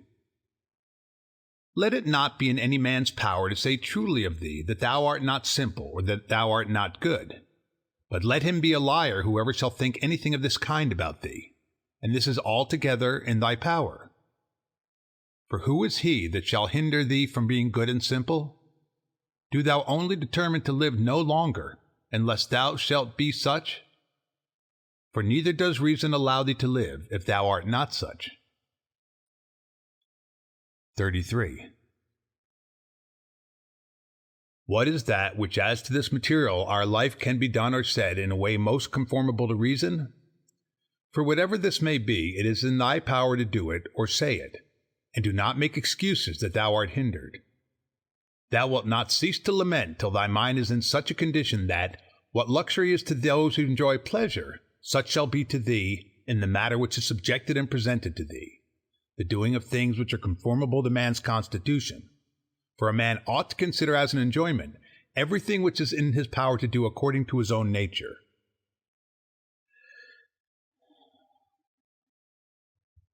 And it is in his power everywhere. Now, it is not given to a cylinder to move everywhere by its own motion, nor yet water, nor to fire, nor to anything else which is governed by nature of an irrational soul. For the things which check them and stand in the way are many. But intelligence and reason are able to go through everything that opposes them, and in such manner as they are formed by nature and as they choose. Place before thy eyes this facility with which the reason will be carried through all things, as fire upwards, as a stone downwards, as a cylinder down an inclined surface, and seek nothing further. For all other obstacles either affect the body only, which is a dead thing, or, except through opinion and the yielding of the reason itself, they do not crush nor do any harm of any kind, for if they did, he who felt it would immediately become bad. Now in the case of all things which have a certain constitution, whatever harm may happen to any of them, that which is so affected becomes consequently worse. But in the like case, a man becomes both better, if one may say so, and more worthy of praise by making a right use of these accidents. And finally, remember that nothing harms him who is really a citizen, which does not harm the state, nor yet does anything harm the state which does not harm law, and of these things which are called misfortunes, not one harms law. What then does not harm law does not harm either state or citizen. 34. To him who is penetrated by true principles, even the briefest precept is sufficient, and any common precept, to remind him that he should be free from grief and fair.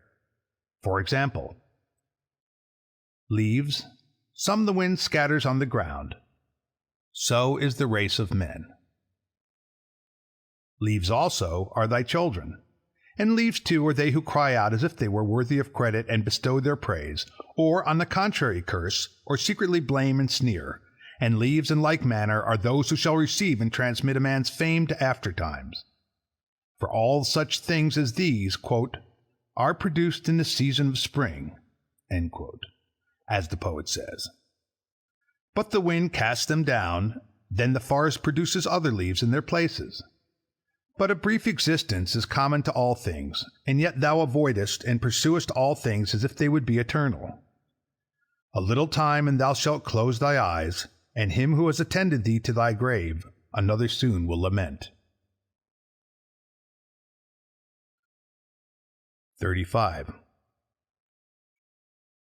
The healthy eye ought to see all visible things and not to say, I wish for green things, for this is the condition of a diseased eye.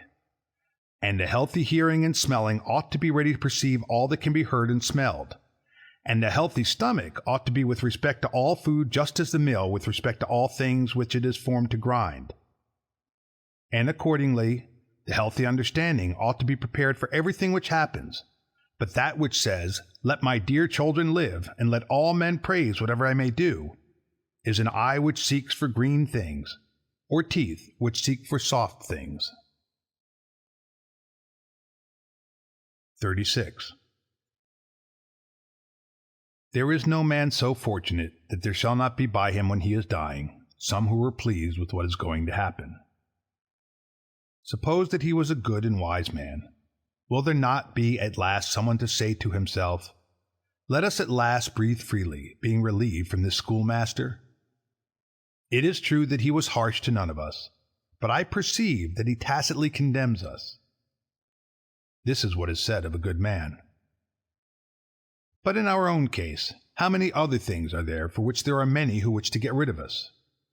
Thou wilt consider this then when thou art dying, and thou wilt depart more contentedly by reflecting thus: I am going away from such a life, in which even my associates, in behalf of whom I have striven so much, prayed and cared, themselves wish me to depart, hoping perchance to get some little advantage by it. Why, then, should a man cling to a longer stay here? Do not, however, for this reason go away less kindly disposed to them, but preserving thy own character, and friendly and benevolent and mild, and on the other hand not as if thou wast torn away, but as a man who dies a quiet death. The poor soul is easily separated from the body. Such also ought thy departure from men to be, for nature united thee to them and associated thee. But does she now dissolve the union? Well, I am separated as from kinsmen, not, however, dragged resisting, but without compulsion, for this too is one of the things according to nature. 37. Accustom thyself as much as possible on the occasion of anything being done by any person to inquire with thyself, for what object is this man doing this? But begin with thyself and examine thyself first. 38. Remember that this which pulls the strings is the thing which is hidden within. This is the power of persuasion. This is life. This, if one may say so, is man. In contemplating thyself, never include the vessel which surrounds thee, and these instruments were attached about it. For they are like to an axe, differing only in this, that they grow to the body. For indeed there is no more use in these parts, without the cause which moves and checks them, than in the weaver's shuttle, and the writer's pen, and the driver's whip. Chapter 11. These are the properties of the rational soul. It sees itself, analyzes itself, and makes itself such as it chooses. The fruit which it bears itself enjoys, for the fruit of plants and that in animals which corresponds to fruits others enjoy. It obtains its own end, wherever the limit of life may be fixed. Not as in a dance and in a play and in such like things, where the whole action is incomplete, if anything cuts it short, but in every part and wherever it may be stopped, it makes what has been set before it full and complete, so that it can say, I have what is my own. And further, it traverses the whole universe, and the surrounding vacuum, and surveys its form, and it extends itself into the infinity of time, and embraces and comprehends the periodical renovation of all things. And it comprehends that those who come after us will see nothing new, nor have those before us seen anything more. But in a manner he who is 40 years old, if he has any understanding at all, has seen by virtue of the uniformity that prevails, all things which have been, and all that will be. This too is a property of the rational soul, love of one's neighbor, and truth, and modesty, and to value nothing more than itself, which is also the property of law. Thus then right reason differs not at all from the reason of justice.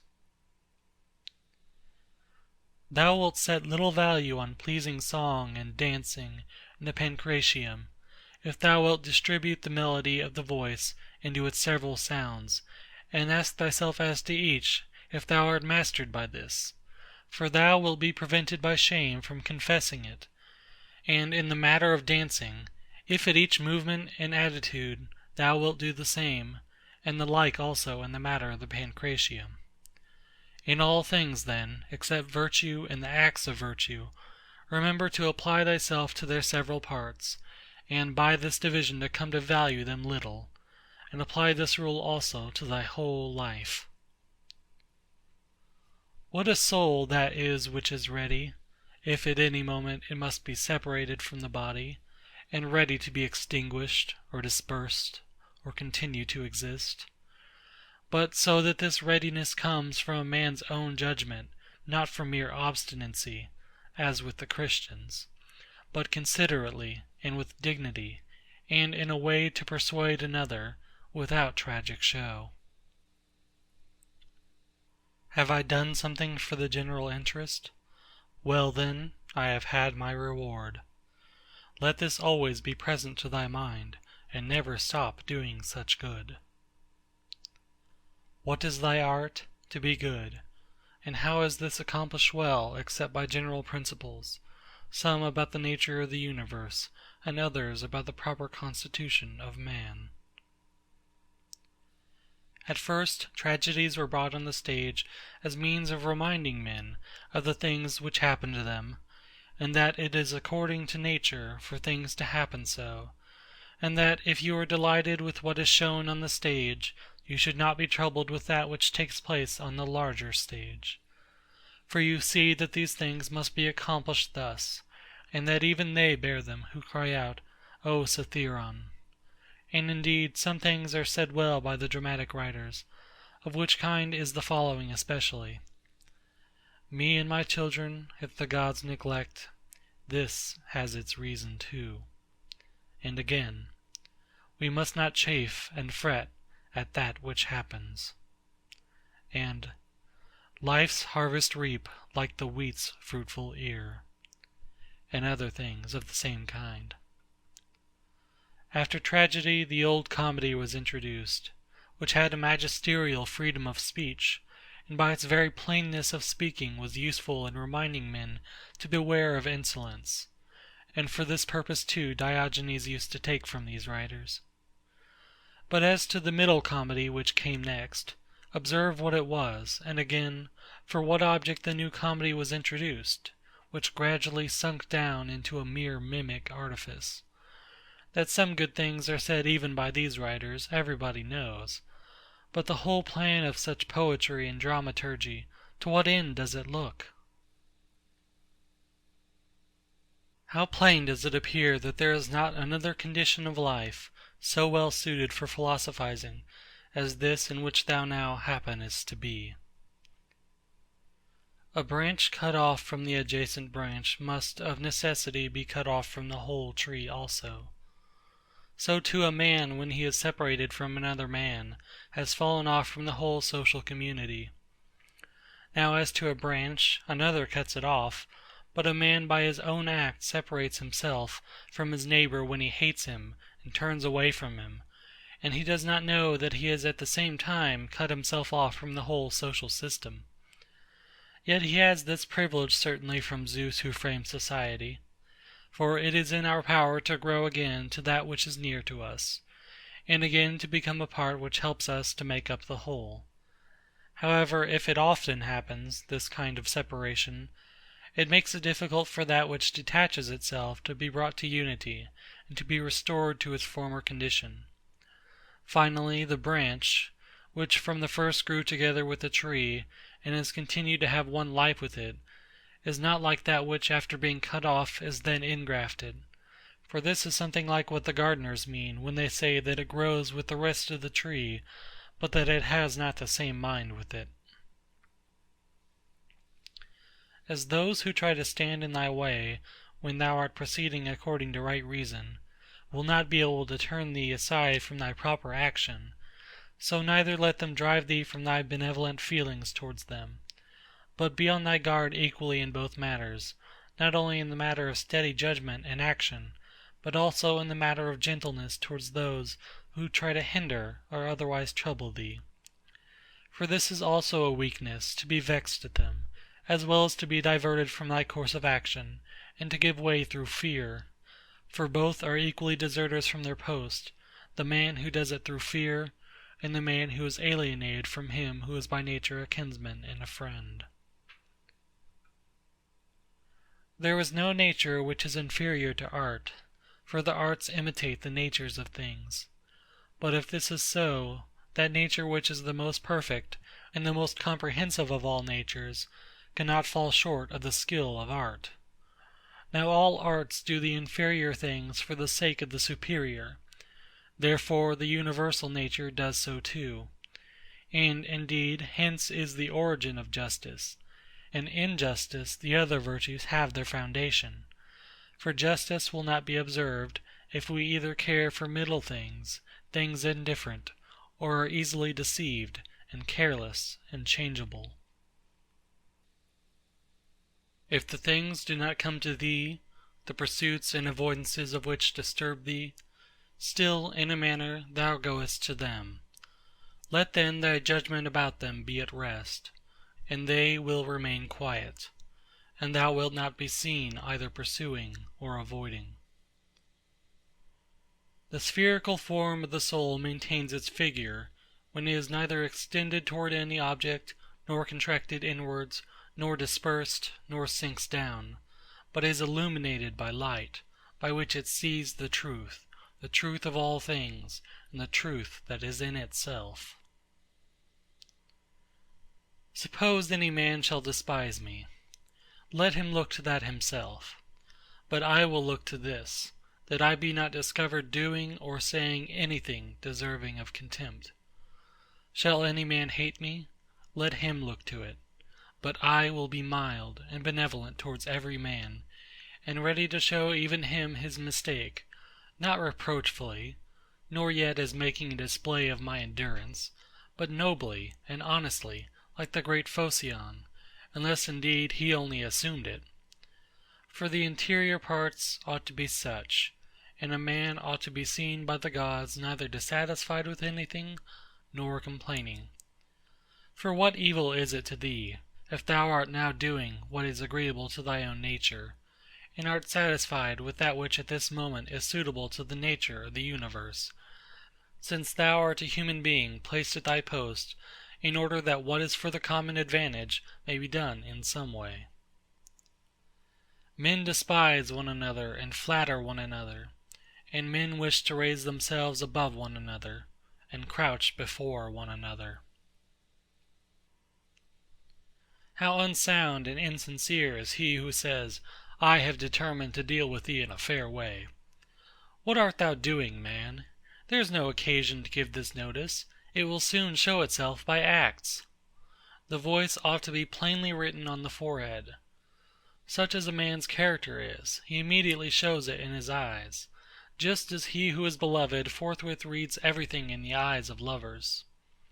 The man who is honest and good ought to be exactly like a man who smells strong, so that the bystander, as soon as he comes near him, must smell whether he choose or not. But the affectation of simplicity is like a crooked stick. Nothing is more disgraceful than a wolfish friendship. Avoid this most of all. The good and simple and benevolent show all these things in the eyes, and there is no mistaking. As to living in the best way, this power is in the soul, if it be indifferent to things which are indifferent. And it will be indifferent, if it looks on each of these things separately and altogether, and if it remembers that not one of them produces in us an opinion about itself, nor comes to us, but these things remain immovable, and it is we ourselves who produce the judgments about them, and, as we may say, write them in ourselves, it being in our power not to write them, and it being in our power, if perchance these judgments have imperceptibly got emission to our minds, to wipe them out. And if we remember also that such attention will only be for a short time, and then life will be at an end. Besides, what trouble is there at all in doing this? For if these things are according to nature, rejoice in them, and they will be easy to thee. But if contrary to nature, seek what is conformable to thy own nature, and strive towards this, even if it bring no reputation. For every man is allowed to seek his own good. Consider whence each thing is come, and of what it consists, and into what it changes, and what kind of a thing it will be when it is changed, and that it will sustain no harm. If any have offended against thee, consider first, what is my relation to men, and that we are made for one another, and in another respect I was made to be set over them, as a ram over the flock or a bull over the herd. But examine the matter from first principles, from this: if all things are not mere atoms, it is nature which orders all things. If this is so, the inferior things exist for the sake of the superior, and these for the sake of one another. Second, consider what kind of men they are at table, in bed, and so forth; and particularly, under what compulsions in respect of opinions they are, and as to their acts, consider with what pride they do what they do. Third, that if men do rightly what they do, we ought not to be displeased; but if they do not right, it is plain that they do so involuntarily, and in ignorance. For as every soul is unwillingly deprived of the truth, so also it is unwillingly deprived of the power of behaving to each man according to his deserts. Accordingly, men are pained when they are called unjust, ungrateful, and greedy, and in a word wrongdoers to their neighbors. Fourth, consider that thou also doest many things wrong, and that thou art a man like others; and even if thou dost abstain from certain faults, still thou hast the disposition to commit them, though either through cowardice, or concern about reputation, or some such mean motive, thou dost abstain from such faults. Fifth, consider that thou dost not even understand whether men are doing wrong or not, for many things are done with a certain reference to circumstances; and in short, a man must learn a great deal to enable him to pass a correct judgment on another man's acts. Sixth, consider when thou art much vexed or grieved, that man's life is only a moment, and after a short time we are all laid out dead. Seventh, that it is not men's acts which disturb us, for those acts have their foundation in men's ruling principles, but it is our own opinions which disturb us.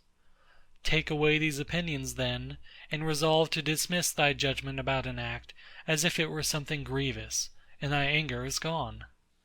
How then shall I take away these opinions? By reflecting that no wrongful act of another brings shame on thee. For unless that which is shameful is alone bad, thou also must of necessity do many things wrong, and become a robber in everything else. Eighth, consider how much more pain is brought on us by the anger and vexation caused by such acts than by the acts themselves at which we are angry and vexed. Ninth, consider that a good disposition is invincible, if it be genuine, and not an affected smile and acting a part. For what will the most violent man do to thee, if thou continuest to be of a kind disposition towards him, and if, as opportunity offers, thou gently admonishest him, and calmly correctest his errors at the very time when he is trying to do thee harm, saying, "Not so, my child. We are constituted by nature for something else. I shall certainly not be injured, but thou art injuring thyself, my child." And show him with gentle tact and by general principles that this is so, and that even bees do not do as he does, nor any animals which are formed by nature to be gregarious. And thou must not do this neither with any double meaning, nor in the way of reproach, but affectionately, and without any rancor in thy soul; and not as if thou wert lecturing him, nor yet that any bystander may admire, but either when he is alone, and if others are present. Remember these 9 rules, as if thou hadst received them as a gift from the Muses, and begin at last to be a man while thou livest. But thou must equally avoid flattering men and being vexed at them, for both are unsocial and lead to harm. And let this truth be present to thee in the excitement of anger, that to be moved by passion is not manly, but that mildness and gentleness, as they are more agreeable to human nature, so also are they more manly. And he who possesses these qualities possesses strength, nerves, and courage, and not the man who is subject to fits of passion and discontent. For in the same degree in which a man's mind is nearer to freedom from all passion, in the same degree also is it nearer to strength. And as the sense of pain is a characteristic of weakness, so also is anger.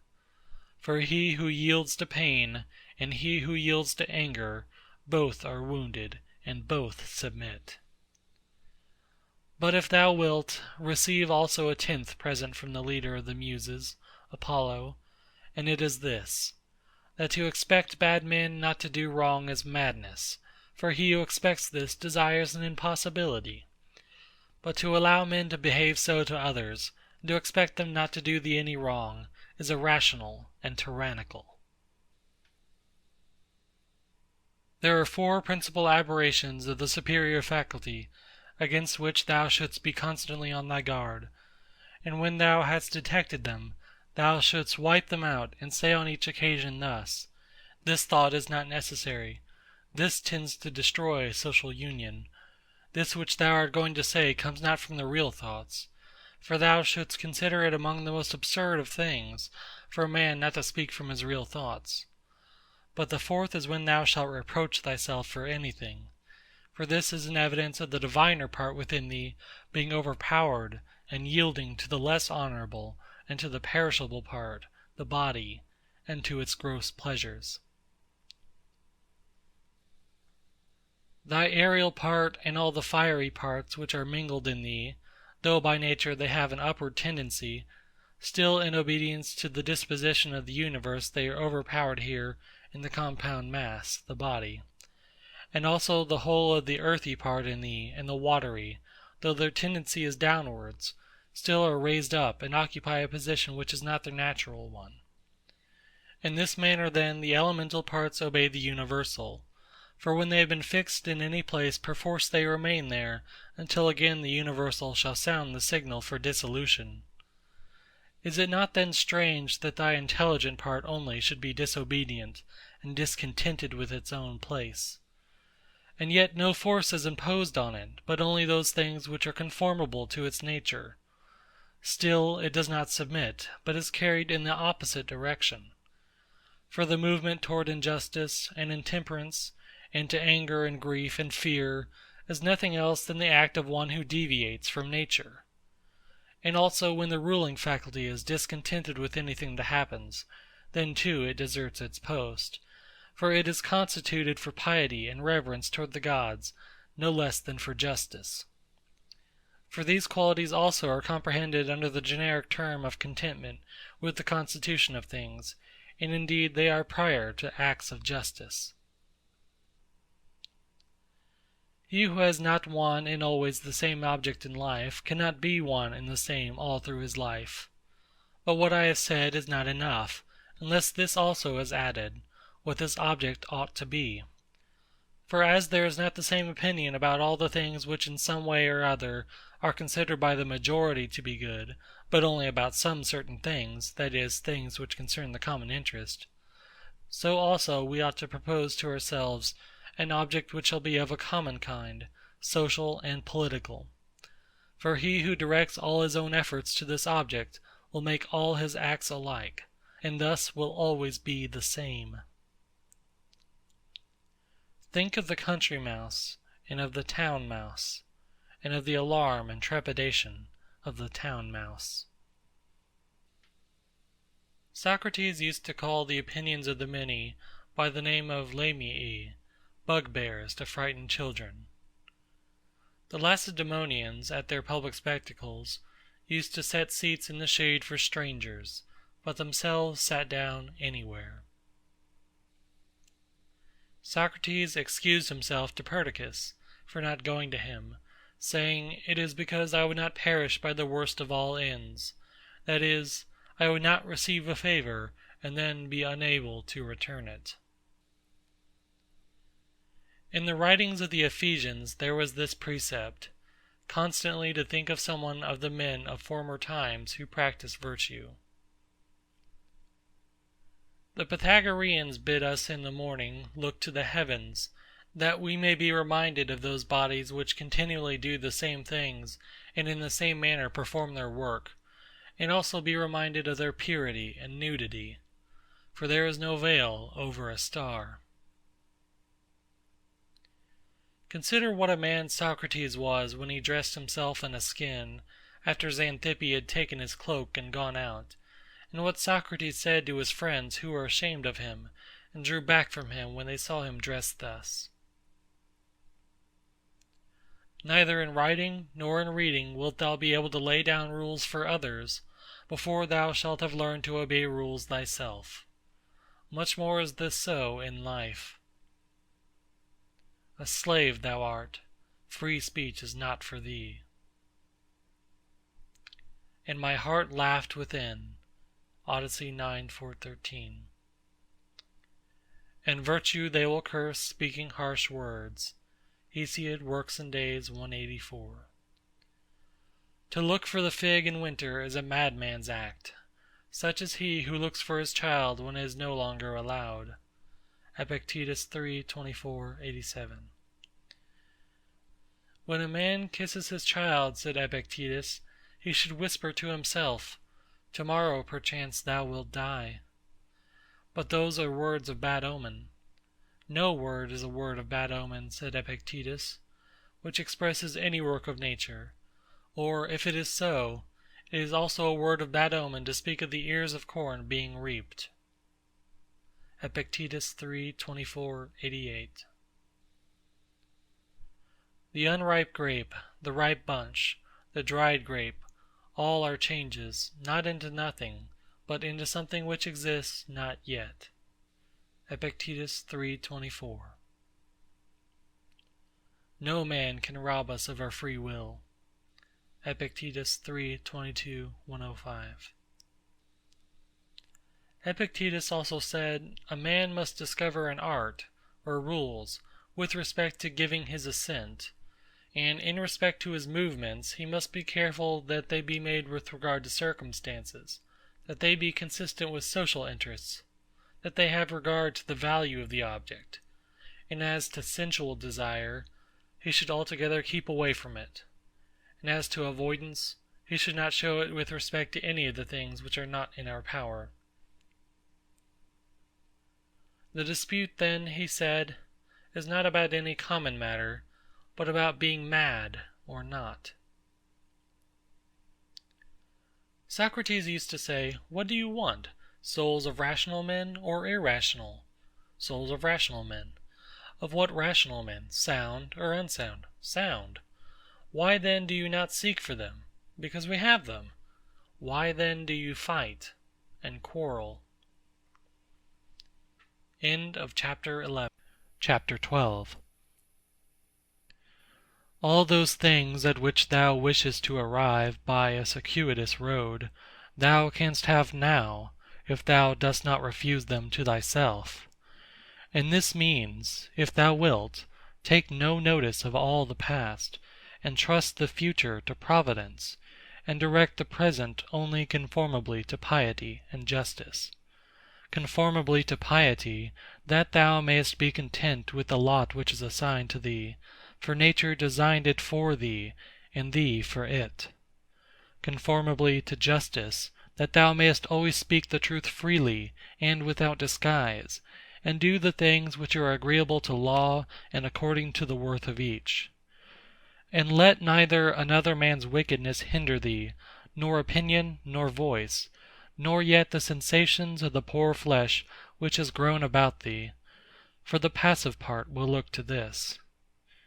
If then, whatever the time may be when thou shalt be near to thy departure, neglecting everything else, thou shalt respect only thy ruling faculty, and the divinity within thee, and if thou shalt be afraid, not because thou must sometimes cease to live, but if thou shalt fear never to have begun to live according to nature, then thou wilt be a man worthy of the universe which has produced thee, and thou wilt cease to be a stranger in thy native land, and to wonder at things which happen daily as if they were something unexpected, and to be dependent on this or that. God sees the minds of all men bared of the material vesture and rind and impurities. For with his intellectual part alone, he touches the intelligence only which has flowed and been derived from himself into these bodies. And if thou also usest thyself to do this, thou wilt rid thyself of thy much trouble. For he who regards not the poor flesh which envelops him, surely will not trouble himself by looking after raiment and dwelling and fame and such like externals and show. The things are three of which thou art composed: a little body, a little breath, intelligence. Of these the first two are thine, so far as it is thy duty to take care of them. But the third alone is properly thine. Therefore, if thou shalt separate from thyself, that is, from thy understanding, whatever others do or say, and whatever thou hast done or said thyself, and whatever future things trouble thee because they may happen, and whatever in the body which envelops thee, or in the breath, which is by nature associated with the body, is attached to thee independent of thy will, and whatever the external circumfluent vortex whirls round, so that the intellectual power exempt from the things of fate can live pure and free by itself, doing what is just, and accepting what happens, and saying the truth. If thou wilt separate, I say, from this ruling faculty the things which are attached to it by the impressions of sense, and the things of time to come, and of time that is past, and wilt make thyself like Empedocles' sphere, all round, and in its joyous rest reposing.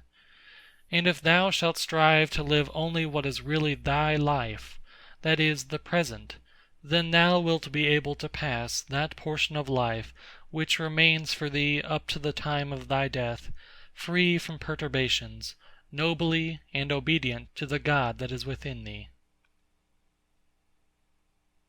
I have often wondered how it is that every man loves himself more than all the rest of men, but yet sets less value on his own opinion of himself than on the opinion of others.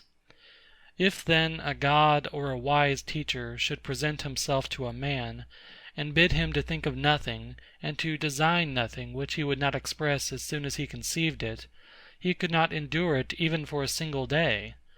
So much more respect have we to what our neighbors shall think of us, than to what we shall think of ourselves.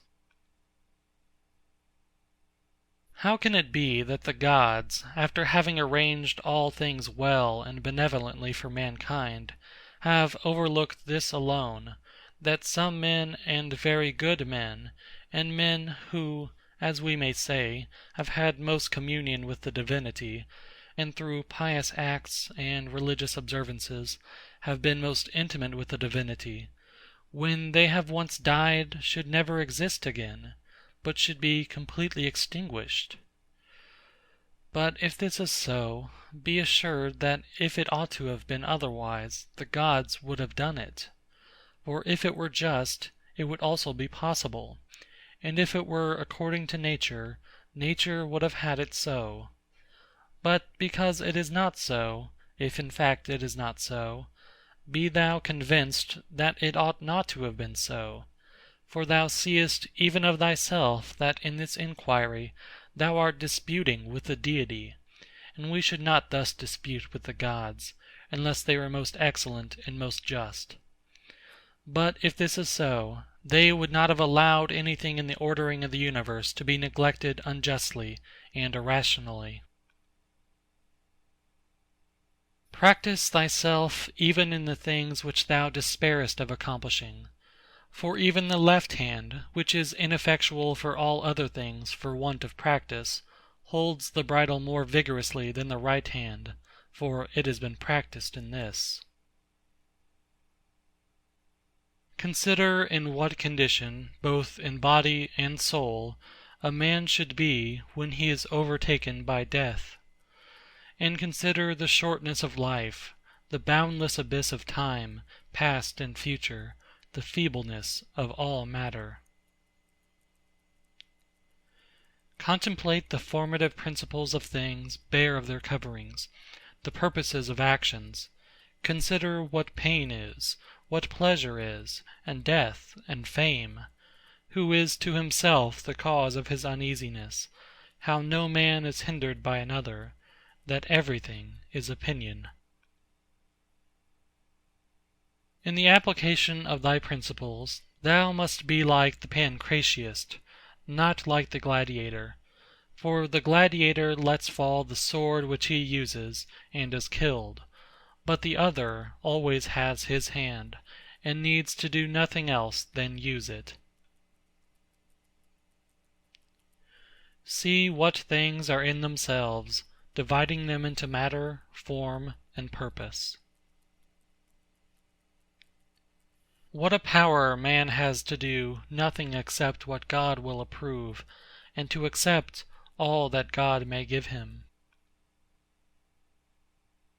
With respect to that which happens conformably to nature, we ought to blame neither gods, for they do nothing wrong either voluntarily or involuntarily, nor men, for they do nothing wrong except involuntarily. Consequently, we should blame nobody. How ridiculous and what a stranger he is who is surprised at anything which happens in life. Either there is a fatal necessity and invincible order, or a kind providence, or a confusion without a purpose and without a director. If then there is an invincible necessity, why dost thou resist? But if there is a providence which allows itself to be propitiated, make thyself worthy of the help of the divinity. But if there is a confusion without a governor, be content that in such a tempest thou hast in thyself a certain ruling intelligence. And even if the tempest carry thee away, let it carry away the poor flesh, the poor breath, everything else, for the intelligence at least it will not carry away. Does the light of the lamp shine without losing its splendor until it is extinguished? And shall the truth which is in thee, and justice, and temperance, be extinguished before thy death? When a man has presented the appearance of having done wrong, say, how then do I know if this is a wrongful act? And even if he has done wrong, how do I know that he has not condemned himself? And so this is like tearing his own face.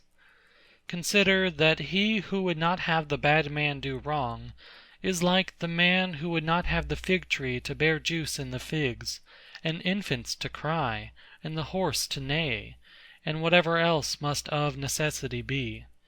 For what must a man do who has such a character? If then thou art irritable, cure this man's disposition. If it is not right, do not do it. If it is not true, do not say it. In everything, always observe what the thing is which produces for thee an appearance, and resolve it by dividing it into the formal, the material, the purpose, and the time within which it must end. Perceive at last that thou hast in thee something better and more divine than the things which cause the various effects, and as it were pull thee by the strings. What is there now in my mind? Is it fear, or suspicion, or desire, or anything of the kind? First, do nothing inconsiderately, nor without a purpose. Second, make thy acts refer to nothing else than to a social end.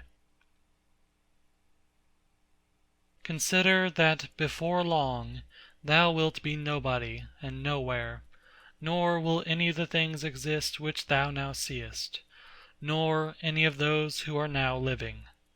For all things are formed by nature to change and be turned and to perish, in order that other things in continuous succession may exist. Consider that everything is opinion, and opinion is in thy power. Take away then, when thou choosest, thy opinion, and like a mariner who has doubled the promontory, thou wilt find calm, everything stable, and a waveless bay. Any one activity, wherever it may be, when it is ceased at its proper time, suffers no evil because it is ceased, nor he who has done this act does he suffer any evil for this reason that the act has ceased. In like manner, then, the whole which consists of all the acts which is our life, if it cease at its proper time, suffers no evil for this reason that it has ceased. Nor he who has terminated this series at the proper time has he been ill dealt with. But the proper time and the limit nature fixes, sometimes, as in old age, the peculiar nature of man, but always the universal nature, by the change of whose parts the whole universe continues ever young and perfect. And everything which is useful to the universal is always good and in season. Therefore the termination of life for every man is no evil, because neither is it shameful, since it is both independent of the will and not opposed to the general interest. But it is good, since it is seasonable and profitable to and congruent with the universal. For thus too he is moved by the Deity, who is moved in the same manner with the Deity, and moved towards the same things in his mind. These three principles thou must have in readiness. In the things which thou doest, do nothing either inconsiderately, or otherwise as justice herself would act. But with respect to what may happen to thee from without, consider that it happens either by chance, or according to providence, and thou must neither blame chance, nor accuse providence. Second, consider what every being is, from the seed to the time of its receiving a soul, and from the reception of a soul to the giving back of the same, and of what things every being is compounded, and into what things it is resolved. Third, if thou shouldest suddenly be raised up above the earth, and shouldest look down on human beings, and observe the variety of them, how great it is, and at the same time also shouldest see at a glance how great is the number of beings who dwell all around in the air and the ether, consider that as often as thou shouldest be raised up, thou wouldest see the same things, sameness of form, and shortness of duration. Are these things to be proud of? Cast away opinion, thou art saved. Who then hinders thee from casting it away?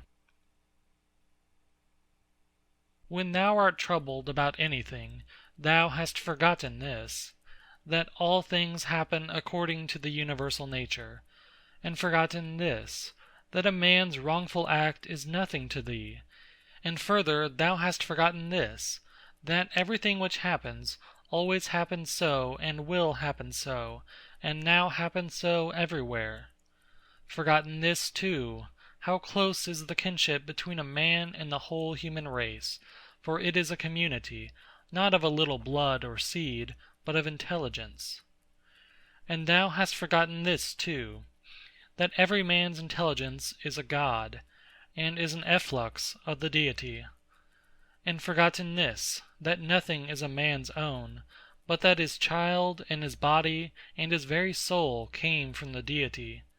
Forgotten this, that everything is opinion. And lastly, thou hast forgotten that every man lives the present time only, and loses only this. Constantly bring to thy recollection those who have complained greatly about anything, those who have been most conspicuous by the greatest fame or misfortunes, or enmities, or fortunes of any kind. Then think, where are they all now? Smoke and ash and a tail, or not even a tail.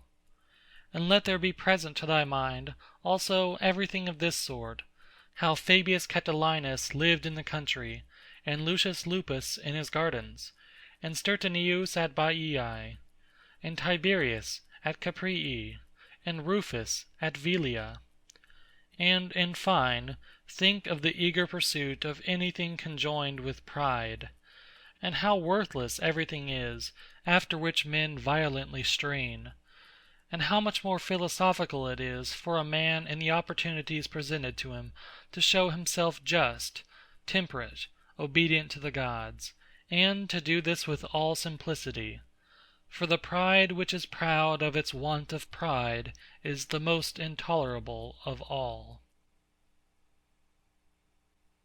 To those who ask, "Where hast thou seen the gods, or how dost thou comprehend that they exist, and so worshippest them?" I answer, in the first place, they may be seen even with the eyes; in the second place, neither have I seen even my own soul, and yet I honor it. Thus then, with respect to the gods, from what I constantly experience of their power, from this I comprehend that they exist, and I venerate them. The safety of life is this: to examine everything all through, what it is itself, what is its material, what the formal part, with all thy soul to do justice and to say the truth. What remains except to enjoy life, by joining one good thing to another, so as not to leave even the smallest intervals between? There is one light of the sun, though it is interrupted by walls, mountains, and other things infinite.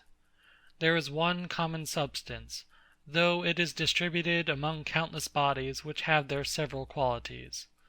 There is one soul, though it is distributed among infinite natures and individual circumscriptions. There is one intelligent soul, though it seems to be divided. Now in the things which have been mentioned, all the other parts, such as those which are air and matter, are without sensation, and have no fellowship, and yet even these parts the intelligent principle holds together, and the gravitation towards the same. But intellect in a peculiar manner tends to that which is of the same kin, and combines with it, and the feeling for communion is not interrupted. What dost thou wish? To continue to exist? Well, dost thou wish to have sensation, movement, growth, and then again to cease to grow, to use thy speech, to think? What is there of all these things which seems to thee worth desiring? But if it is easy to set little value on all these things, turn to that which remains, which is to follow reason and God. But it is inconsistent with honoring reason and God to be troubled, because by death a man will be deprived of the other things. How small a part of the boundless and unfathomable time is assigned to every man! For it is very soon swallowed up in the eternal. And how small a part of the whole substance, and how small a part of the universal soul, and on what a small clod of the whole earth thou creepest! Reflecting on all this, consider nothing to be great, except to act as thy nature leads thee, and to endure that which the common nature brings. How does the ruling faculty make use of itself? For all lies in this. But everything else, whether it is in the power of thy will or not, is only lifeless ashes and smoke. This reflection is most adapted to move us to contempt of death, that even those who think pleasure to be a good, and pain an evil, still have despised it. The man to whom that only is good which comes in due season, and to whom it is the same thing whether he has done more or fewer acts conformable to right reason, and to whom it makes no difference whether he contemplates the world for a longer or a shorter time, for this man neither is death a terrible thing. Man, thou hast been a citizen in this great state, the world. What difference does it make to thee, whether for 5 years or 3? For that which is conformable to the laws is just for all. Where is the hardship then, if no tyrant, nor yet an unjust judge, sends thee away from the state, but nature who brought thee into it? The same as if a praetor who has employed an actor dismisses him from the stage. But I have not finished the 5 acts, but only 3 of them. Thou sayest well, but in life the 3 acts are the whole drama. For what shall be a complete drama is determined by him who was once the cause of its composition, and now of its dissolution. But thou art the cause of neither. Depart, then, satisfied, for he also who releases thee is satisfied. Marcus Antoninus was born at Rome A.D. 121, on the 26th of April. His father Aeneas Verus died while he was praetor. His mother was Domitia Culvilla, also named Lucilla. The emperor Titus Antoninus Pius married Aeneia Galeria Faustina, the sister of Aeneas Verus, and was consequently the uncle of Marcus Antoninus. When Hadrian adopted Antoninus Pius and declared him his successor in the empire, Antoninus Pius adopted both Lucius Saonius Commodus, the son of Aelius Caesar, and Marcus Antoninus, whose original name was Marcus Aeneas Verus. Antoninus then took the name of Marcus Aelius Aurelius Verus, to which was added the title of Caesar in A.D. 139. The name Aelius belonged to Hadrian's family, and Aurelius was the name of Antoninus Pius. When Marcus Antoninus became Augustus, he dropped the name of Verus and took the name of Antoninus. Accordingly, he is generally named Marcus Aurelius Antoninus, or simply Marcus Antoninus. The youth was most carefully brought up. He thanks the gods that he had good grandfathers, good parents, a good sister, good teachers, good associates, good kinsmen and friends, nearly everything good. He had the happy fortune to witness the example of his uncle and adoptive father Antoninus Pius, and he has recorded in his work the virtues of this excellent man and prudent ruler. Like many young Romans, he tried his hand at poetry and studied rhetoric. Herodes Atticus and Marcus Cornelius Fronto were his teachers in eloquence.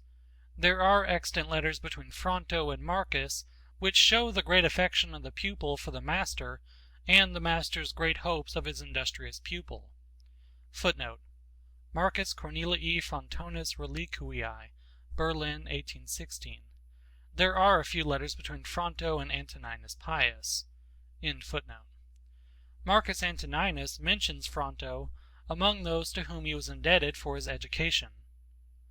When he was 11 years old, he assumed the dress of philosophers, something plain and coarse, became a hard student, and lived a most laborious, abstemious life, even so far as to injure his health. Finally, he abandoned poetry and rhetoric for philosophy, and he attached himself to the sect of the Stoics. But he did not neglect the study of law, which was a useful preparation for the high place which he was designed to fill. His teacher was Lucius Valesianus Maesianus, a distinguished jurist. We must suppose that he learned the Roman discipline of arms, which was a necessary part of the education of a man who afterwards led his troops to battle against a warlike race. Antoninus has recorded in his first book the names of his teachers and the obligations which he owed to each of them. The way in which he speaks of what he learned from them might seem to savor of vanity or self-praise if we look carelessly at the way in which he has expressed himself, but if anyone draws this conclusion he will be mistaken. Antoninus means to commemorate the merits of his several teachers, what they taught, and what a pupil might learn from them. Besides, this book, like the 11 other books, was for his own use, and if we may trust the note at the end of the first book, it was written during one of Marcus Antoninus's campaigns against the Quadi, at a time when the commemoration of the virtues of his illustrious teachers might remind him of their lessons and the practical uses which he might derive from them. Among his teachers of philosophy was Sextus of Chaeronea, a grandson of Plutarch. What he learned from this excellent man is told by himself. His favorite teacher was Quintus Junius Rusticus, a philosopher and also a man of practical good sense in public affairs. Rusticus was the adviser of Antoninus after he became emperor. Young men who are destined for high places are not often fortunate in those who are about them, their companions and teachers, and I do not know any example of a young prince having had an education which can be compared with that of Marcus Antoninus.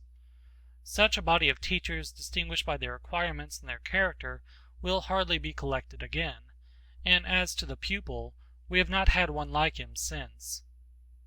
Hadrian died in July, A.D. 138, and was succeeded by Antoninus Pius. Marcus Antoninus married Faustina, his cousin, the daughter of Pius, probably about A.D. 146, for he had a daughter born in 147. He received from his adoptive father the title of Caesar, and was associated with him in the administration of the state. The father and the adopted son lived together in perfect friendship and confidence. Antoninus was a dutiful son, and the Emperor Pius loved and esteemed him. Antoninus Pius died in March A.D. 161. The Senate, it is said, urged Marcus Antoninus to take the sole administration of the empire, but he associated with himself the other adopted son of Pius, Lucius Saeanius Commodus, who is generally called Lucius Verus. Thus Rome, for the first time, had two emperors. Verus was an indolent man of pleasure and unworthy of his station. Antoninus, however, bore with him, and it is said that Verus had enough sense to pay his colleague the respect due to his character. A virtuous emperor and a loose partner lived together in peace, and their alliance was strengthened by Antoninus giving to Verus for wife his daughter Lucilla. The reign of Antoninus was first troubled by a Parthian war, in which Verus was sent to command, but he did nothing, and the success that was obtained by the Romans in Armenia and on the Euphrates and Tigris was due to his generals. This Parthian war ended in A.D. 165. Aurelius and Verus had a triumph, A.D. 166, for the victories in the east.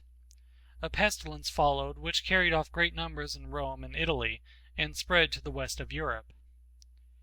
The north of Italy was also threatened by the rude people beyond the Alps from the borders of Gallia to the eastern side of the Hadriatic.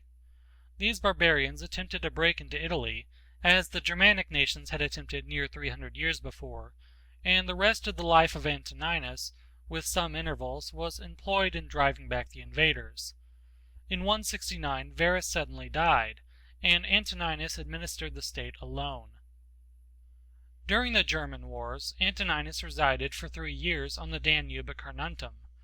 The Marcomanni were driven out of Pannonia and almost destroyed in their retreat across the Danube, and in A.D. 174 the emperor gained a great victory over the Quadi. In A.D. 175, Avidius Cassius, a brave and skillful Roman commander, who was at the head of the troops in Asia, revolted and declared himself Augustus. But Cassius was assassinated by some of his officers, and so the rebellion came to an end. Antoninus showed his humanity by his treatment of the family and the partisans of Cassius, and his letter to the Senate in which he recommends mercy is extant. Antoninus set out for the east on hearing of Cassius's revolt. Though he appears to have returned to Rome in A.D. 174, he went back to prosecute the war against the Germans, and it is probable that he marched direct to the east from the German war.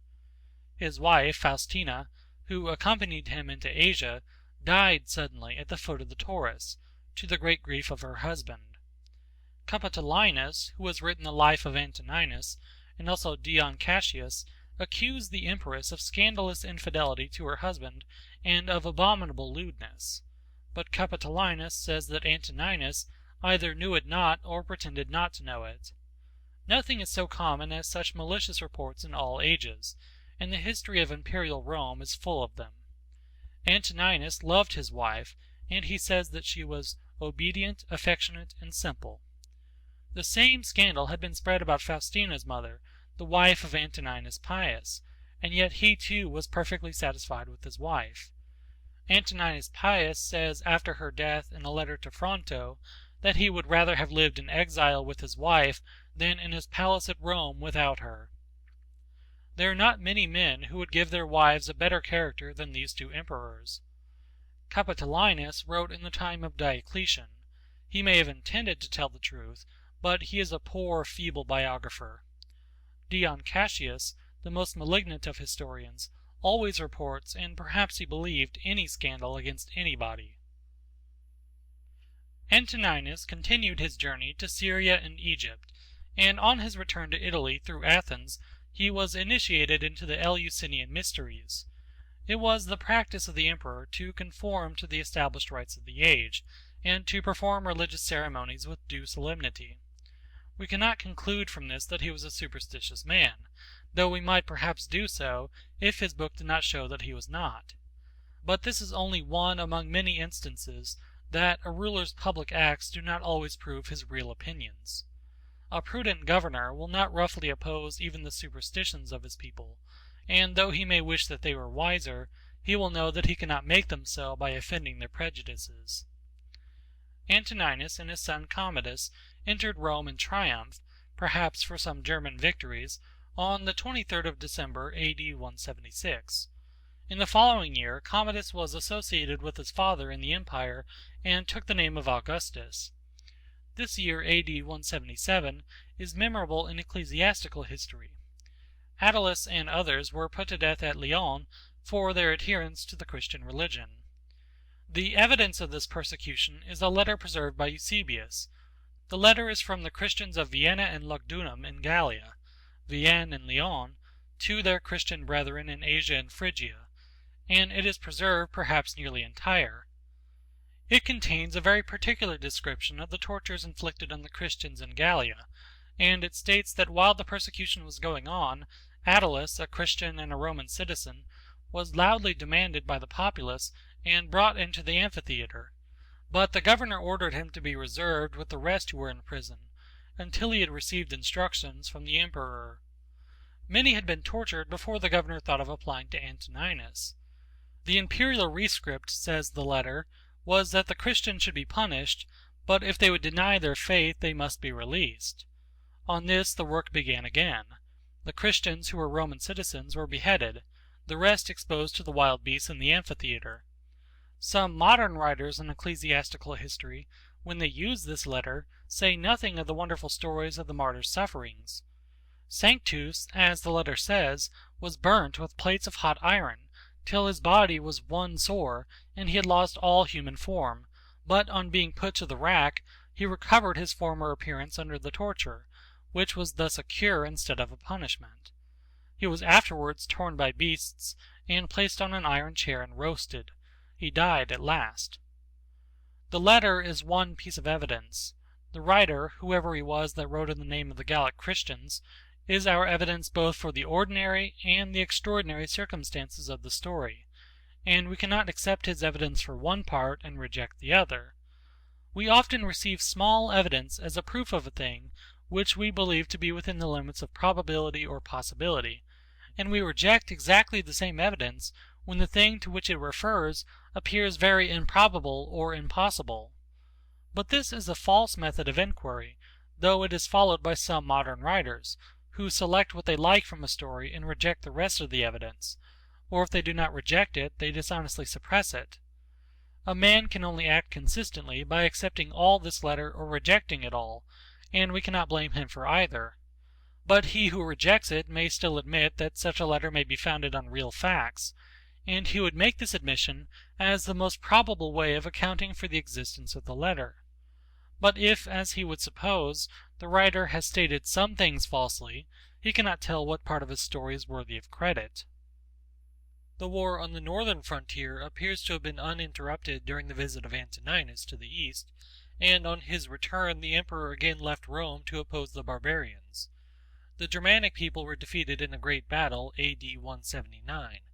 During this campaign the emperor was seized with some contagious malady, of which he died in the camp at Sirmium, Mitrovitz, on the Sava in Lower Pannonia, but at Vindobona, Vienna, according to other authorities, on the 17th March, A.D. 180, in the 59th year of his age. His son Commodus was with him. The body or the ashes probably of the emperor were carried to Rome, and he received the honor of deification. Those who could afford it had his statue or bust, and when Capitolinus wrote, many people still had statues of Antoninus among the Dea Penates, or household deities. He was in a manner made a saint.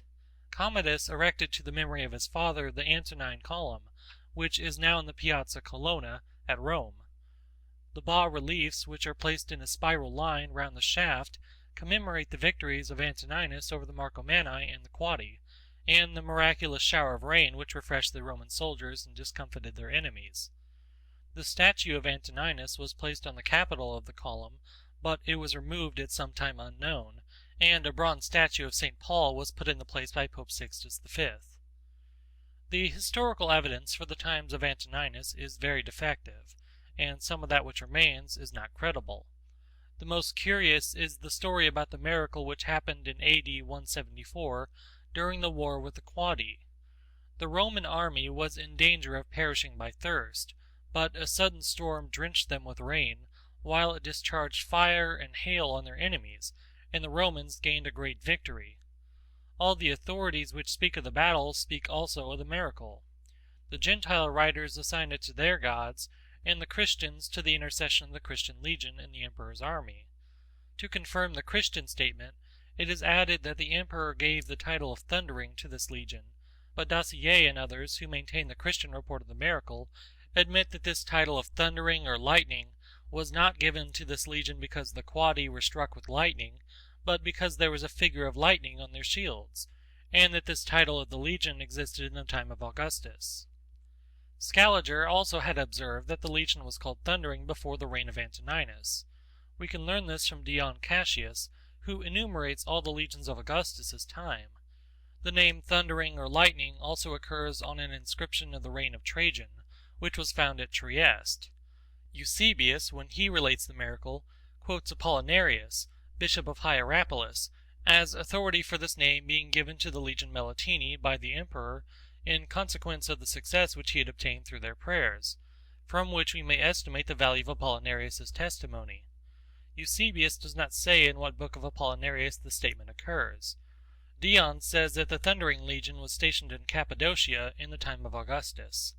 Valesius also observes that in the Notitia of the Imperium Romanum there is mentioned under the commander of Armenia the Prefectura of the 12th Legion, named Thundering Melitini, and this position in Armenia will agree with what Dion says of its position in Cappadocia. Accordingly, Valesius concludes that Melitini was not the name of the legion, but of the town in which it was stationed. Melitini was also the name of the district in which this town was situated. The legions did not, he says, take their name from the place where they were on duty, but from the country in which they were raised, and therefore what Eusebius says about the Melitini does not seem probable to him. Yet Valesius, on the authority of Apollinarius and Tertullian, believed that the miracle was worked through the prayers of the Christian soldiers in the emperor's army. Rufinus does not give the name of Melitini to this legion, says Valesius, and probably he purposely omitted it, because he knew that Melitini was the name of a town in Armenia Minor, where the legion was stationed in his time. The emperor, it is said, made a report of his victory to the Senate, which we may believe, for such was the practice, but we do not know what he said in his letter, for it is not extant. Dacier assumes that the emperor's letter was purposely destroyed by the Senate, or the enemies of Christianity, that so honorable a testimony to the Christians and their religion might not be perpetuated.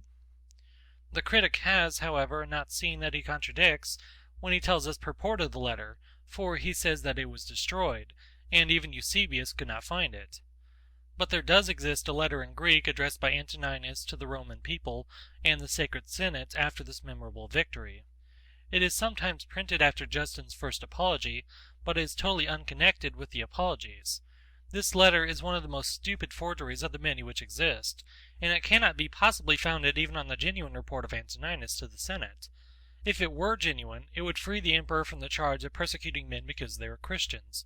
For he says in this false letter that if a man accuse another only of being a Christian, and the accused confess and there is nothing else against him, he must be set free. With this monstrous addition, made by a man inconceivably ignorant, that the informer must be burnt alive. During the time of Antoninus Pius and Marcus Antoninus, there appeared the first apology of Justinus, and under Marcus Antoninus the oration of Tatian against the Greeks, which was a fierce attack on the established religions. The address of Athenagoras to Marcus Antoninus on behalf of the Christians, and the apology of Melito, bishop of Sardes, also addressed to the emperor, and that of Apollinarius. The first apology of Justinus is addressed to Titus Antoninus Pius, and his two adopted sons, Marcus Antoninus and Lucius Verus, but we do not know whether they read it. Footnote: Aurelius says that Justinus the philosopher presented to Antoninus Pius his work in defense of the Christian religion, and made him merciful to the Christians. The second apology of Justinus is entitled To the Roman Senate, but this superscription is from some copyist. In the first chapter Justinus addresses the Romans. In the second chapter he speaks of an affair that had recently happened in the time of Marcus Antoninus and Lucius Verus, as it seems, and he also directly addresses the emperor, saying of a certain woman, quote, "She addressed a petition to thee, the emperor, and thou didst grant the petition." Unquote. In other passages the writer addresses the two emperors, from which we must conclude that the apology was directed to them. Eusebius states that the second apology was addressed to the successor of Antoninus Pius, and he names him Antoninus Verus, meaning Marcus Antoninus. In one passage of the second apology, Justinus, or the writer whoever he may be, says that even men who followed the Stoic doctrines, when they ordered their lives according to ethical reason, were hated and murdered, such as Heraclitus, Musonius in his own times, and others. For all those who in any way labored to live according to reason and avoided wickedness were always hated, and this was the effect of the work of demons. Justinus himself is said to have been put to death at Rome, because he refused to sacrifice to the gods. It cannot have been in the reign of Hadrian, as one authority states, nor in the time of Antoninus Pius, if the second apology was written in the time of Marcus Antoninus, and there is evidence that this event took place under Marcus Antoninus and Lucius Verus, when Rusticus was prefect of the city. The persecution in which Polycarp suffered at Smyrna belongs to the time of Marcus Antoninus. The evidence for it is the letter of the church of Smyrna to the churches of Philomelium and the other Christian churches, and it is preserved by Eusebius. But the critics do not agree about the time of Polycarp's death, differing in the two extremes to the amount of 12 years. The circumstances of Polycarp's martyrdom were accompanied by miracles, one of which Eusebius has omitted, but it appears in the oldest Latin version of the letter, which Ussher published, and it is supposed that this version was made not long after the time of Eusebius. The notice at the end of the letter states that it was transcribed by Caius, from the copy of Irenaeus, the disciple of Polycarp, then transcribed by Socrates at Corinth, quote, "after which I, Paeanius, again wrote it out from the copy above mentioned, having searched it out by the revelation of Polycarp, who directed it to me, etc." Unquote. The story of Polycarp's martyrdom is embellished with miraculous circumstances which some modern writers on ecclesiastical history take the liberty of omitting. Footnote: Conyers Middleton, An Inquiry into the Miraculous Powers, etc., page 126.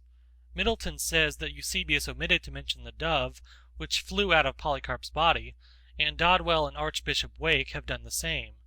Wake says, "I am so little a friend to such miracles that I thought it better with Eusebius to omit that circumstance than to mention it from Bishop Ussher's manuscript," unquote.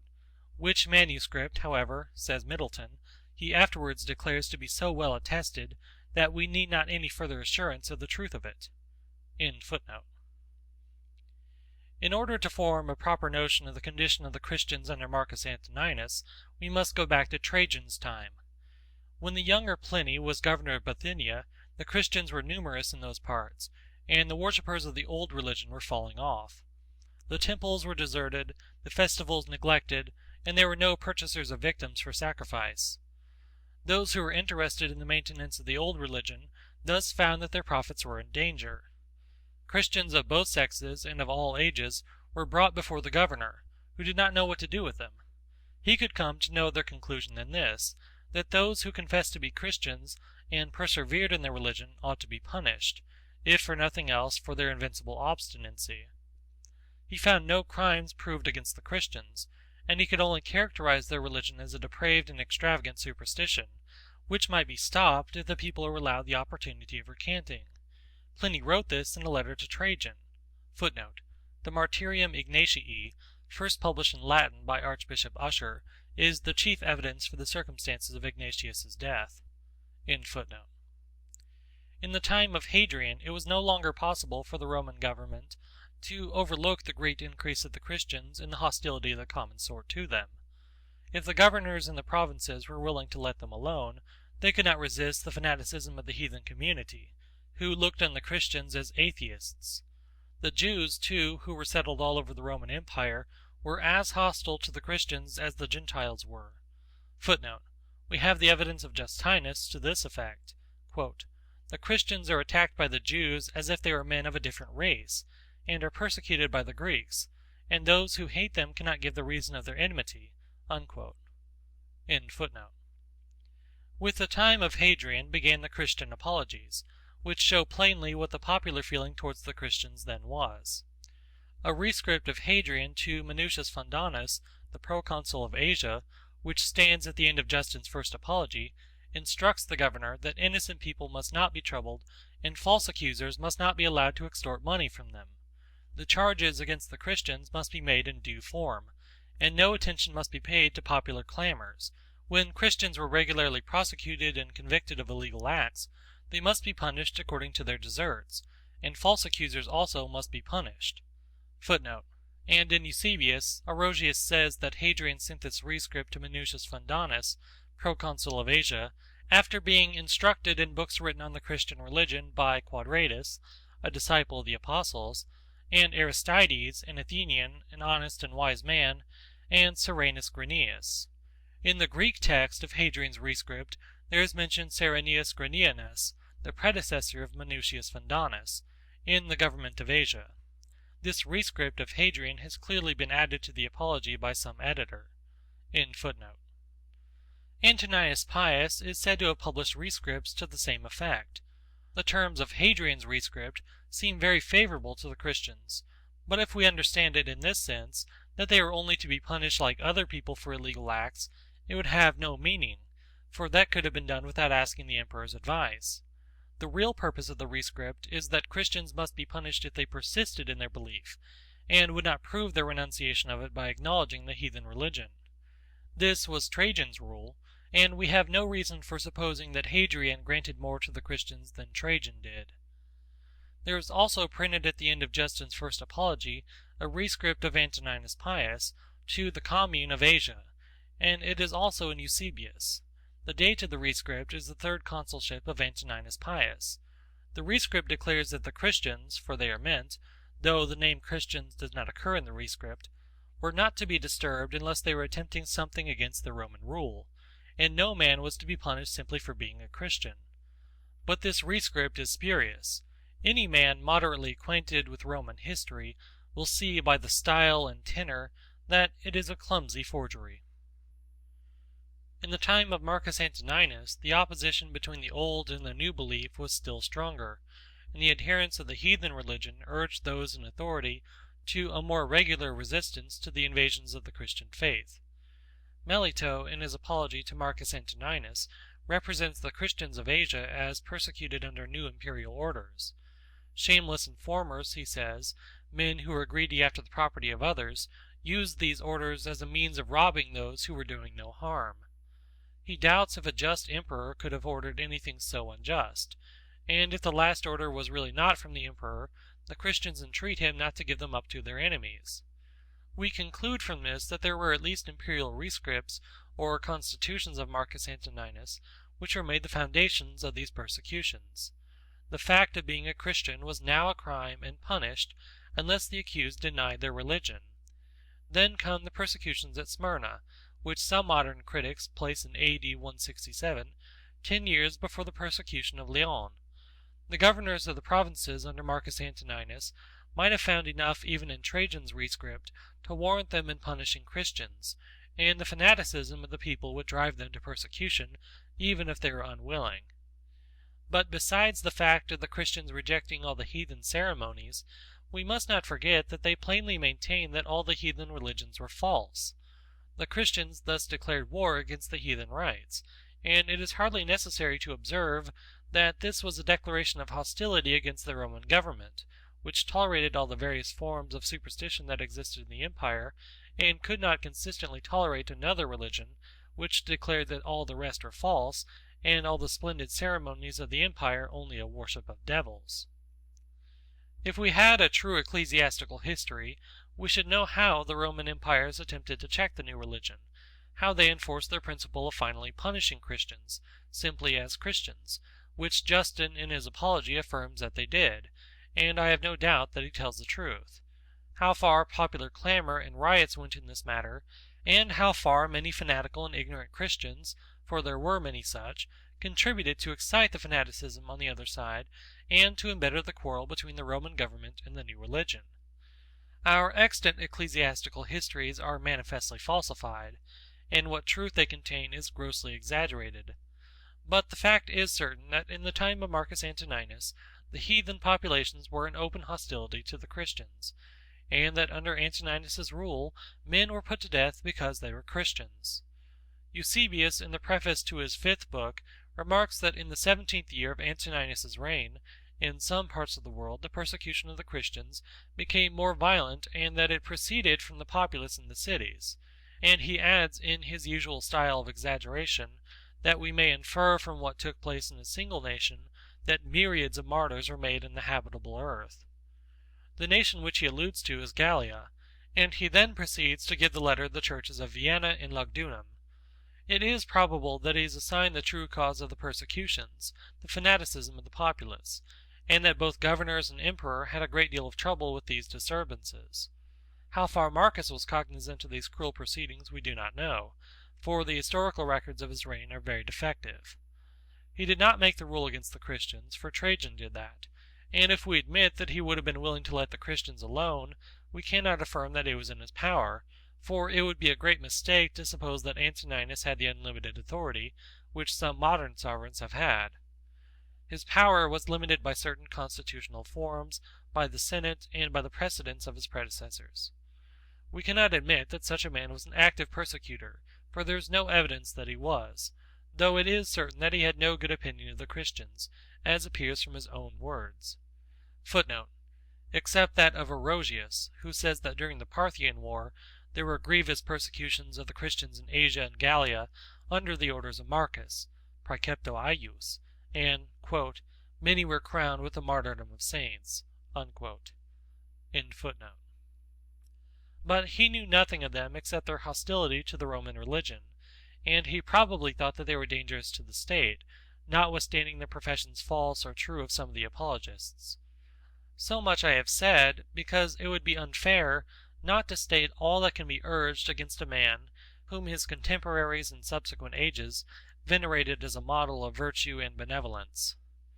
If I admitted the genuineness of some documents, he would be altogether clear from the charge of even allowing any persecutions, but as I seek the truth, and am sure that they are false, I leave him to bear whatever blame is his due. Footnote: Dr. F.C. Bauer, in his work entitled Das Christentum und die Christliche Kirche der 3 ersten Jahrhunderte, etc., has examined this question with great good sense and fairness, and I believe he has stated the truth as near as our authorities enable us to reach it. End footnote. I add that it is quite certain that Antoninus did not derive any of his ethical principles from a religion of which he knew nothing. Footnote: in the Digest there is the following excerpt from Modestinus, quote, Si cuis aliquid feceret, quo levas hominum anima superstitiona naminis terrerenter. Divus Marcus hu jasmada hominas, in insulam relegere rescripsit. Unquote. There is no doubt that the emperor's reflections, or his meditations, as they are generally named, is a genuine work. In the first book he speaks of himself, his family, and his teachers, and in other books he mentions himself. Suidas notices a work of Antoninus in 12 books, which he names the conduct of his own life, and he cites the book under several words in his dictionary, giving the emperor's name but not the title of the work. There are also passages cited by Suidas from Antoninus without mention of the emperor's name. The true title of the work is unknown. Xylander, who published the first edition of this book with a Latin version, used a manuscript, which contained the 12 books, but it is not known where the manuscript is now. The only other complete manuscript which is known to exist is in the Vatican Library, but it has no titles and no inscriptions of the several books. The 11th only has the inscription marked with an asterisk. The other Vatican manuscripts and the 3 Florentine contain only excerpts from the emperor's book. All the titles of the excerpts nearly agree with that which Xylander prefixed to his edition. This title has been used by all subsequent editors, We cannot tell whether Antoninus divided his work into books or somebody else did it. If the inscriptions at the end of the first and second books are genuine, he may have made the division himself. It is plain that the emperor wrote down his thoughts or reflections as the occasions arose, and since they were intended for his own use, it is no improbable conjecture that he left a complete copy behind him, written with his own hand, for it is not likely that so diligent a man would use the labor of a transcriber for such a purpose, and expose his most secret thoughts to any other eye. He may have also intended the book for his son Eusebius Commodus, who, however, had no taste for his father's philosophy. Some careful hand preserved the precious volume, and a work by Antoninus is mentioned by other late writers besides Suidas. Many critics have labored on the text of Antoninus. The most complete edition is that by Thomas Gadaker, 1652, quarto. The second edition of Gadaker was superintended by George Stanhope, 1697, quarto. There is also an edition of 1704. Gadaker made and suggested many good corrections, and he also made a new Latin version, which is not a very good specimen of Latin, but it generally expresses the sense of the original, and often better than some of the more recent translations. He added in the margin opposite to each paragraph references to the other parallel passages, and he wrote a commentary, one of the most complete that has been written on any ancient author. This commentary contains the editor's exposition of the more difficult passages, and quotations from all the Greek and Roman writers for the illustration of the text. It is a wonderful monument of learning and labor, and certainly no Englishman has yet done anything like it. At the end of his preface, the editor says that he wrote it at Rotherhithe, near London, in a severe winter, when he was in the 78th year of his age, 1651, a time when Milton, Selden, and other great men of the Commonwealth time were living, and the great French scholar Salmasius, with whom Gadaker corresponded and received help from him for his edition of Antoninus. The Greek text has also been edited by J. M. Schultz, Leipzig, 1802, 8 volumes, and by the learned Greek Athamontinus Corre, Paris, 1816, 8 volumes. The text of Schultz was republished by Tauchnitz, 1821. There are English, German, French, Italian, and Spanish translations of Marcus Antoninus, and there may be others. I have not seen all the English translations. There is one by Jeremy Collier, 1702, 8 volumes, a most coarse and vulgar copy of the original. The latest French translation by Alexis Pierron, in the collection of Charpentier, is better than Dassier's, which has been honored with an Italian version, Udine, 1772. There is an Italian version, 1675, which I have not seen. It is by a cardinal. Quote, "A man illustrious in the Church, the Cardinal Francis Barberini the Elder, nephew of Pope Urban VII, occupied the last years of his life in translating into his native language the thoughts of the Roman Emperor, in order to diffuse among the faithful the fertilizing and vivifying seeds. He dedicated this translation to his soul, to make it, as he says in his energetic style, redder than is purple at the sight of the virtues of this Gentile." Unquote. I have made this translation at intervals after having used the book for many years. It is made from the Greek, but I have not always followed one text, and I have occasionally compared other versions with my own. I made this translation for my own use, because I found that it was worth the labor, but it may be useful to others also, and therefore I determined to print it. As the original is sometimes very difficult to understand, and still more difficult to translate, it is not possible that I have always avoided error. But I believe that I have not often missed the meaning, and those who will take the trouble to compare the translation with the original should not hastily conclude that I am wrong, if they do not agree with me. Some passages do give the meaning, though at first sight they may not appear to do so, and when I differ from the translators, I think in some places they are wrong, and in other places I am sure that they are. I have placed in some passages a plus sign, which indicates corruption in the text or great uncertainty in the meaning. I could have made the language more easy and flowing, but I have preferred a ruder style as being better suited to express the character of the original, and sometimes the obscurity which may appear in the version is a fair copy of the obscurity of the Greek. If I have not given the best words for the Greek, I have done the best that I could, and in the next text I have always given the same translation of the same word. The last reflection of the Stoic philosophy that I have observed is in Simplicius's Commentary of the Enchiridion of Epictetus. Simplicius was not a Christian, and such a man was not likely to be converted at a time when Christianity was grossly corrupted. But he was a really religious man, and he includes his commentary with a prayer to the deity, which no Christian could improve. From the time of Zeno to Simplicius, a period of about 900 years, the Stoic philosophy formed the characters of some of the best and greatest men. Finally it became extinct, and we hear no more of it till the revival of letters in Italy. Angelo Poliziano met with two very inaccurate and incomplete manuscripts of Epictetus's Enchiridion, which he translated into Latin and dedicated to his great patron Lorenzo de' Medici, in whose collection he had found the book.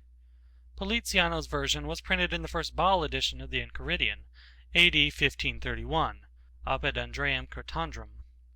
Poliziano recommends the Enchiridion to Lorenzo as a work well suited to his temper, and useful in the difficulties by which he was surrounded. Epictetus and Antoninus have had readers ever since they were printed. The little book of Antoninus has been the companion of some great men. Machiavelli's Art of War and Marcus Antoninus were the two books which were used when he was a young man by Captain John Smith, and he could not have found two writers better fitted to form the character of a soldier and a man. Smith is almost unknown and forgotten in England, his native country, but not in America, where he saved the young colony of Virginia. He was great in his heroic mind and his deeds in arms, but greater still in the nobleness of his character. For a man's greatness lies not in wealth and station, as the vulgar believe, nor yet in his intellectual capacity, which is often associated with the meanest moral character, the most abject servility to those in high places, and arrogance to the poor and lowly. But a man's true greatness lies in the consciousness of an honest purpose in life, founded on a just estimate of himself and everything else, on frequent self-examination, and a steady obedience to the rule which he knows to be right, without troubling himself, as the Emperor says he should not, about what others may think or say, or whether they do or do not do that which he thinks and says and does. It has been said that Stoic philosophy first showed its real value when it passed from Greece to Rome. The doctrines of Zeno and his successors were well suited to the gravity and practical good sense of the Romans, and even in the Republican period we have an example of a man, M. Cato Utensis, who lived the life of a Stoic and died consistently with the opinions which he professed. He was a man, says Cicero, who embraced the Stoic philosophy from conviction, not for the purpose of vain discussion as most did, but in order to make his life conformable to the Stoic precepts. In the wretched times from the death of Augustus to the murder of Domitian, there was nothing but Stoic philosophy which could console and support the followers of the old religion under imperial tyranny and amidst universal corruption. There were even then noble minds that could dare and endure, sustained by good conscience and elevated idea of the purposes of man's existence. Such were Paetus Thasia, Helvidius Priscus, Cornutus, C. Musonius Rufus, and the poets Persius and Juvenal, whose energetic language and manly thoughts may be as instructive to us now as they might have been to their contemporaries. Persius died under Nero's bloody reign, but Juvenal had the good fortune to survive the tyrant Domitian and to see the better times of Nerva, Trajan, and Hadrian. His best precepts are derived from the Stoic school, and they are enforced in his finest verses by the unrivaled vigor of the Latin language. The two best expounders of the later Stoical philosophy were a Greek slave and a Roman emperor.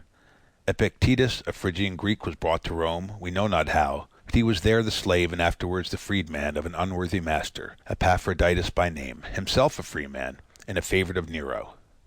Epictetus may have been a hearer of C. Musonius Rufus while he was still a slave, but he could hardly have been a teacher before he was made free. He was one of the philosophers whom Domitian's order banished from Rome.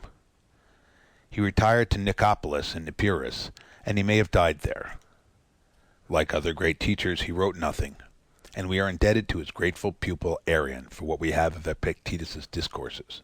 Arrian wrote 8 books of the discourses of Epictetus, of which only 4 remain and some fragments. We also have from Arrian's hand the small Enchiridion or manual, or the chief precepts of Epictetus. There is a valuable commentary on the Enchiridion by Simplicis, who lived at the time of the Emperor Justinian. Antoninus, in his first book, in which he gratefully commentaries his obligations to his teachers, says that he was made acquainted by Junius Rusticus with the discourses of Epictetus, whom he mentions also in other passages. Indeed, the doctrines of Epictetus and Antoninus are the same, and Epictetus is the best authority for the explanation of the philosophical language of Antoninus and the exposition of his opinions. But the method of the two philosophers is entirely different. Epictetus addressed himself to his hearers in a continuous discourse and in a familial and simple manner. Antoninus wrote down his reflections for his own use only, in short, unconnected paragraphs, which are often obscure. The Stoics made 3 divisions of philosophy: physic, ethic, and logic.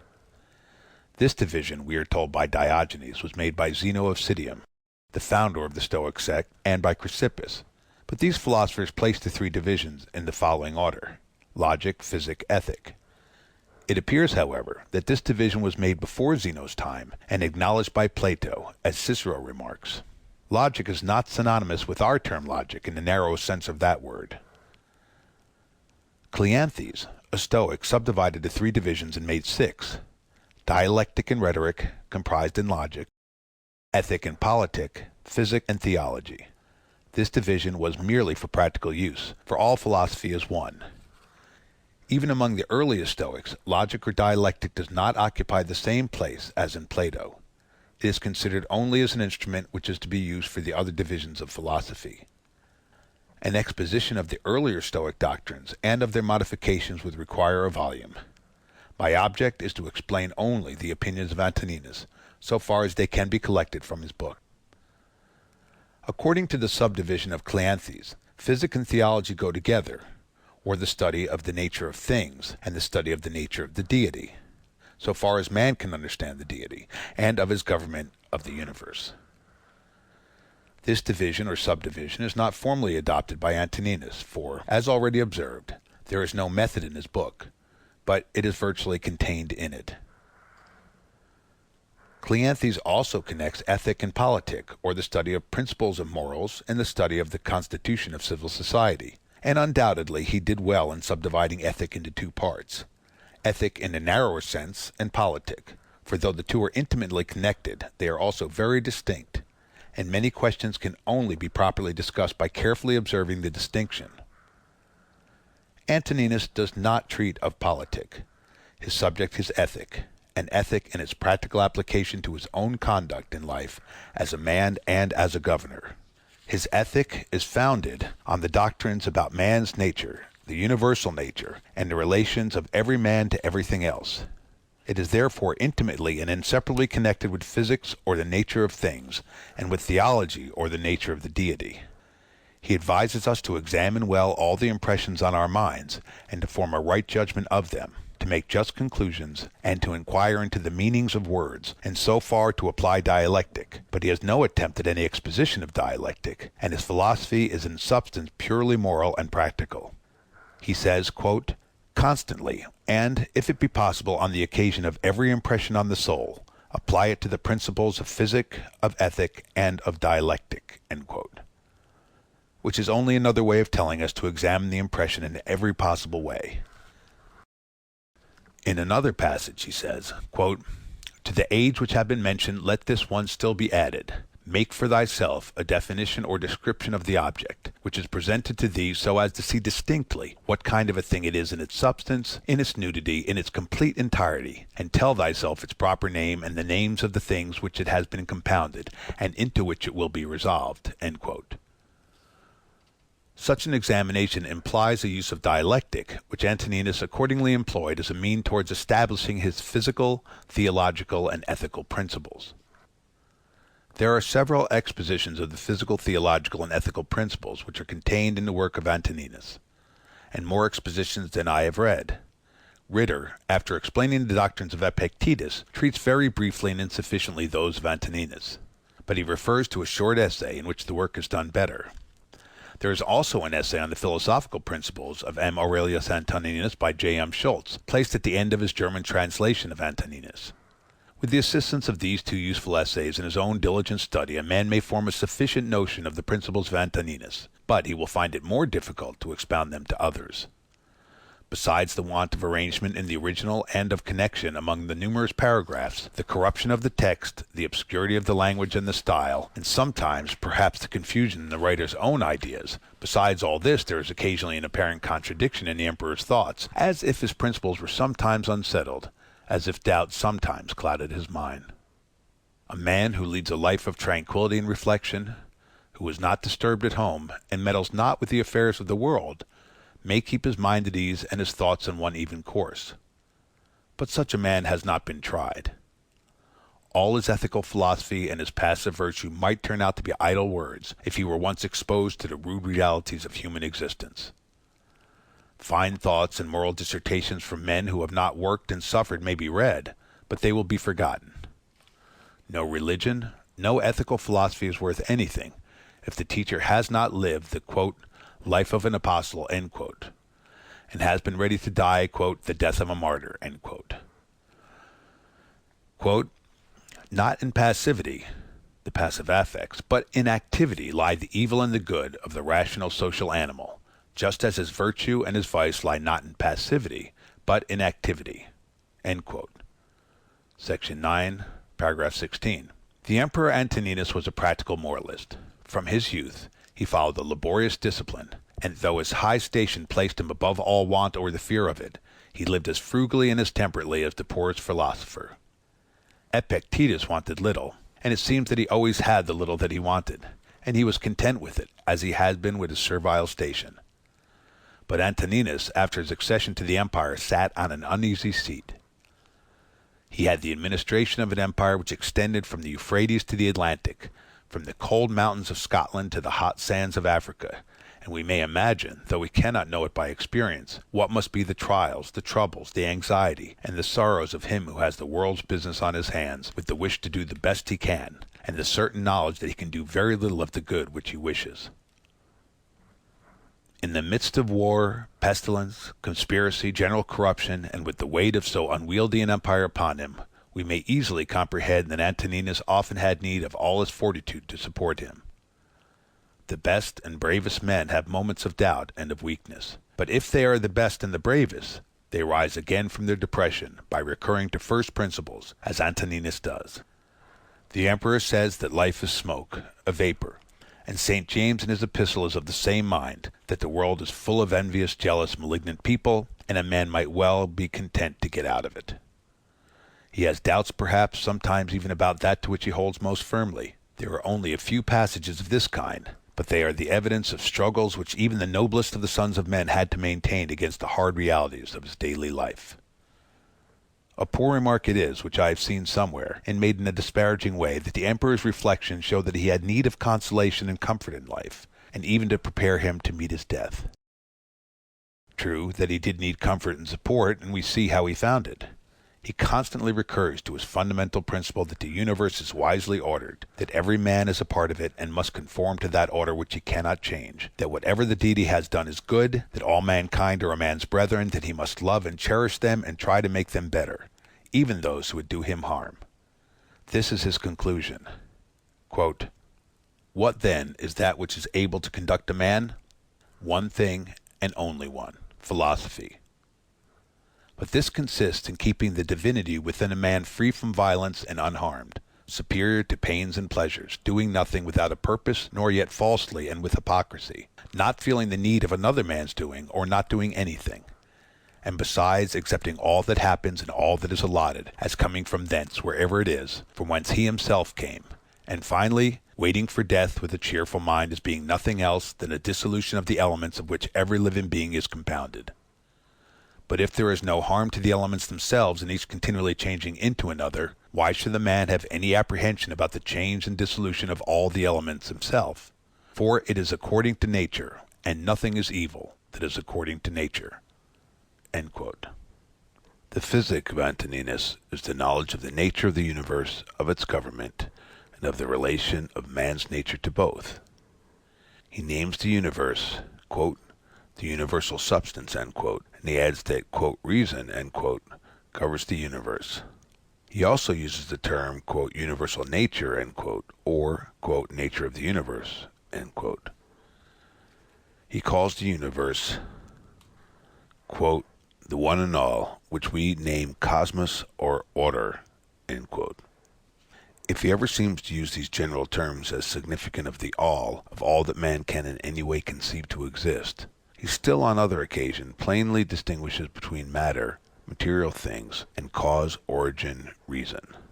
This is conformable to Zeno's doctrine that there are two original principles of all things, that which acts and that which is acted upon. That which is acted on is the formless matter. That which acts is the reason, God, who is eternal and operates through all matter and produces all things. So Antoninus speaks of the reason which pervades all substance and through all time by fixed periods (revolutions) administers the universe. God is eternal and matter is eternal. It is God who gives form to matter, but he is not said to have created matter. According to this view, which is as old as Anaxagoras, God and matter exist independently, but God governs matter. This doctrine is simply the expression of the fact of the existence both of matter and of God. The Stoics did not perplex themselves with the insoluble question of the origin and nature of matter. Antoninus also assumes a beginning of things, as we now know them, but his language is sometimes very obscure. I have endeavored to explain the meaning of one difficult passage. Matter consists of elemental parts, of which all material objects are made, but nothing is permanent in form. The nature of the universe, according to Antoninus' expression, quote, loves nothing so much as to change the things which are, and to make new things like them. For everything that exists is in a manner the seed of that which will be. But thou art thinking only of seeds which are cast into the earth or into a womb. But this is a very vulgar notion. End quote. All things, then, are in a constant flux and change.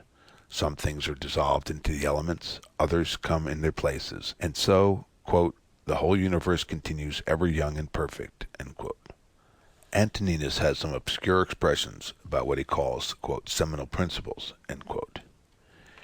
He opposes these to the Epicurean atoms, and consequently, quote, his seminal principles, end quote, are not material atoms which wander about at hazard and combine nobody knows how. In one passage he speaks of living principles, souls after the dissolution of their bodies being received into the, quote, seminal principle of the universe, end quote. Schultz thinks that by, quote, seminal principles, Antoninus means the relation of the various elemental principles, which relations are determined by the deity, and by which alone the production of organized beings is possible, end quote. This may be the meaning, but if it is, nothing of any value can be derived from it. Antoninus often uses the word, quote, nature, end quote, and we must attempt to fix its meaning. The simple etymological sense is, quote, production, end quote, the birth of what we call things. The Romans used natura, which also means birth originally, but neither the Greeks nor Romans stuck to this simple meaning, nor do we.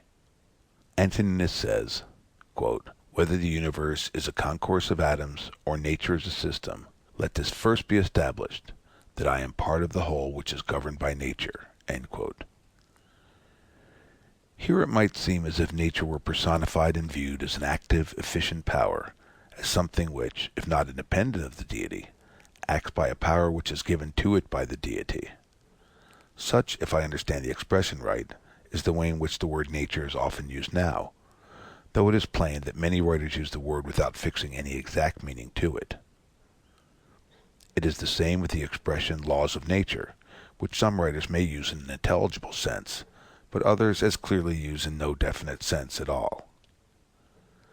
There is no meaning in this word nature except that which Bishop Butler assigns to it when he says, quote, the only distinct meaning of that word natural is stated, fixed, or settled, since what is natural as much require and presupposes an intelligent agent to render it so, i.e. to affect it continually or at stated times, as what is supernatural or miraculous does to affect it at once, end quote.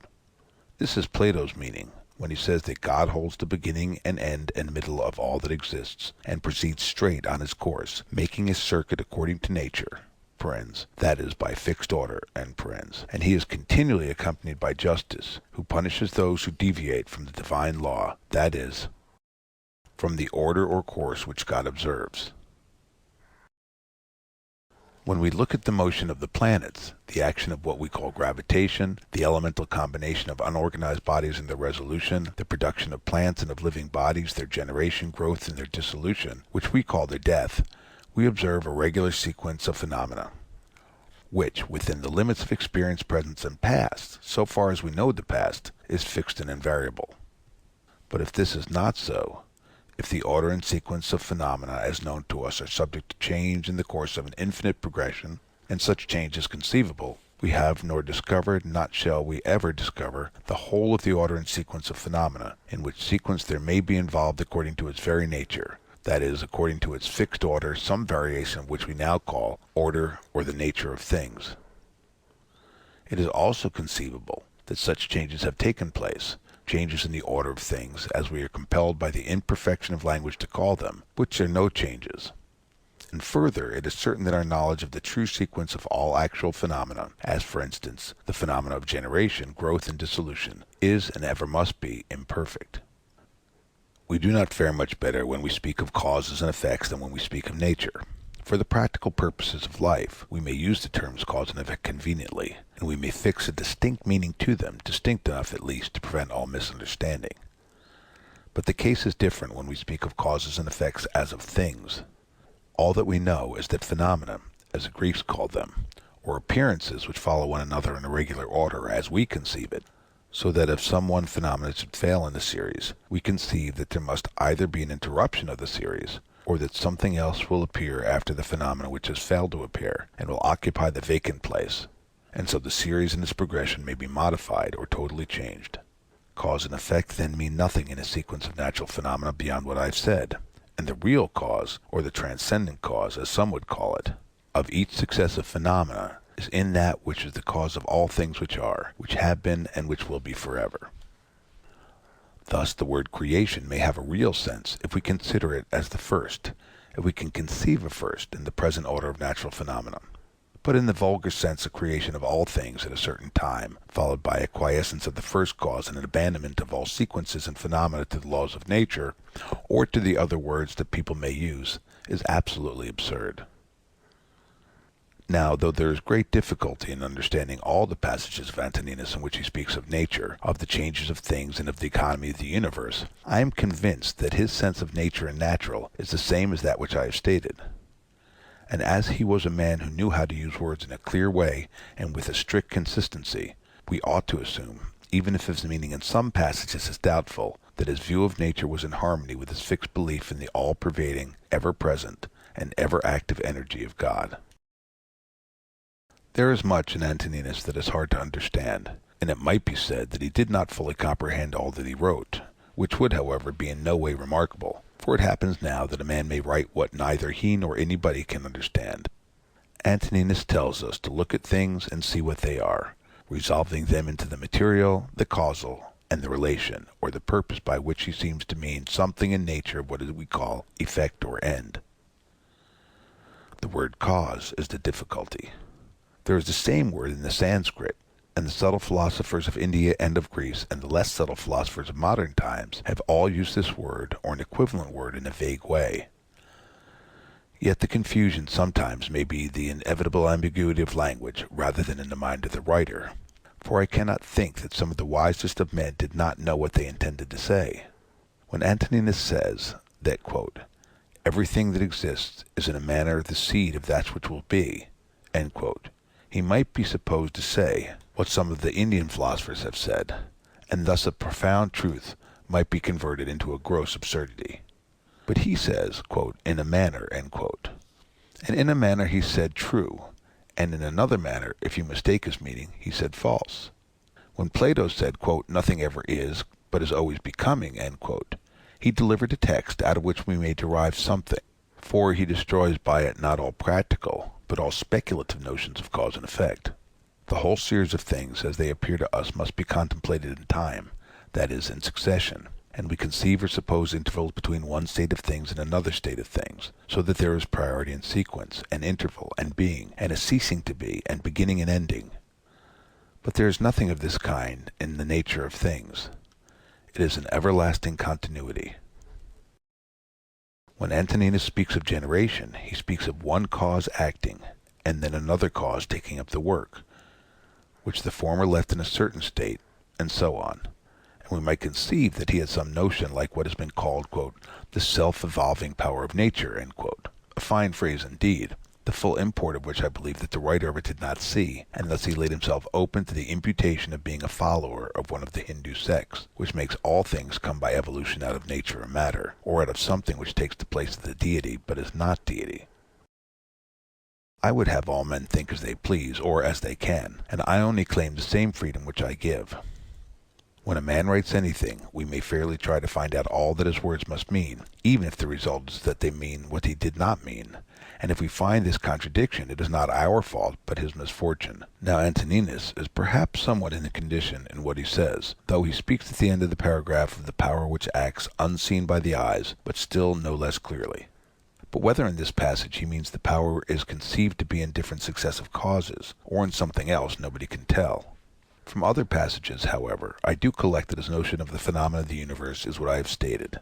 The deity works unseen, if we may use such language, and perhaps I may, as Job did, or he who wrote the book of Job. Quote, in him we live, and move, and are, end quote, said St. Paul to the Athenians. And to show his bearers that this was no new doctrine, he quoted the Greek poets. One of these poets was the Stoic Cleanthes, whose noble hymn to Zeus or God is an elevated expression of devotion and philosophy. It deprives nature of her power and puts her under the immediate government of the deity. Quote, thee all this heaven which whirls around the earth obeys and willing follows where thou leadest. Without thee, God, nothing is done on earth, nor in the ethereal realms, nor in the sea, save what the wicked through their folly do. End quote. Antoninus' conviction of the existence of a divine power and government was founded on his perception of the order of the universe. Like Socrates, he says that though we cannot see the form of divine powers, we know that they exist because we see their works. Quote, to those who ask, where hast thou seen the gods, or how dost thou comprehend that they exist, and so worshipeth them? I answer, in the first place, that they may be seen even with the eyes. In the second place, neither have I seen my own soul, and yet I honor it.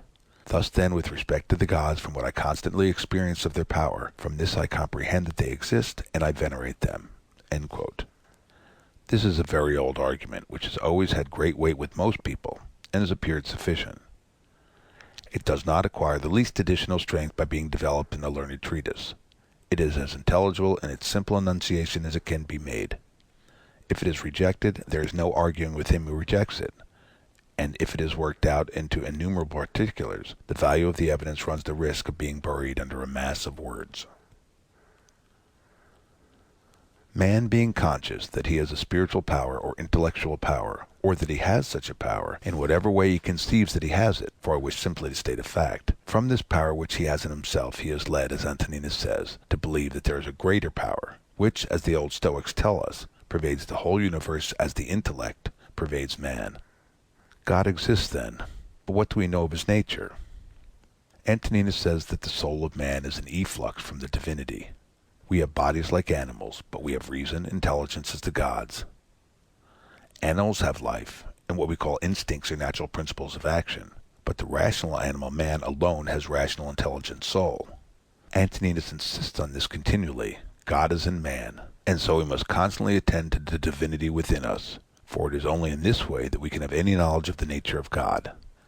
The human soul is in a sense a portion of the divinity, and the soul alone has any communication with the deity, for, as he says, quote, with his intellectual part alone God touches the intelligence only which has flowed and has been derived from himself into these bodies. End quote. In fact, he says that which is hidden within a man is life. That is the man himself. All the rest is vesture, covering, organs, instrument which the living man, the real man, uses for purposes of his present existence. The air is universally diffused for him who is able to respire, and so for him who is willing to partake of it, the intelligent power which holds within it all things is diffused as wide and as free as the air. It is by living a divine life that man approaches to a knowledge of the divinity. It is by following the divinity within, as Antoninus calls it, that man comes nearest to the deity, the supreme good, for a man can never attain to perfect agreement with his internal guide. Quote, live with the gods, and he does live with the gods who constantly shows them that his own soul is satisfied with that which is assigned to him, and that it does all the demon wishes, which Zeus hath given to every man for his guardian and guide a portion of himself, and this demon is every man's understanding and reason. End quote. There is in man, that is in the reason, the intelligence, a superior faculty, which if exercised rules all the rest. This is the ruling faculty which Cicero renders by the Latin word principatus, quote, to which nothing can or ought to be superior, end quote. Antoninus often uses this term in others which are equivalent.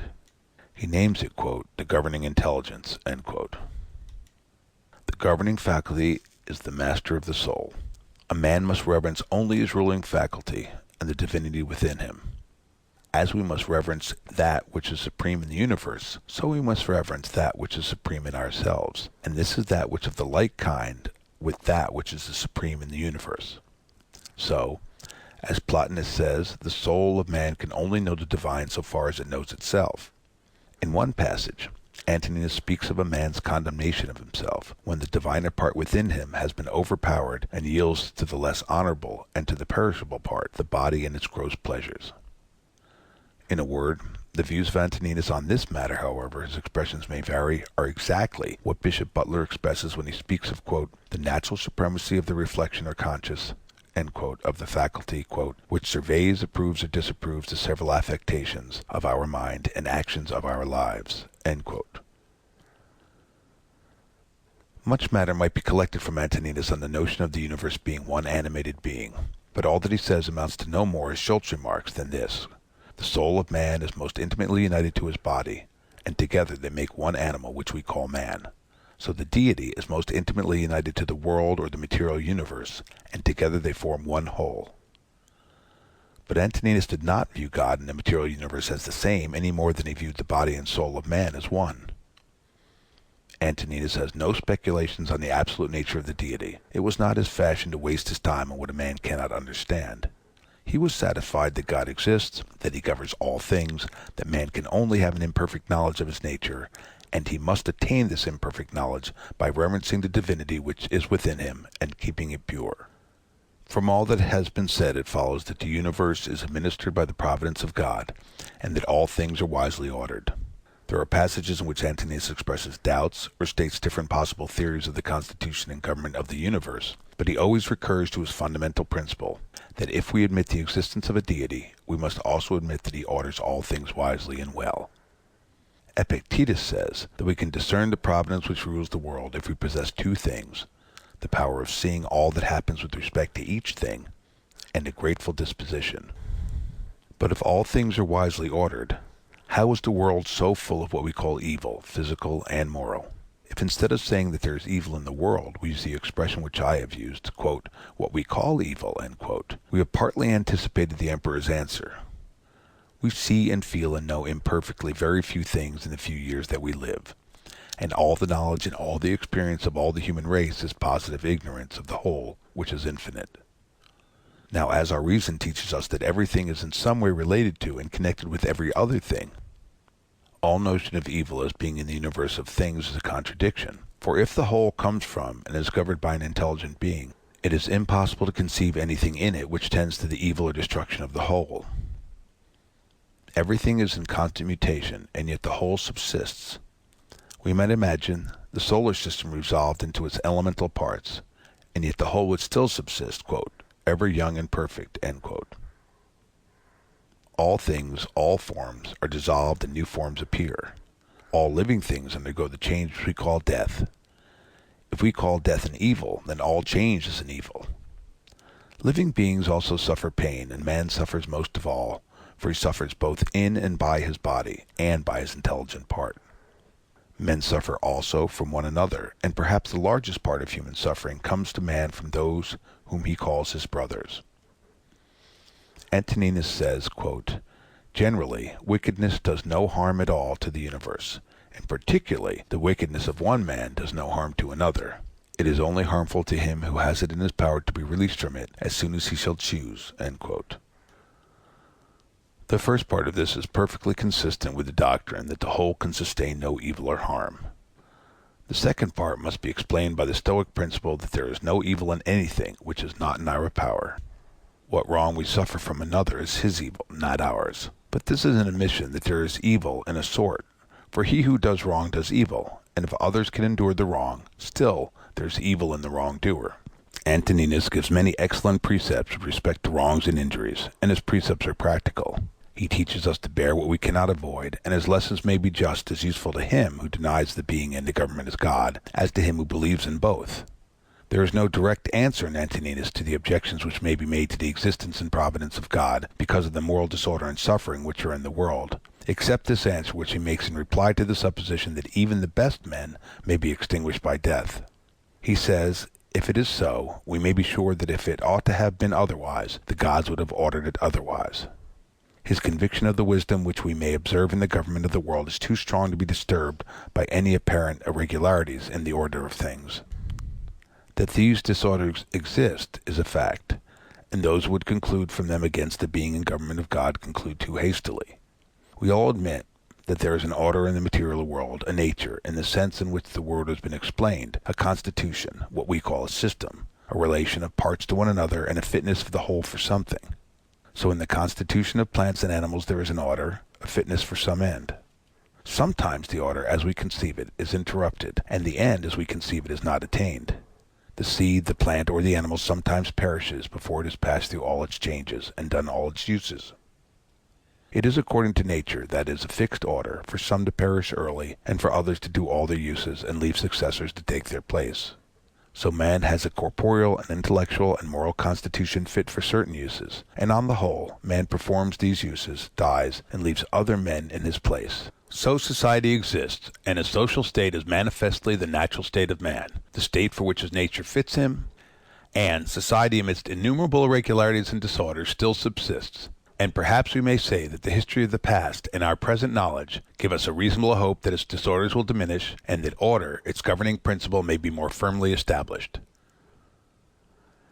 As order, then, a fixed order, we may say, subject to deviations real or apparent, must be admitted to exist in the whole of nature of things. That which we call disorder, or evil, as it seems to us, does not in any way alter the fact of the general constitution of things having a nature, or fixed order.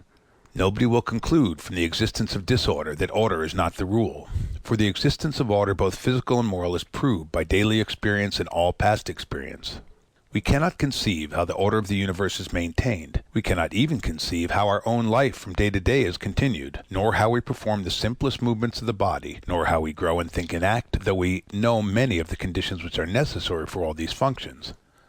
Knowing nothing, then, of the unseen power which acts in ourselves except by what is done, we know nothing of the power which acts through what we call all time and all space. But seeing that there is a nature or fixed order in all things known to us, it is conformable to the nature of our minds to believe that this universal nature has a cause which operates continually, and that we are totally unable to speculate on the reason of any of those disorders or evils which we perceive.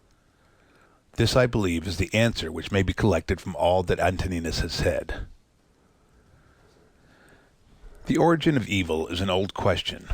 Achilles tells Priam that Zeus has two casks, one filled with good things and the other with bad, and that he gives to men out of each according to his pleasure, and so we must be content, for we cannot alter the will of Zeus. One of the Greek commentators asked how we must reconcile this doctrine with what we find in the first book of the Odyssey, where the king of the gods says, "Men say evil comes to them from us, but they bring it on themselves through their own folly." The answer is plain enough, even to the Greek commentator. The poets make both Achilles and Zeus speak appropriately to their several characters. Indeed, Zeus says plainly that men do attribute their sufferings to the gods, but they do it falsely, for they are the cause of their own sorrows. Epictetus, in his Enchiridion, makes short work of the question of evil. He says, quote, "As a mark is not set up for the purpose of missing it, so neither does the nature of evil exist in the universe." End quote. This will appear obscure enough to those who are not acquainted with Epictetus, but he always knows what he is talking about. We do not set up a mark in order to miss it, though we may miss it. God, whose existence Epictetus assumes, has not ordered all things so that his purpose shall fail. Whatever there may be of what we call evil, the nature of evil, as he expresses it, does not exist. That is, evil is not part of the constitution or nature of things. If there were a principle of evil in the constitution of things, evil would no longer be evil, as Simplicius argues, but evil would be good. Simplicius has a long and curious discourse on this text of Epictetus, and it is amusing and instructive. One passage more will conclude this matter. It contains all that the emperor could say. Quote, "To go from among men, if there are gods, is not a thing to be afraid of, for the gods will not involve thee in evil. But if indeed they do not exist, or if they have no concern about human affairs, what is it to me to live in a universe devoid of gods or devoid of providence? But in truth they do exist, and they do care for human things, and they have put all the mean in man's power to enable him not to fall into real evils. And as to the rest, if there was anything evil, they would have provided for this also, that it should be altogether in a man's power not to fall into it. But that which does not make a man worse, how can it make a man's life worse? But neither through ignorance, nor having the knowledge, but not the power to guard against or correct these things, is it possible that the nature of the universe has overlooked them? Nor is it possible that it has made so great a mistake, either through want of power or want of skill, that good and evil shall happen indiscriminately to the good and the bad. But death certainly, and life, honor, and dishonor, pain and pleasure, all these things equally happen to good and bad men, being things which make us neither better nor worse. Therefore they are neither good nor evil." End quote. The ethical part of Antoninus's philosophy follows from his general principles.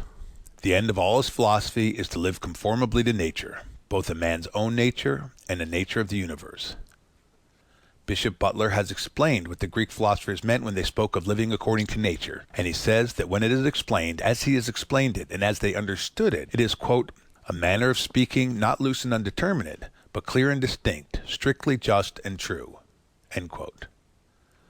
To live according to nature is to live according to a man's whole nature, not according to a part of it, and to reverence the divinity within him as the governor of all his actions. Quote, "To the rational animal, the same act is according to nature and according to reason." End quote. That which is done contrary to reason is also an act contrary to nature, to the whole nature, though it is certainly conformable to some part of man's nature, or it could not be done. Man is made for action, not for idleness or pleasure. As plants and animals do the uses of their nature, so man must do his. Man must also live conformably to the universal nature, conformable to the nature of all things of which he is one, and, as a citizen of a political community, he must direct his life and actions with reference to those among whom, and for whom, among other purposes, he lives. A man must not retire into solitude and cut himself off from his fellow men. He must be ever active to do his part in the great whole. All men are his kin, not only in blood, but still more by participating in the same intelligence and by being a portion of the same divinity. A man cannot really be injured by his brethren, for no act of theirs can make him bad, and he must not be angry with them nor hate them. Quote, "For we are made for cooperation, like feet, like hands, like eyelids, like the rows of the upper and lower teeth. To act against one another then is contrary to nature, and it is acting against one another to be vexed and to turn away." End quote. Further, he says, quote, "Take pleasure in one thing and rest in it, in passing from one social act to another social act, thinking of God." End quote. Again, quote, "Love mankind, follow God." End quote. It is the characteristic of the rational soul for man to love his neighbor. Antoninus teaches in various passages the forgiveness of injuries, and we know that he also practiced what he taught. Bishop Butler remarks that, quote, "This divine precept to forgive injuries and to love our enemies, though to be met with gentile moralists, yet is in a particular sense a precept of Christianity, as our Savior has insisted more upon it than on any other single virtue." End quote. The practice of this precept is the most difficult of all virtues. Antoninus often enforces it and gives us aid towards following it. When we are injured, we feel anger and resentment, and the feeling is natural, just, and useful for the conservation of society. It is useful that wrongdoers should feel the natural consequences of their actions, among which is the disapprobation of society and the resentment of him who is wronged. But revenge, in the proper sense of that word, must not be practiced. Quote, "The best way of avenging thyself," end quote, says the emperor, quote, "is not to become like the wrongdoer." End quote. It is plain by this that he does not mean that we should in any case practice revenge, but he says to those who talk of revenging wrongs, Be not like him who has done the wrong. Socrates in the Credo says the same in other words, and St. Paul, quote, when a man has done thee any wrong, immediately consider with what opinion about good or evil he has done wrong. For when thou hast seen this, thou wilt pity him, and wilt neither wonder nor be angry. End quote. Antoninus would not deny that wrong naturally produces the feeling of anger and resentment, for this is implied in the recommendation to reflect on the nature of the man's mind who has done the wrong, and then you will have pity instead of resentment.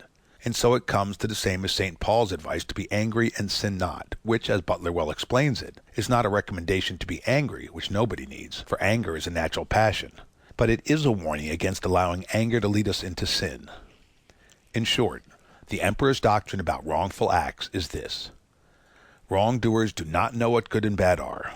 They offend out of ignorance, and in the sense of the Stoics, this is true. Though this kind of ignorance will never be admitted as a legal excuse, and ought not to be admitted as a full excuse in any way by society, there may be grievous injuries, such as it is in a man's power to forgive without harm to society. And if he forgives because he sees that his enemies know not what they do, he is acting in the spirit of the sublime prayer, quote, Father, forgive them, for they know not what they do. End quote. The emperor's moral philosophy was not a feeble, narrow system which teaches man to look directly to his own happiness, though a man's happiness or tranquility is indirectly promoted by living as he ought to do. A man must live conformably to the universal nature, which means, as the emperor explains it in many passages, that a man's action must be conformable to his true relations to all other human beings, both as a citizen of a political community and as a member of the whole human family. This implies, and he often expresses it in the most forcible language, that a man's words and actions, so far as they affect others, must be measured by a fixed rule, which is their consistency with the conservation and the interests of the particular society of which he is a member, and of the whole human race. To live conformably to such a rule, a man must use his rational faculties in order to discern clearly the consequences and full effect of all his actions, and of the actions of others. He must not live a life of contemplation and reflection only, though he must often retire within himself to calm and purify his soul by thought, but he must mingle in the work of man and be a fellow laborer for the general good. A man should have an object or purpose in life, that he may direct all his energies to it, of course a good object. He who has not one object or purpose of life cannot be one and the same all through his life. Bacon has a remark to the same effect on the best means of, quote, reducing of the mind unto virtue and good estate, which is the electing and propounding unto a man's self-good and virtuous ends of his life, such as may be in a reasonable sort within his compass to attain. End quote. He is a happy man who has been wise enough to do this when he was young and has had the opportunities. But the emperor, seeing well that a man cannot always be so wise in his youth, encourages him to do it when he can, and not to let his life slip away before he has begun. He who can propose to himself good and virtuous ends of life, and be true to them, cannot fail to live conformably to his own interest and the universal interest, for in the nature of things they are one. If a thing is not good for the hive, it is not good for the bee. One passage may end this matter. Quote, if the gods have determined about me and about the things which must happen to me, they have determined well, for it is not easy even to imagine a deity without forethought. And as to doing me harm, why should they have any desire towards that? For what advantage would result to them for this or to the whole, which is the special object of their providence? But if they have not determined about me individually, they have certainly determined about the whole at least, and the things which happen by way of sequence in this general arrangement I ought to accept with pleasure, and to be content with them. But if they determine about nothing, which it is wicked to believe, or if we do believe it, let us neither sacrifice, nor pray, nor swear by them, nor do anything else which we do as if the gods were present and lived with us. But if, however, the gods determine about none of these things which concern us, I am able to determine about myself, and I can inquire about that which is useful, and that is useful to every man which is conformable to his own constitution and nature. But my nature is rational and social, and my city and country, so far as I am Antoninus, is Rome. But so far as I am a man, it is the world. The things then which are useful to these cities are alone useful to me. It would be tedious, and it is not necessary, to state that the emperor's opinions on all the ways in which a man may profitably use his understanding towards perfecting himself in practical virtue, The passages to this purpose are in all parts of his book, but as they are in no order or connection, a man must use the book a long time before he will find out all that is in it. A few words may be added here. If we analyze all other things, we find how insufficient they are for human life, and how truly worthless many of them are. Virtue alone is indivisible, one and perfectly satisfying. The notion of virtue cannot be considered vague or unsettled, because a man may find it difficult to explain the notion fully to himself, or to expound it to others in such a way as to prevent concealing. Virtue is a whole, and no more consists of parts than man's intelligence does, and yet we speak of various intellectual faculties as a convenient way of expressing the various powers which man's intellect shows by his works. In the same way, we may speak of various virtues or parts of virtue in a practical sense, for the purpose of showing what particular virtues we ought to practice in order to exercise of the whole of virtue, that is, as much as man's nature is capable of. The prime principle in man's constitution is social. The next in orders is not to yield to the persuasions of the body, when they are not conformable to the rational principle, which must govern. The third is freedom from error and from deception. Quote, "Let then the ruling principle holding fast to these things go straight on, and it has what is its own." End quote. The emperor selects justice as the virtue which is the basis of all the rest, and this had been said long before his time. It is true that all people have some notion of what is meant by justice as a disposition of the mind, and some notion about acting in conformity to this disposition. But experience shows that men's notions about justice are as confused as their actions are inconsistent with the true notion of justice. The emperor's notion of justice is clear enough, but not practical enough for all mankind.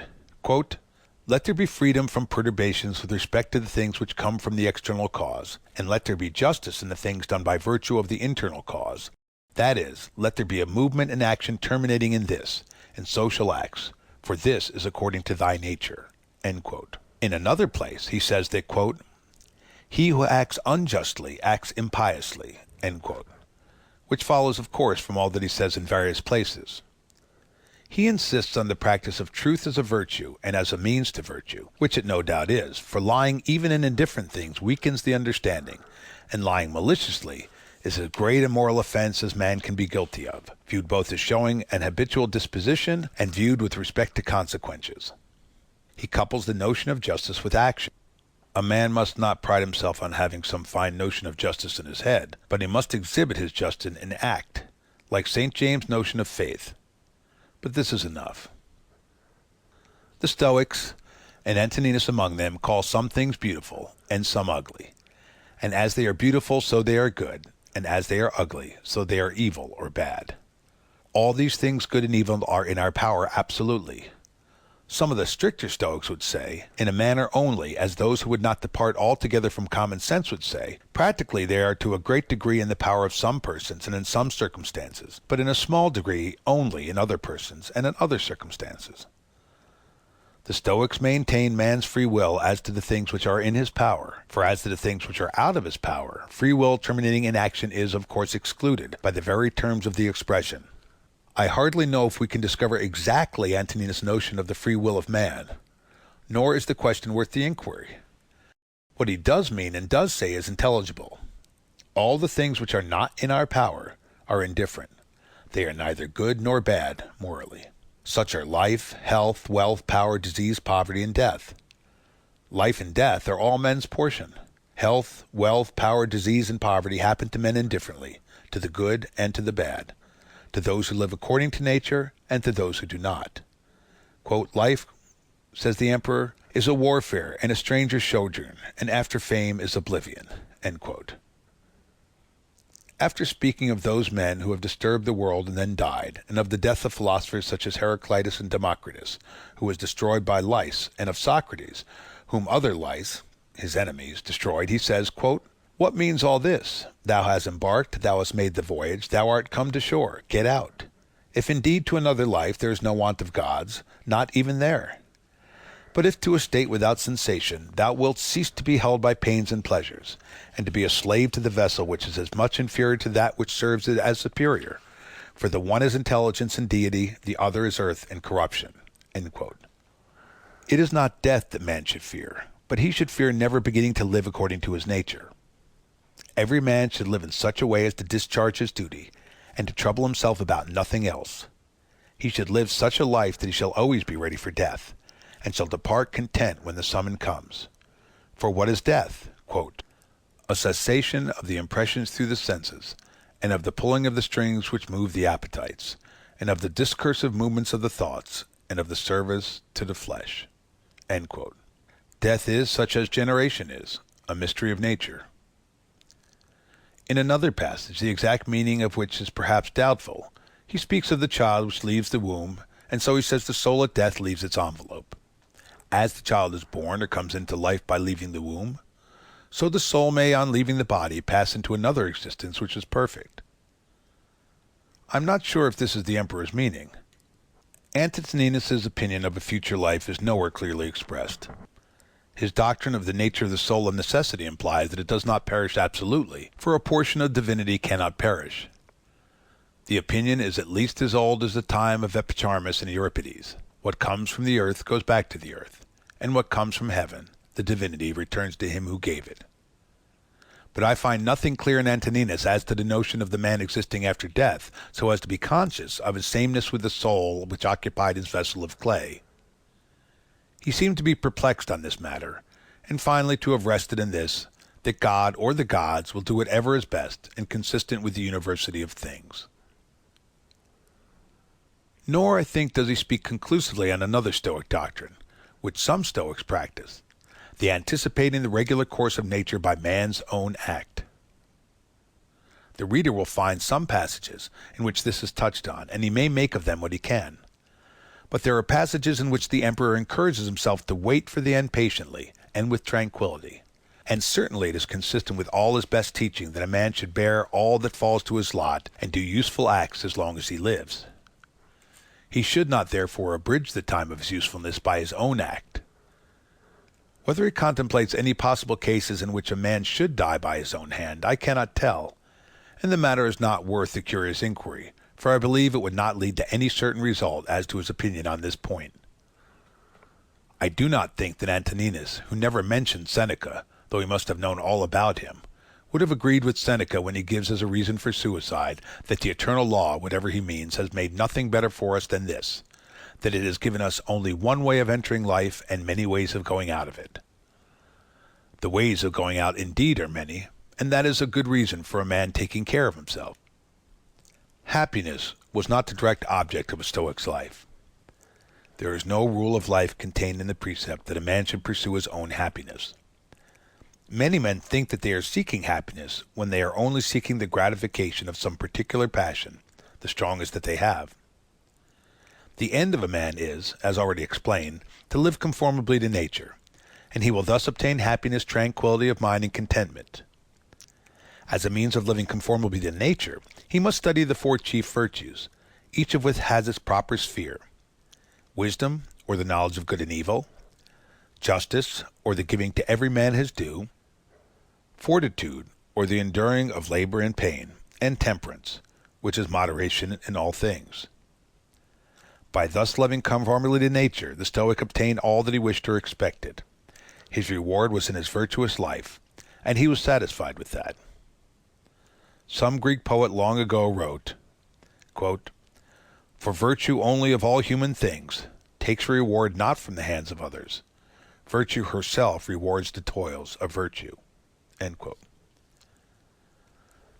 Some of the Stoics indeed expressed themselves in very arrogant, absurd terms about the wise man's self-sufficiency. They elevated him to the rank of a deity. But these were only talkers and lecturers, such as those in all ages who utter fine words, knowing little of human affairs, and caring only for notoriety. Epictetus and Antoninus, both by precept and example, labored to improve themselves and others. And if we discover imperfections in their teaching, we must still honor these great men who attempted to show that there is in a man's nature and in the constitution of things sufficient reason for living a virtuous life. It is difficult enough to live as we ought to live, difficult even for any man to live in such a way as to satisfy himself, if he exercises only in a moderate degree the power of reflecting upon and reviewing his own conduct. And if all men cannot be brought to the same opinions in morals and religion, it is at least worthwhile to give them good reasons for as much as they can be persuaded to accept. End Meditations of Marcus Aurelius Antoninus, Section 14, The Philosophy of Antoninus by George Long. End of Meditations of Marcus Aurelius.